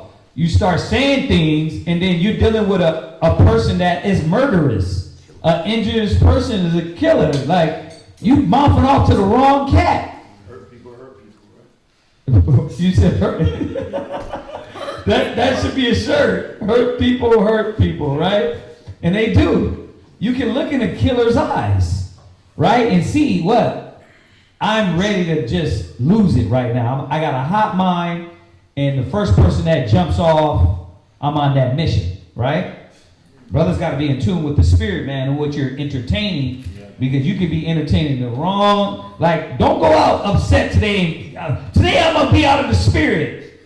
Then you go jump in another person's spirit, and it's going to be a damn tornado. So watch it, right? This is why the Most High gave us the wisdom to be able to know how discernment, time, and judgment, so we can make better decisions.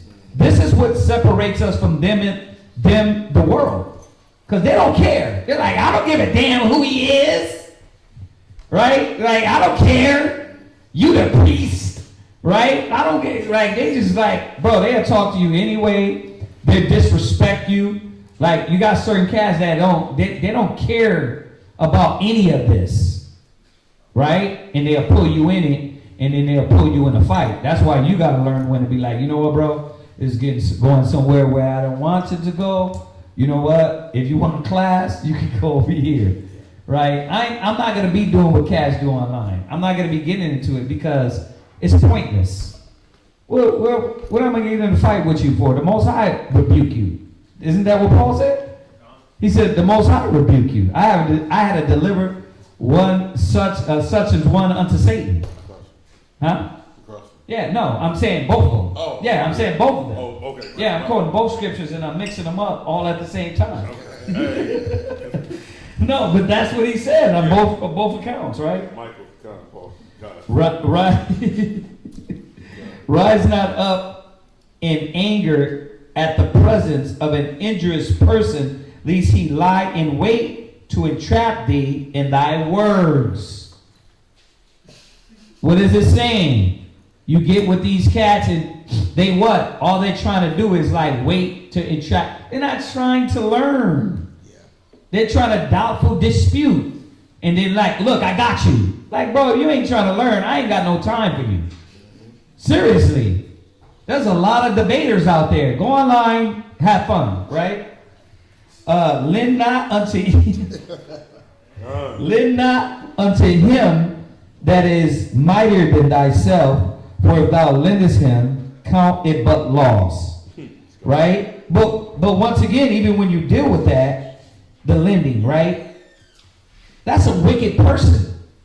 Because even that, if he is mightier, right? Is he mighty in the spirit of the Most High? Because if he's not mighty in the spirit of the Most High, he'll do this. Right? Think about it. A mighty man, if he's a true judge, going back to that Ecclesiasticus, we ain't get there yet, 10, he will what? Follow the commandments. Right? So it says, be not surety above thy power. Surety is when you take on the debt of something or someone. So he's saying, if you can't handle the debt, don't pick it up. Right? The Most High teaches us about finances. What? Bro, you can't pay that back. Bro, don't take the debt. You know how Esau do. Oh, we got to send you this credit card for $500. As soon as you spend it, it's gone. It's on your credit. You can't deal with it. Right? So, be not surety above thy power, and if thou be surety, take care to pay it. Go not to law with a judge, for they will judge for him according to his honor. Right? Who you going to judge? Who you going to law with? Right? Who's going to speak for your name? And how many people are speaking for this judge name? Right? You got to know who you're dealing with. And if you can't go to war in that sense, you got to go about it the other way. Right? You got to know what you're dealing with. Travel not by the way with a bold fellow. Right? Once again, who are your acquaintances? You dealing with an angry person, an injurious person? You dealing with a person that likes to pop off? Bro, you got to watch these people, right? In school, you hang around with the wrong cats, man. It's going to get you some trouble. Least he become grievous unto thee, and he will do according to his own will, right? You're trying to give him wisdom, but nah, I'm not hearing that. Nah, he disrespected me. Bro, it's not all that serious. Nah, man, fuck all that Bible talk. You can't hang around with those people. Why? Because they will what? They'll kill somebody out of anger. They'll move out of anger. They'll do things out of anger. And then what? You his friend, air quote friend, he dragging you in that stupidity. That type of cat that pull up to the liquor store, man, I'll be right out. Like jump out. Like, well, drive, bro. What you doing? What's going on? You know what I mean? Get money. That's right. You gotta watch these people you're with because they make moves with no wisdom, no understanding, and you'll be in a situation. It says, "And thou shalt perish with him through his folly." Once again, drive. Like, bro, you didn't even tell me what's going on. You ain't down with this? I don't even know what you're doing. Big dummy. Verse 16, strive not with an angry man. This is what I was saying about the men. You get men that are what? Motivated by anger. And you what? You bumped into somebody that's more angrier and more mightier than you. Strive not with an angry man and go not with him into a solitary place. Man, let's go down this hallway. Hell nah. We fight in front of everybody. Follow me over here. Nope. You want to meet up on Facebook? No, I'm not meeting up with you, bro. You sound dangerous. For blood is as nothing in his sight, and where there is no help, where there's no help, like nah, you're not pulling me there. He have you tucked in the corner, bro. Yeah. That's crazy because like in the joint, right? You about to get into it, you know, dude wanna fight, where they can't see it, or come on, let's go in the bathroom. Nah. You know what I mean? Nah, you hit it right there. You hit it right there, like no, we do. Got me, you know, people come in, get Right. go, you know, you get saved, like Yeah, exactly. We'll take you somewhere, beat you to a Yeah, man. And where there is no help, he will overthrow thee. Consult not with a fool. This is common with us. We always remind brothers and sisters. We always remind sisters to what? Stop calling them your uncle, your auntie, calling everybody that ain't got no wisdom. Stop getting your wisdom from a foolish person, for he cannot keep counsel. And then it flipped it. It just flipped it. You're consulting with them. They can't keep counsel, right? What counsel are you going to get from them? You're not getting nothing from them because they ain't. Where's their counsel coming from when they don't keep counsel, right? Do no secret thing before a stranger. This is another one. Like, what are you talking about? What information are you letting out? Right? There's certain things that people on the outside might not need to hear. There's certain things that you in your relationship, your vicinity, right? That your kids don't need to see. That another brother don't need to see. I don't need to see you tonguing down your rib right in the middle of the sanctuary. Right? That's your secret. Right? That's y'all thing. I don't need to know about that. Right? There's certain things you do behind doors that don't need to be done in front of people. Right? I don't need to see you grabbing your ribs ass full hand. Right? You got to say this because people come from the world. And when they come in, they think, oh, yeah, I always do this. And you smacking her ass in front of brothers and sisters. Right? Like, yeah, baby. Like, nah, bro, what you doing? That's something for y'all, not for the body and kids, family to see, right? There's certain secrets that people don't need to know about, right? Now, that being said, got to say this with Israel, because there's a lot of childish Israelites. If your husband's beating you, that's not a secret. Right. If he's making you smoke crack, or you guys are smoking crack together, this is something we do. You know the scripture says it's a secret. You being a snitch right now. You're smoking crack together. That's not a secret. Right? It's a demonic secret as it is. Okay, you got to put that in perspective because you come with that, but you being a snitch in the truth. There's no such thing. Right. Be your brother's keeper. Right. This is talking about things that you and your wife and business partners, right, may need to be dealing with that somebody else don't need to hear. Right? That's why you don't say things out loud. You're like, you got to be discreet in certain areas. Y'all get that, right? So if it's somebody beating you or doing crack or doing something behind the body and it's wicked, you're supposed to say something. Y'all get that? I know it's funny, but people don't look at it that way. For thou knowest not what he will bring forth. Right, yeah, you letting them know things that don't need to be known. Okay? Open not thine heart to every man. Once again, who are you counseling with? Right? Who you're counseling with? Who's your counselor? Because you're counseling with the wrong person and you don't even know where they're coming from, where their wisdom is guided, why they're telling you. That's why the scripture says what? Know them that labor among you. Right? And that's why every time this comes up, I say, I get it. Don't you hear me say it all the time. You got to prove us, right? We got to prove you. We got to prove a friend. But after that certain time, when we know each other, then we start, oh, okay, I can trust, right? I can counsel with that brother, that sister, right? Or I can tell them where I'm hurt at, right? I know it's not going to be used against me, right? And I'm talking about tale-bearing. I'm talking about whispering, right? I'm talking about those things. Open not thine heart to every man, lest he requite thee with a shrewd turn. There you go. That's it. All right. Any questions? Nah? Is everybody clear on what we just went over? So you know, if somebody's doing wickedness, that's not a secret. All right. You know that what the scriptures tell you, consult counsel with people that's like-minded. Okay?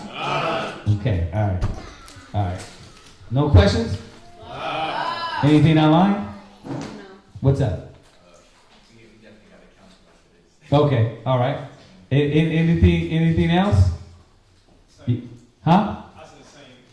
Okay. Multitude of counsel and safety. Let's go. All right. If that's it, we're going to go ahead and finish up the prayers then. All right. So this is a little bit better time, right? Yeah, so we changed it to four chapters and then one in the Apocrypha. so we can get out a little bit early because we still got to eat, get things together, and get out. All right? All right, so let's finish up these prayers.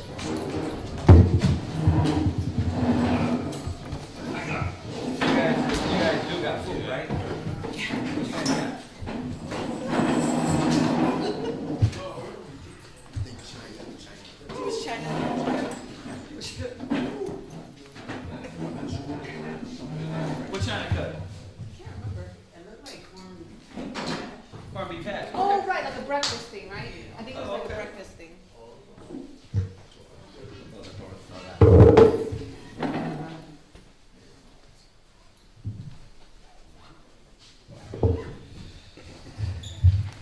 Barakatah Yahweh.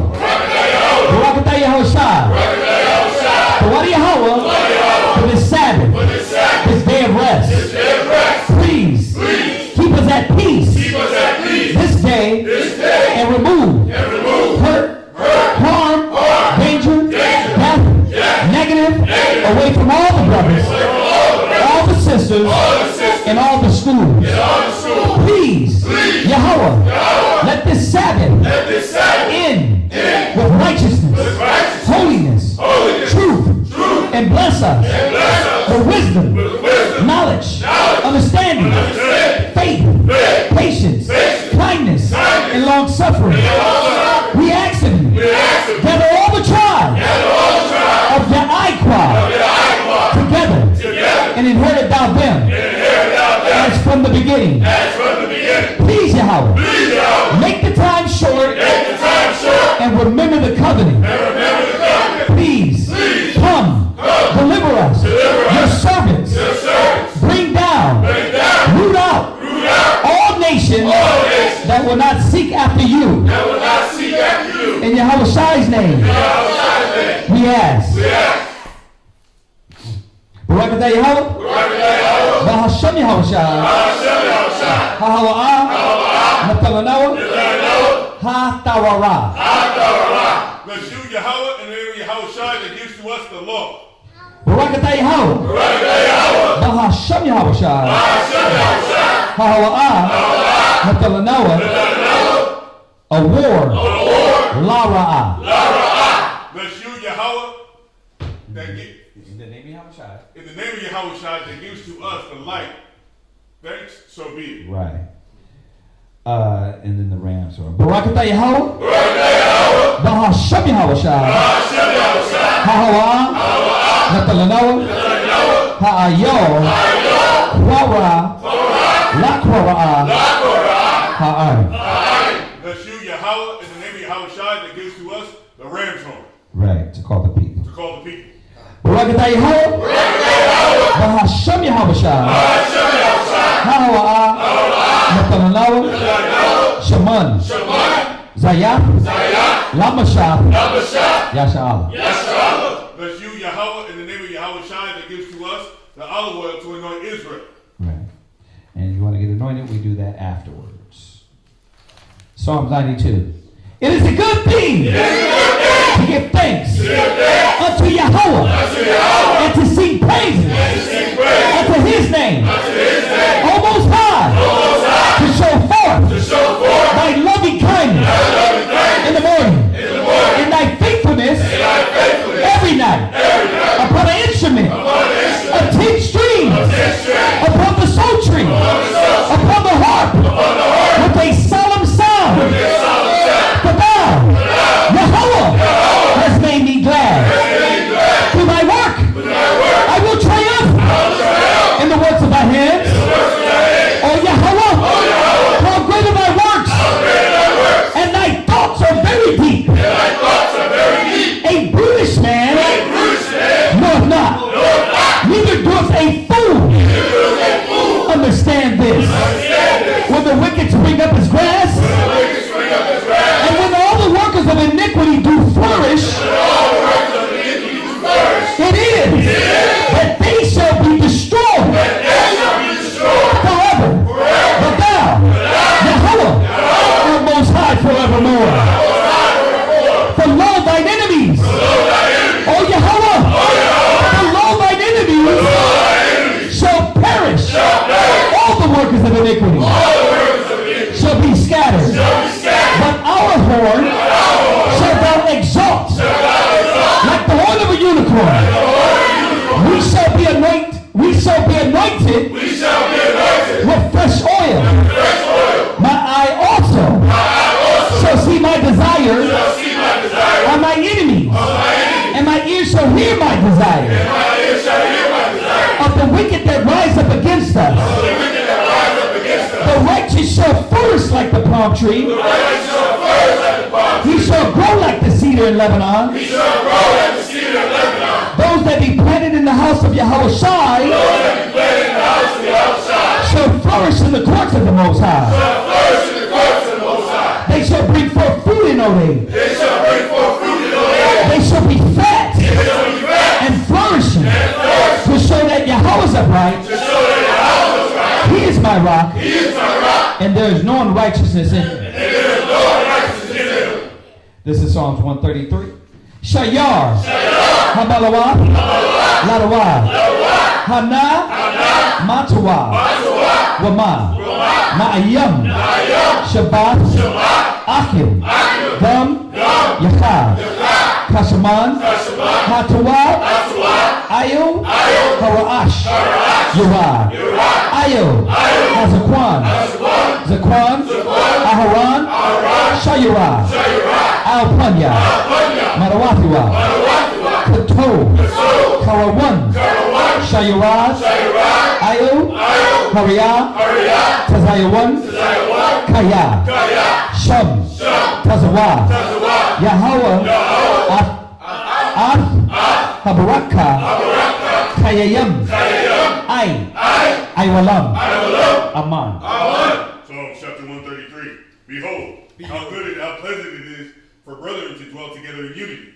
It is like the precious ointment upon the head that ran down upon the beard, even Aaron's beard, that went down to the skirts of his garments, as the dew of Hermon, and as the dew that descended upon the mountains of Zion. For there the Lord commanded the blessing, even life forevermore. Bahashem Yahushua. All right. The water? Aman. Circle up. Yep.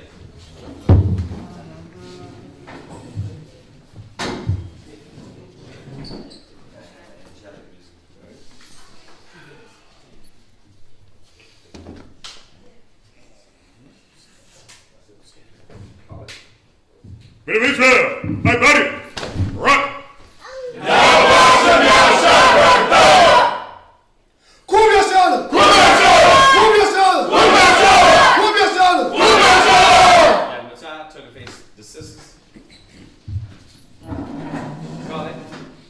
Saluting the daughters of Zion, Akim, Abadi, Barak,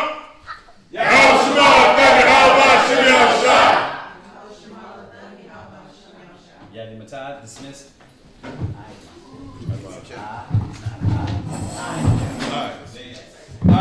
All right, y'all. We're going to get this food. Oh, shalom, everybody online. Shalom.